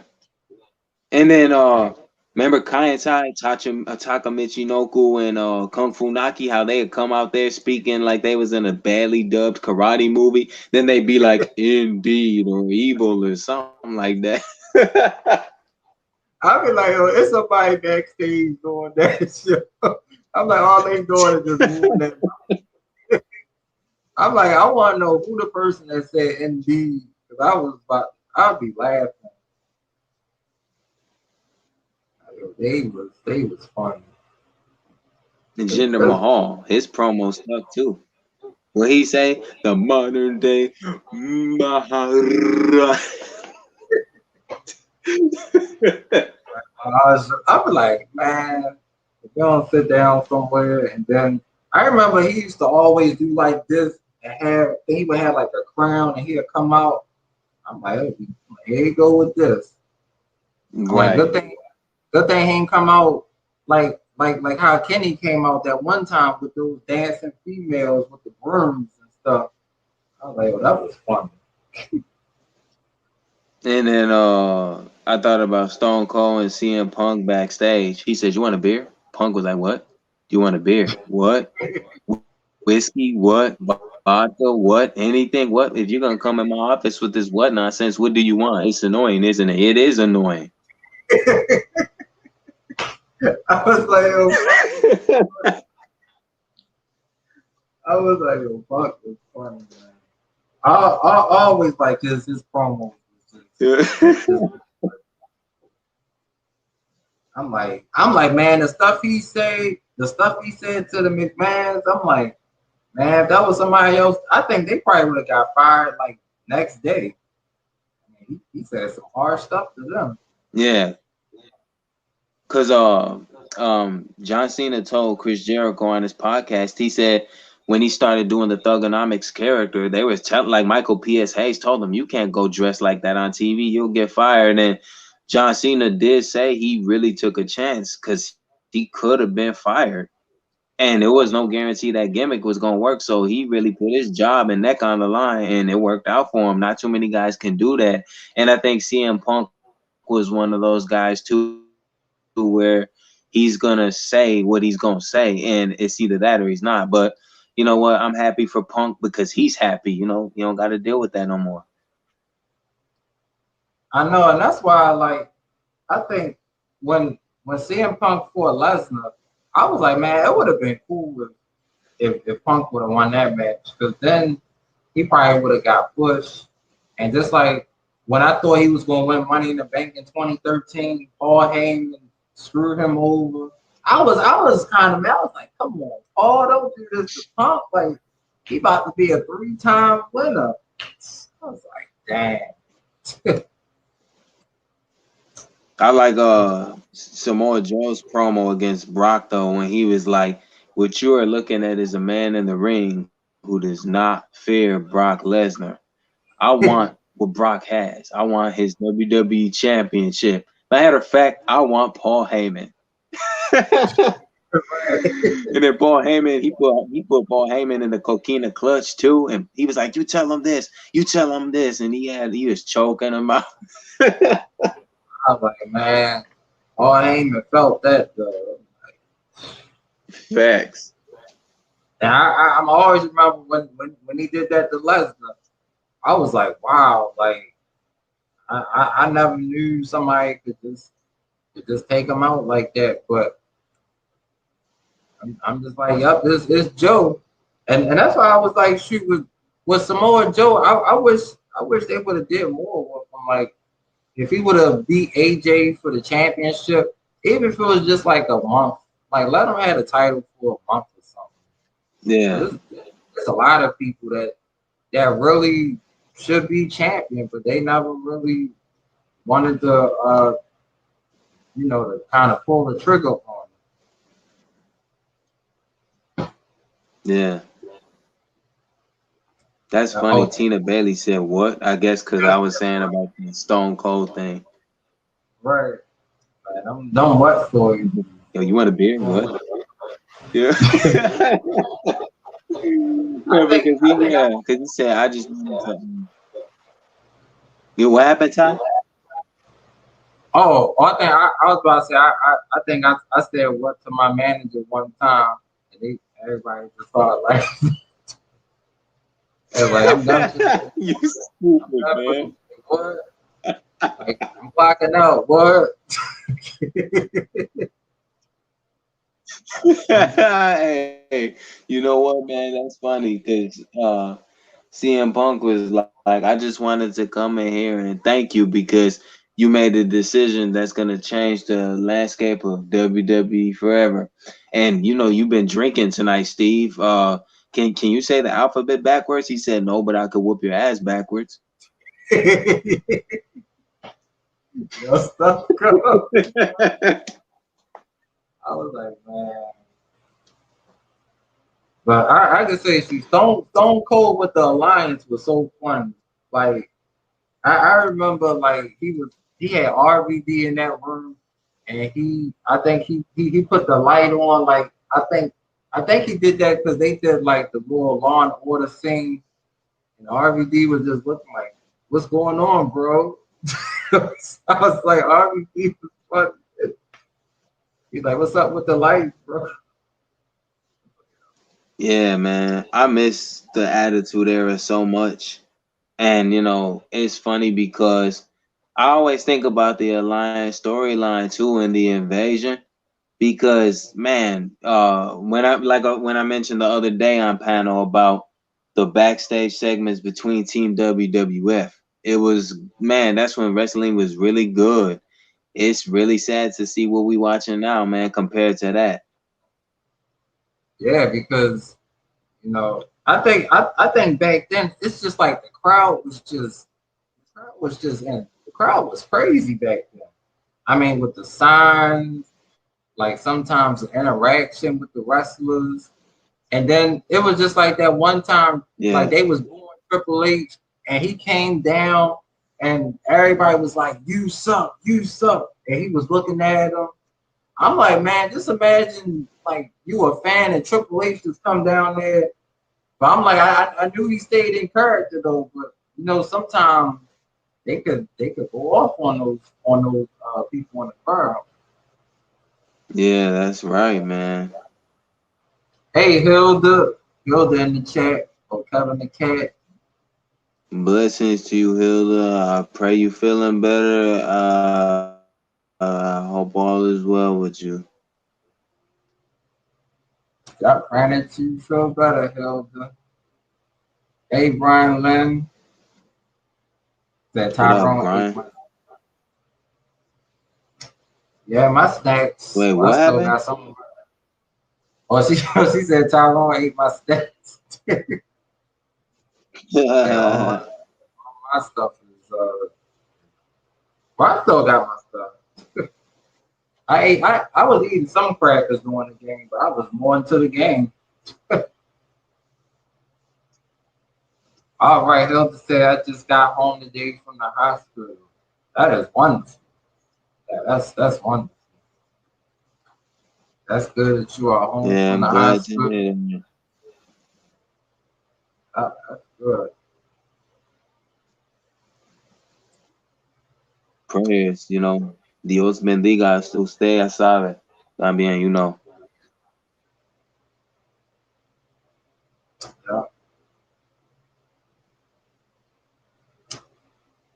They're like, Team what? or team. I'm the WWE Women's Champion. What? Okay, say what again? You're a loser. What?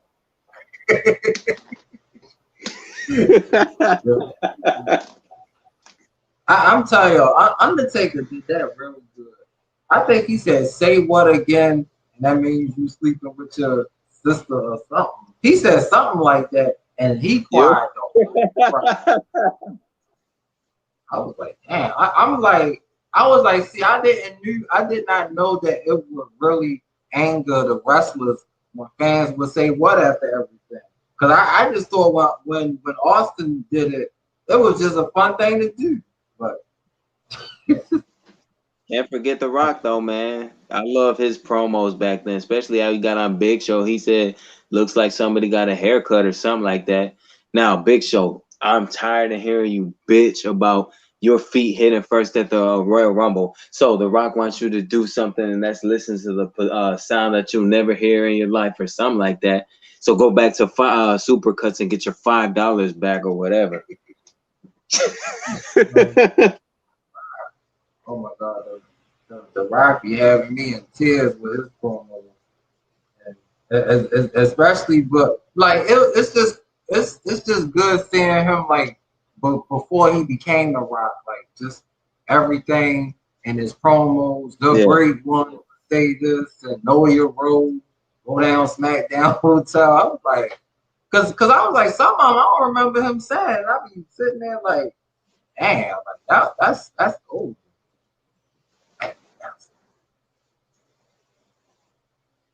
Remember when Big Show went just by Paul White though, and then he lost to Stone Cold, and the King is like, "Oh my God, Stone Cold just beat Paul White. I can't believe it." And then The Rock is like, "Paul White is a 500-pound bag of monkey crap."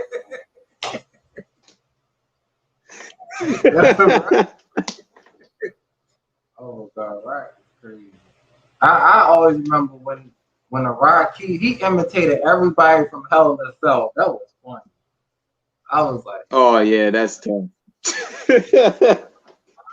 he did Kurt Angle so funny. I think he was like, I'm Kurt Angle. I'm gonna just drink me a glass of milk and do something. But I was like, oh, the Rock just made it funny though. And Yeah, like he said, he was like, "I'm." Maybe The Rock has to be Kurt Angle, which means I'm gonna drink a big glass of milk, eat some chocolate chip cookies, and take 3 Viagra. that's what he said too. Yeah. I was like, yo, how you come up with this stuff? Like,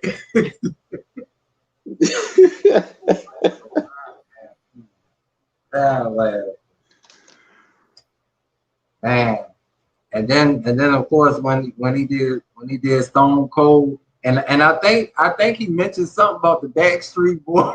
I think he mentioned something about the Yeah, he said, Backstreet. well, maybe The Rock has to beat Stone Cold Steve Austin, which means I gotta get up in my pickup truck, drink some Steve Weisers, maybe listen to some Backstreet Boys. I was like, I was like, man, I can't see Stone Cold listen to Backstreet Boys.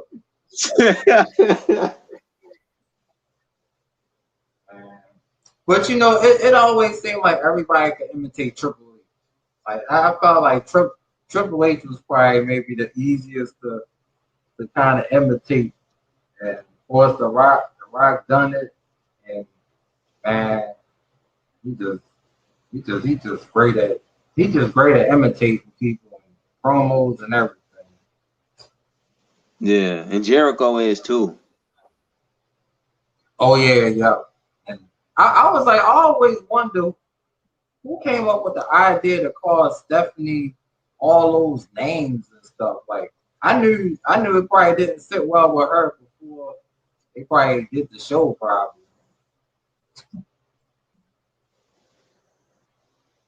Yeah, because that's kind of them chants back then was rough, boy. Man, that crowd lets you have it. Right. Like when she came out, they be like slut, slut, slut, slut. I be like Yeah, every time. that was a bit much. Damn man, like. But I was just like, well, you know, Triple H, Stephanie, and then it was like, Triple H married to, Stephanie McMahon, got all the power. I was just like, it was just a whole bunch of power thing, attitude era. Just whoever had the most power just was like taking over. But it's funny though, fans conversations, like when fans and wrestlers talk trash to each other. Like somebody's like to Batista, I hate you. He's like, I hate you too. Right. I was like, Dad, like that's crazy. And I think somebody said something to Jericho, and Jericho was like, "I'm from Winnipeg, idiot." I was like, yeah. I was like, "Come on, man, it's Jericho, man. You don't like Jericho, like, the lead champion right there." But man, that is funny. It might be worse for like Kevin Owens because Kevin Owens he'll go out there and talk smack to you right there. Yeah, so will Sami Zayn, but Sami Zayn look like somebody's local cab driver though. Yeah, he do though, man. Especially with that head on. You know what? The one promo I did like by him is the one he did the night when he lost to Finn Balor, and then he was like, that's when he came back from injury, and he was like, you know what? To the audience, he was like, it really sounds like you all missed me, but I gotta say, I didn't miss this. I didn't miss any of you. You know what? So yeah, like it seems like WWE happens to be like this super toxic environment. Everybody said that. I was like, hey, yeah, he was like, man, well, I'll see you all in hell. That was Vince talking through him, though. You know, that was all Vince over that promo. Yep. But I mean, I think it's just good when the wrestlers they can just be themselves and they can write their own material. Because I remember, I know we talked about Roman saying that one line, and I saw a lot of people react to it, and they was like, "This ain't Roman. Like, that's somebody just telling him what to say." And even Roman was like, "Shoot, that was a hard thing to say." Like, son of a, what he say? Son of a suffering, sniveling, what? I don't know, man. I'm like, you up here doing Looney Tunes promos. You couldn't pay me to read that. But I mean, you got to do what you got to do. I know we got a job, man. But I'm like, you up here giving, who was that? Sylvester, suffering succotash. I remember Christian said that against Jack Swagger on ECW, and it was funny then because Jack Swagger really talked like that. So, I mean, it was funny, but when Roman said that, I felt bad for him because you know Roman ain't want to say that. Right. And I'm always like when it was Roman and Cena, they was going at it. I was like, I thought they was just going back and forth because I remember Cena said, I can do this. They can say I can do this better part time and you can do it full time. I was like, damn. I was like, was that really? Yeah, I was like, was that really that Cena was a saying? shot. I was like, damn, man. Bo Dallas was funny too. You can't forget Bo. Well, I like when he came out there and interrupted Roman. He said, "You know what, Roman? You're Outback Jack dressed in Kevlar, wrestling in a bulletproof vest. You're the Tim Tebow of WWE. But I hate to admit it, Roman. You're kind of a bust." I got to look at that, man. He got Look, fears. I was terrified for him when he said that to Brock Lesnar after he lost to the Undertaker. I was terrified for him, and I'm just like, Oh I knew yeah. deep down Lesnar was probably laughing it off, but I'm like, it take a lot of guts to say that to Lesnar. Whew. He said, "Excuse me, Mr. Brock Lesnar. You know, you had a beautiful dream, kind of like you when you lost to the Undertaker. But you know, you can change that loss and change all that if you just boldly." Bam! He got hit with an F5. Right? And Michael Cole was like, what? Like anytime Michael Cole say that, he cringing too. Like, what in the world? Yeah, it's just like I said, what I said about Bailey earlier, that was hilarious to me. I'm sorry. That's the one thing she did as a heel in her career that made me laugh. She's like to the ref, "Can you help me? I'm sweating." He said, "No, I can't help you." And she's trying to use her teeth to, I think, rip the tape and put them kendo sticks in there. And then Michael Cole said, "What the hell is she doing?" And then she finally got whatever she was trying to do. "You like that, Cole?" He said, "No." I was like, yo, that was so funny. I was like, man, that made the whole match right there. So I was like, yo, what is she doing with that damn tape? I was like, Fact. but I did not know they had a microphone near Bailey. So when first she was talking, I didn't think everybody would hear. But that was just a funny a funny moment right there. But when she hit Sasha Banks with the kendo sticks, like when Sasha, I think she was kind of trapped between the apron, and you know that you could hear Sasha like in pain. That looked like it hurt. Like she hit her 4 or 5 times, and you saw like the marks on her back. So you know them hits was real, man. No, and then of course, shoot, I'ma always remember, man, when Seth Rollins beat the mess out of Dominic with that damn kendo stick. I was like, yo, they had to pay him a lot of money to do that because his whole back was just red. Like, yo, Facts. that was crazy.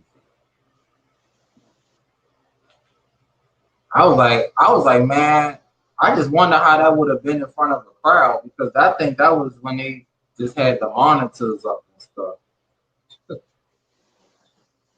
Yeah, just like Sheamus when he ended Jamie Noble's career, because he really power bombed him on that floor. And I understand that it's Matt, it's protecting Matt, but still, like you saw how Jamie Noble was, that dude was in pain. And then I'm like, already, man, Sheamus really ended that dude's career. Yeah, that's why I be like, man, they really sleeping on Sheamus. Like, man, Sheamus could be, could be a. I mean, I know he the United States champ, but he could drop that and just go after Lashley because him and Lashley had a good match, but I guess after that, they didn't want to do nothing with him. Yeah. I liked his promo against Triple H at WrestleMania 26 when he said, "Now let's look at me. In 1 year, I've ended careers. I've dominated Raw." And like when he beat Cena at TLC, nobody saw that coming. Oh yeah, yeah. I was like, hey, y'all be put Sammy through the table. I was like, man, y'all, like, man, Sheamus was no joke. I was like, even when he was face, he still bring the same brutality as he do as a heel. So, like, man, Sheamus hit hard. Facts.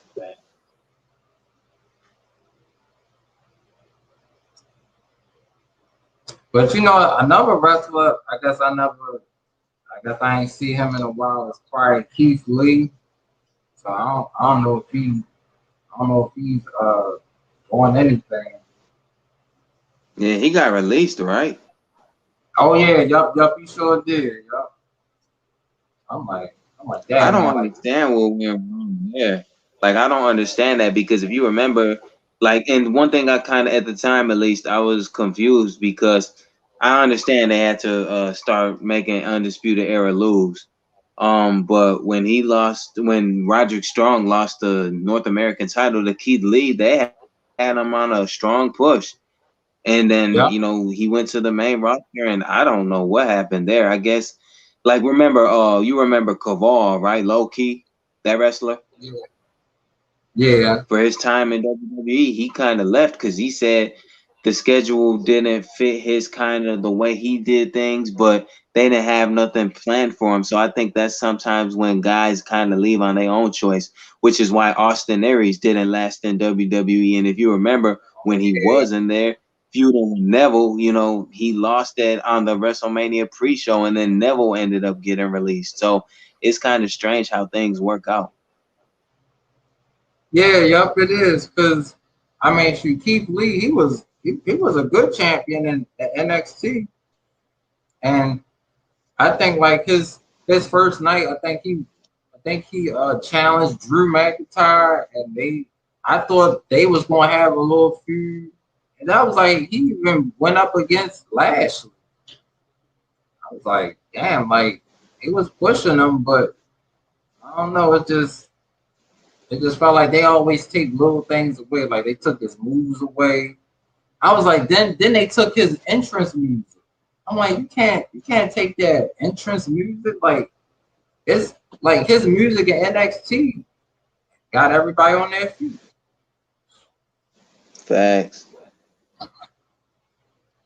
I mean, the first time I heard Keith Lee, woo, woo, I was like, oh yeah, everybody like him. Like the whole Like Big crowd. E, like I said for Big E Langston. Big E, I liked his theme, like his first one, I Can't Keep Still, then I Need Five. Like I liked Big E Langston in NXT. But I just don't understand. Well, now he got a chance to kind of go back to that. If he wins Money in the Bank, give him back that music because that man, his theme song's not. But I just same with Bianca Belair. I like her first theme song when she first debuted in NXT because I know that rapper. But either way it goes, I'm like, some theme songs just are trash. Like Brie Bella's theme song for one. Oh yeah, oh yeah, breathe mode. I'm like, man, she Brie be coming mode out. is about being drunk and being stupid. But like, I always thought like, well, not, is it- oh yeah, well, Nikki Bella.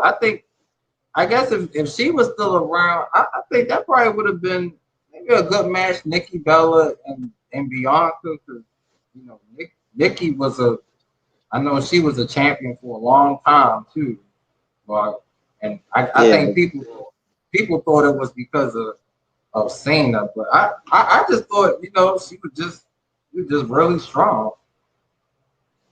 I don't know. I mean, like I said, AJ Lee kind of said some stuff in her promos that was true about all those women.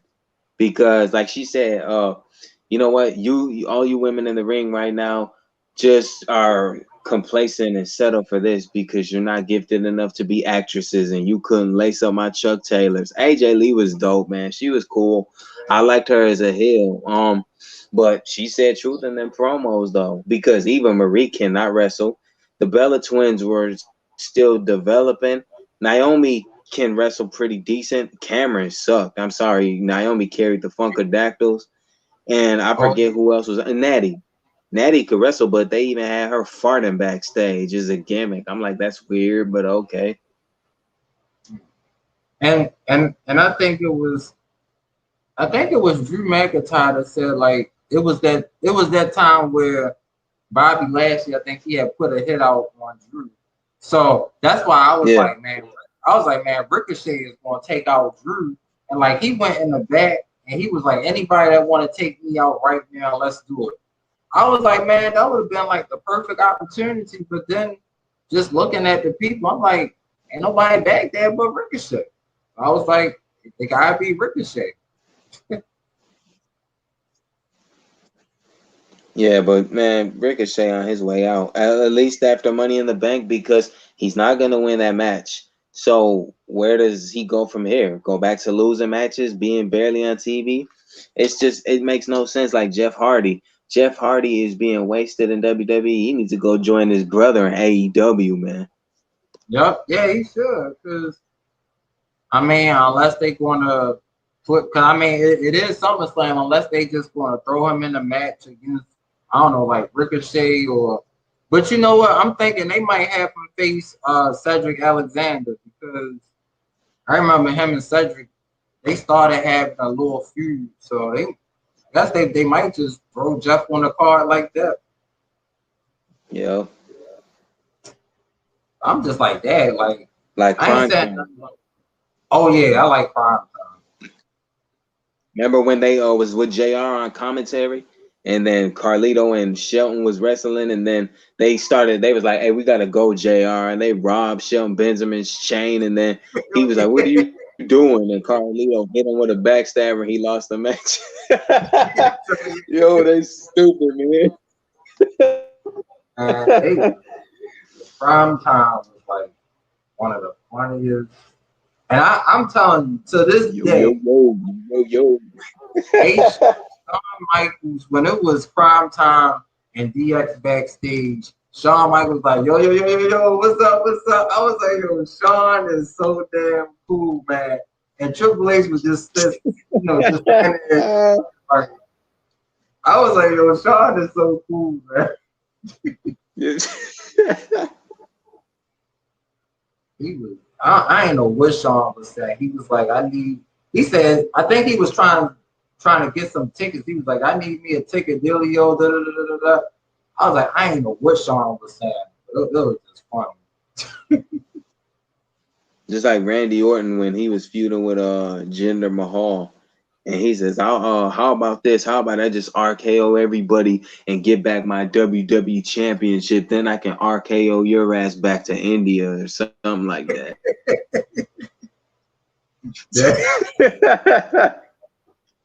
What a crazy thing. Yeah, the Viper. Not the Viper. And you know, I think he was on Kurt Angle podcast, and I think he said, you know, he just wanna wrestle for as long as he can, and he said he wanna be, I guess, still here when he old and just watch everybody else wrestle.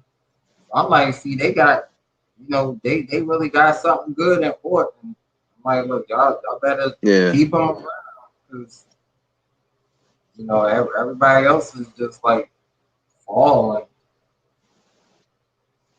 You know what, man? I would like to see Randy Orton wrestle The Rock, though. That's what I want to see. Oh yeah, that would be good. Because I think back in 2003, they had a little, they had a little confrontation at WrestleMania. I think it was The Rock and Sock Connection versus Evolution. But it was like a handicap match. But I would like to see them wrestle though. It's like when the NWO beat up The Rock, and then Hulk Hogan spray painted the NWO on Rock's back, and then King is like, oh my God, look, there goes the artist. And JR said, artist my ass. Yo, JR is funny. I'll never forget when I think he was so pissed off at Kane, and I think Kane came out there and he was like, so what would you like to see happen? I would like to see Kane get hit by a truck, and I like to see Eric Bischoff just get beat up to a bloody ball. I'm like, damn, I don't care about Kane or Eric Bischoff. I'm like, damn. Yeah, just like when The Rock, man, The Rock when Mankind's damn feud was funny too. The Rock was like, he said in that promo, you know what, Mankind in the last month or so, The Rock has done everything he said he was gonna do, which is beat you worse than any man has ever been beaten. Tonight, the millions and millions of The Rock's fans want to see your fat cellulite ass go one on one with the great one. Oh man, The Rock, Man. all his forms was just funny though. Like the Great One, Facts. SmackDown Hotel, and see at first I didn't know like The Rock would just stand on the apron and do promos like that. I was like I never knew he did that. I just remember him going on the apron and doing the eyebrow and then getting down. But I was like, yeah, Rock came a long way. But Cena did go toe to toe with Rock on the mic, though. You can't lie, because Cena did say some. So he did say some truth. He is like, you know what? You come out here and you tell these people I'm lame, man. You rock some lipstick and wore a skirt for the game plan. Oh, You imitate me every time you move. For 7 years, we couldn't see you. That's funny though. oh yeah. I'm like, man, Cena he be telling some truth though. That's why I was like, man, when he said that to Roman, I'm like, yo, that. And some people thought it was like some heat. I was like, I thought it was too. I'm like, man. I'm like, see, if we get the Thugonomics Cena versus Roman, I like to see that because it's a whole different scene, you know.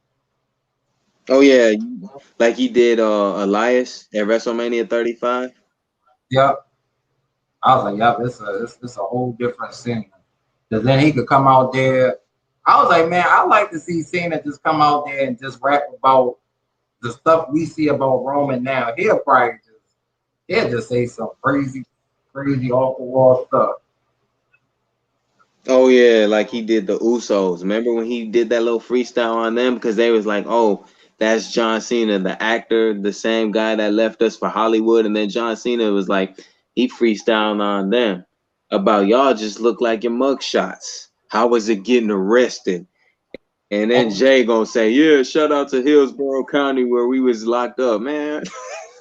Oh yeah, that was great. I was like, yo, Cena, he throw some good shots at you. Facts. And I remember when I think it was him and Kurt Angle had a rap battle, and I think him and Big Show had a rap battle. I was like, man, see that was and then him and Spanky had a rap battle. I was like, well, that was entertainment, man. Like I always loved when they did that. It was fun.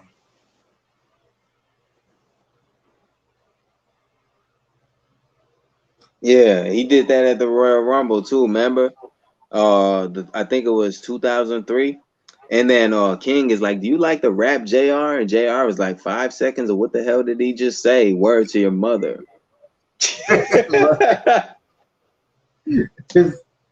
I be like, yo, Cena.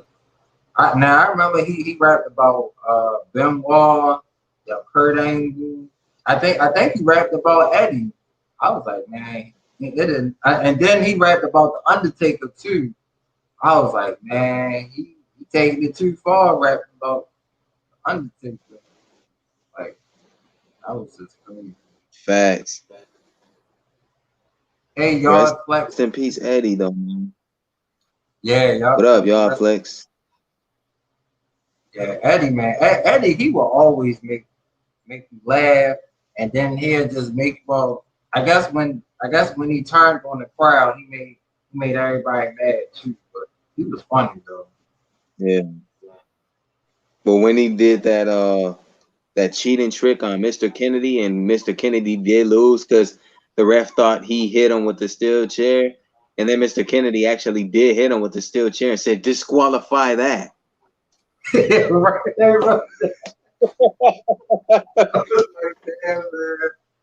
But I was like, man, Eddie did that so cool. Like I think he hit the chair on the ground, and then he great. I think he threw the chair at Mr. Kennedy, and he just fell down. I was like, yo, that's crazy. And then I'm like, they timed that so perfect. Well, that was so cool. Yo, Mr. Kennedy was funny too, though. I did like his entrance when the mic would come down from the ceiling. Yeah, he was funny. Man, I tell you, every time I watched it with my fam, I was like, I hope that mic don't hit nobody in the audience, because he'd just throw it up, and then he wouldn't even touch. Like, it's like, wait a minute, where you throwing that mic at, man? But I think somebody said when you throw it up, somebody catches it from the field. I was like, hey, yeah, they got to. That hit somebody in the crap. Mr. Kennedy. And then when he was here, he was like, oh, shut up, I'm gonna say it myself, Mr. Kennedy. But everybody was still saying it. I was like, I don't care if you face on it, I'm gonna still say it. I was like, oh, that was so funny. He's like, remember that when he did that, I think it was a Green Bay plunge. Like it was like, I think it's like I don't know, a fireman's carry, but a front flip, and he did that to Hornswoggle off the ladder. I'm like, yo, that little dude, lucky he ain't die after that at WrestleMania. Was it? I think yeah. I'm like, yeah, he really could have got hurt doing that. I was like, yo, that was just painful. I was like, yeah, I don't think he was getting up no more. I think, yeah, he came out with family too. I'm like, yeah, family was just crazy. In MVP, when he had the Silk the Shocker theme song, I'm coming. Nobody can stop me. Nobody can top me. Yeah, I like that theme song, man. And MVP was a good heel, though. Yeah, he was the. I'm always remember him and Teddy Long, man. I remember JBL said MVP out here looking like a blue Power Ranger. and the crowd was like, Power Ranger. It was clapping. I was like, yo, this crowd is crazy.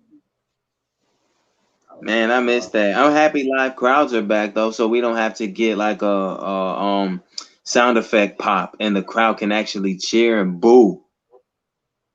I know, right? Because I always be like, man, those monitors. I was like, man, half of those people ain't watching the show.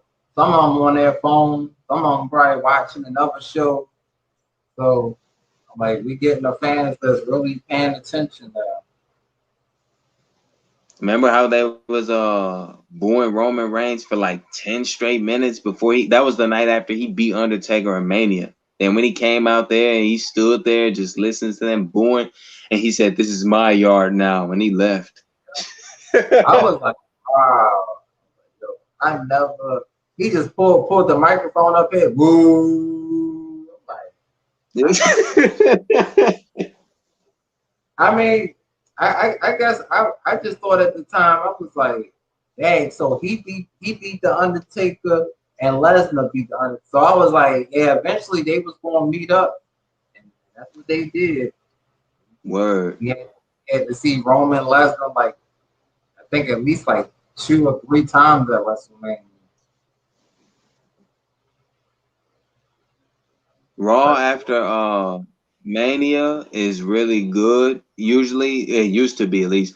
In SummerSlam, the night after SummerSlam is good too. I remember Cesaro grabbed that damn beach ball and popped it. I was like, damn, man. I mean, he got over the person that. He's like, I ain't doing this. I was like, damn. Yep, the crowd was getting bored. He went out there and popped the balloon. Remember the dude that made, I guess they made him like he's famous for his reaction to Brock Lesnar beating the Undertaker. The black dude with the Daniel Bryan shirt on. Oh yeah. I was like, yup. Undertaker lost. I mean, but Yeah, I I was. That was crazy because you saw how Brock Lesnar kind of, he kind of fake, I guess, celebrated. I don't think he really wanted to end Undertaker's streak. I don't think he did. yeah, like I still say to this day, shoot, Undertaker should have retired undefeated because I mean, if Undertaker would have beat Lesnar that night, and then of course I'm just like, well, recently he fought John Cena at WrestleMania and he beat him, and he beat Yeah. Bray and CM Punk. I'm like, it would have just been nice him being undefeated. Shield, man. I remember that Shield promo though. You know how they would do when they would be backstage with the camera and all that. Dean Ambrose is like, you know what, Undertaker, you may be undefeated at Mania, but the Shield is undefeated, period. And you may be a legend or some. And then Seth Rollins was like, yeah, but there even comes a time for legends to be pushed aside, and your time is up. That's true though, what he's saying, because like I said, they done before Mania 29, they beat up a lot of people. They beat up Rock, they beat up Cena, Sheamus, Ryback, Team Hell No, and they weren't even at Mania yet, so they made their own match. Like, and they won that because Big Show knocked out Sheamus and Randy Orton after they lost. I was like, I mean, not saying I was like that. Big Show, he just always turn. Like he could be a face and then he lose. Yup. Like they knock out both of them. And he knocked out Roman Reigns too. When remember how Goldust and Cody Rhodes were able to get the tag titles off Oh them? yeah. That's because Oh yeah. Roman Reigns said, "I'm gonna finish you," and then Big Show knocked his ass out. I was because I think the only person that ever kicked out of that knockout punch was Sheamus. I was like, man, he knocked Sheamus out cold. And I was like, he still kicked out. I was like, man. But I Yeah, think that was. Yeah, you're right. Because I don't think nobody else kicked out of that. I mean, I'm not sure. I could be wrong, but I don't remember. And then, the king was like, man, he hit him so hard his kids will be born dizzy. I like that, man. I'm like, man, look, that's how you know a wrestler tough. They could take a big punch like that and still kick out. I'm like, man, look, they could have. I'm like, look, they could have built Sheamus and Lashley for a pay-per-view match. That would have been good.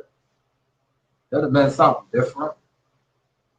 Remember the match that Triple H and Sheamus had at Mania 26? Like, Triple H is one of the few people that kicked out of the bro kick, mind you, and he kicked out of it twice. The first time that Sheamus hit him with that, I'm like, I thought he was finished because that was a real close 2 count, and he just barely kicked out. But then Sheamus hit him again. So it's like, I think Triple H didn't want to put Sheamus over at Mania, but then he did at Extreme Rules. Yep, he did. Cause I think it was probably one of those. I think he was tributing. He was saying a tribute to Shawn Michaels, and yup, that's when Sheamus attacked him from behind, and I was like, oh, here we go, we got another feud. Big Show, you mentioned how he did the turns. Remember how he caused his team to lose at bragging rights, and then the next night on Raw, everybody turned like hit him with a finisher. He took Oh a yeah, FU. I don't call it. Yeah, I don't call it the attitude adjustment. He took a FU from Cena, a pedigree from Triple H, Sweet Chin Music from HBK, shooting star press by Evan Bourne, and he got the Yakuza kick by MVP. Like, he got hit with almost everybody's finisher because he turned on Team Raw like that. that's, I miss them having that pay per view because it was like a lot of good matches. It was a lot of competition too. Cause like Raw and SmackDown that's when it was really Raw. Like both shows was really competing against each other.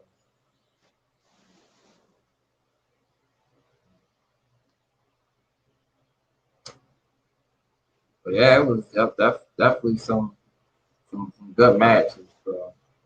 Damn, going on 5 hours. I didn't even realize that because I don't really pay attention to the time like that. I'm only up still because I'm like, man, I'm just chilling. I'm just relaxed. I ain't got to work tomorrow. So that's why I'm still up. Yeah, yep, same here, yep.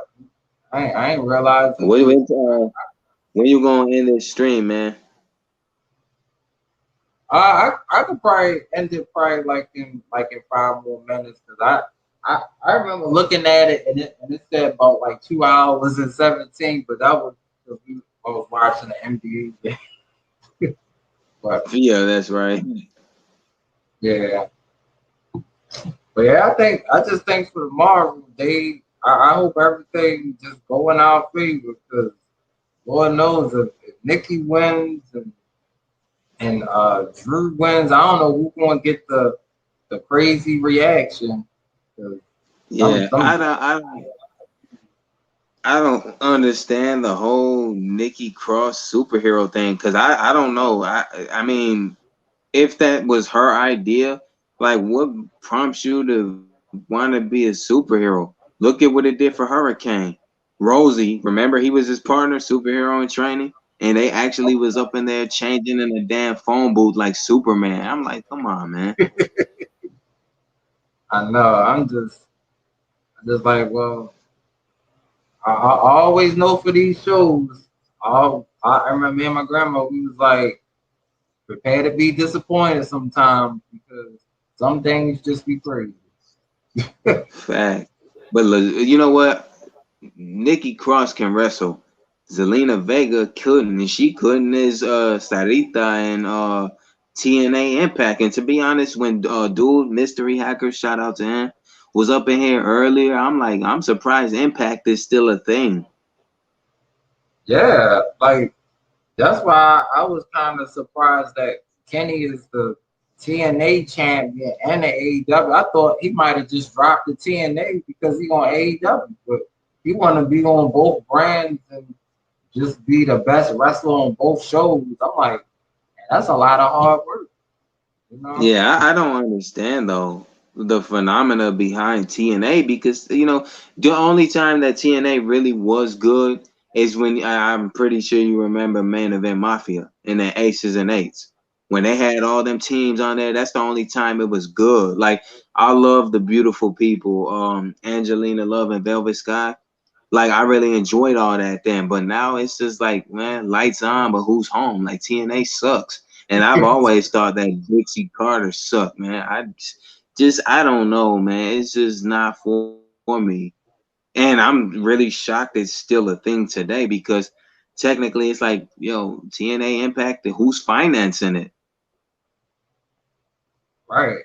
Um, I guess it's one of those companies they don't wanna let go. They just wanna keep putting on. I guess certain wrestlers gonna go there and they just wanna see what happens. Hey JB Vlog, thanks for Nice coming. photo, JB Vlog. Look, model. Yep, nice picture you got. That's funny how Yeah. you gonna say to Mashana, remember her? Shout out to her and her old and the one of your old streams. You gonna say I like that nice lipstick, that lip gloss in your picture, baby. $5 for the lip gloss, baby. You Oh, yeah, stupid man. that was funny. You- Yeah, that was real funny though. Yeah, I mean it was always fun working with my manager. Like we would just be chilling and whenever we wouldn't be working like that, I'd just be imitating him until it's time to go. Sometimes it just makes some time move by. But I be like I miss those days because like usually like just working is you don't really get that you don't really get like those last 20 minutes of just chilling. It's just busy. But we had those last 20, 30 minutes, we just be geeking and just having fun. Yeah, man. Because the world today, like the pandemic has really taken the fun out of stuff. Like I don't know how you know maneuver, but for me, it's just like, man, it's just like wow, how time is just man, it's not fun and it's strange. Like when you go out and you just like we ain't come with no masks. Like we all looking like a damn futuristic movie. Like you see the Maze Runner in that one part where all them people got masks on. I'm like, yo, that's us now. It's weird. Yeah, it is though. But I guess I just thought from like 2019 and now I know a lot really has changed, and I just hope it get better though. So I really hope it gets better. So Yeah, all this chaos and crime and stuff need to go down. facts. 'Cause I remember when I was, still in high school and stuff, way before this pandemic. I just remember like going to the movie theaters and watching movies with friends and just hanging out and to see what's happening now. Where when you go to the movie theater, you gotta have a mask on and everything. Like it's just weird now.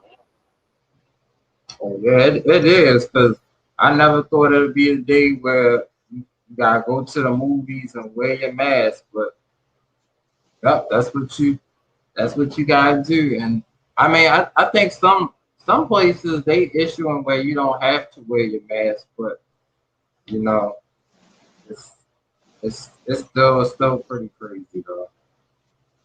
Can't wait to see how the Money in the Bank audience will be tomorrow. Oh yeah, yeah. I can't wait either. And hopefully on a pre-show, I'm pretty sure they had Booker T up on there. Lord knows Booker T and Jerry the King Law, they be crazy. And I think JBL might be up on there too. They getting rid of a lot of people though. Even the analyst like Charlie Caruso, I miss her, but I'm happy that she went to find other work and she's happy because Jonathan Coachman used to do the same thing. Oh yeah, yeah, he really did. He was a good interviewer too. Even whenever The Rock would interview Jonathan Coachman, they had their funny moment. I'm like I'm just like it's so different. It's different now. That especially with all these new people. I'm like I don't know none of these new people. Facts. Some of the sound effects the wrestlers make though when they fake punching their opponent, it's funny. Like Dean Ambrose, where he would make them sound effects, and then Cesaro do the same thing. He'd be like, "What? I forget what Cesaro used to say when he was a heel. He'd do that funny accent because Swiss accent. That's funny. Oh yeah, but I think listening to Kevin Owens, man, when it's like he'll punch you and then he'll still talk smack to you. I was like, yo, Kevin Owens be funny. Yeah, he'll chop you in the corner. He's like, did that hurt? Did that really hurt? Like, oh, that's Like Drew when he was a heel. And he was like to Dolph, look at me, fight for me, damn it. And then Dolph hit him with a zigzag, and then he kicked out, and then gave him a claymore and gave that 1, 2, 3. I was like, I was like that felt real too. He was like, fight for me, dog. Fight for me, dog. He was like, damn it. Fight for me, look at me, damn it, look at me. That's like, yo, Drew is funny. I'm like, man. But I think he did the same thing to Rome. I think he gave Roman a claymore to the ring post, and that's when Rollins had to come down there. I was like, yeah, Yeah. it was cool seeing Drew as a heel. Like maybe he'll turn heel soon, or because I'm like, it feels like he want to be a heel too. Feels like That. And then Seth Rollins promos were funny too, especially when he was WWE champion. He was like to Johnny Manziel in the audience. He said, Johnny Idiot Face over there ain't bringing a title back to Cleveland. LeBron James ain't bringing a title back to Cleveland. This is the only championship you people should be celebrating. So that's why I'm taking this title and leaving this piece of crap town. They were booing the hell out of him, too. I'm like, He says, man. I don't need help from J&J Security, a.k.a. Dumb and Dumber. Hell, I don't need help from Triple H and Stephanie. I'm like, when he said that, though, I'm like, yeah, you kind of messed up because now they really ain't going to help you. Right? I forgot it was a wrestler that came here and I was cracking up so bad because it was true. He was talking about the Baltimore Orioles. I was like, man, you can talk about them all you want. He was like, well, I heard the Orioles ain't winning about like 15, 16 years. And I'm like, I don't know why the crowd going because it's true. But it was funny though, but they were still bored. Like the Orioles ain't Yeah, they winning. did that to yeah, you're right. They did that to Miz too. If you remember WrestleMania 28 when he helped, like, I think Team John Laurinaitis win, and then he ended up on the Extreme Rules pre-show, and he's like, I will be the hottest trend tonight on YouTube, and they were chanting, "You suck," and he says, "I can't possibly suck because I'm not from Chicago." Oh, yeah. I'm like, yo, that Chicago crowd to shoot your ass up, man. You better shut the fuck up, man. The Chicago crowd is just one of the. I think one year they should have WrestleMania in Chicago. I mean, you'll really get. They really should. They have WrestleMania there. But I know they always go to like Florida for WrestleMania, but that's where they be like in Tampa. But I'm like, yeah, go to Chicago for WrestleMania. I mean, you'll really get the cheers and the boos. Yeah. They love Florida though. They go there. They constantly be in Florida. How many times have they been to Florida? Yeah. I was like, yeah, WrestleMania in Florida, yeah. But I think next year they might be in. I think they might be in. No, next year then they in Texas. But then I think the year after they might be in Hollywood. They were saying. I'm like, well, I guess we'll see Stone Cold at WrestleMania. Yeah, that's crazy, man. Yeah. Oh, it's going on a 5-hour mark though. Yeah, that's gonna even out this stream. Yeah, better even out the strength. But yeah, I think WrestleMania in Texas should be cool. I guess if they have Stone Cold as the host, you know, he'll definitely getting a lot of ratings. Everybody will definitely want to see it. They probably just see Stone Cold. RKO, and he vintage Jordan. Michael Cole got his favorite things he loved to say. Just like when he's like, it's boss time. I hate that, man. And I love Sasha, but I hate when he says it's boss time.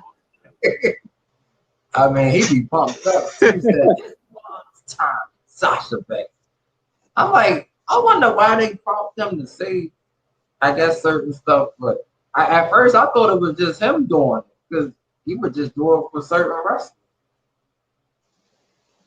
And another dude that I'm happy is gone in NXT. Remember that dude, Mauro Ranallo? Mama Mia. I'm like, why you shouting, man? I could deal with Joey Styles quicker than I deal with you. And Joey Styles used to get on my nerves too. Oh my God. Oh yeah. Oh my God. I was like, if they would have had Joey Styles and JR on commentary, that would have just been insane.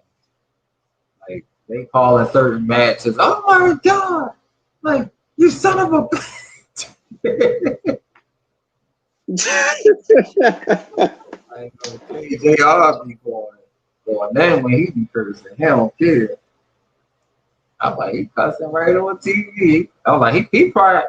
I always wonder if he ever got fined for cursing like on Monday Night Raw. 'Cause sometimes it would just slip out. Sometimes.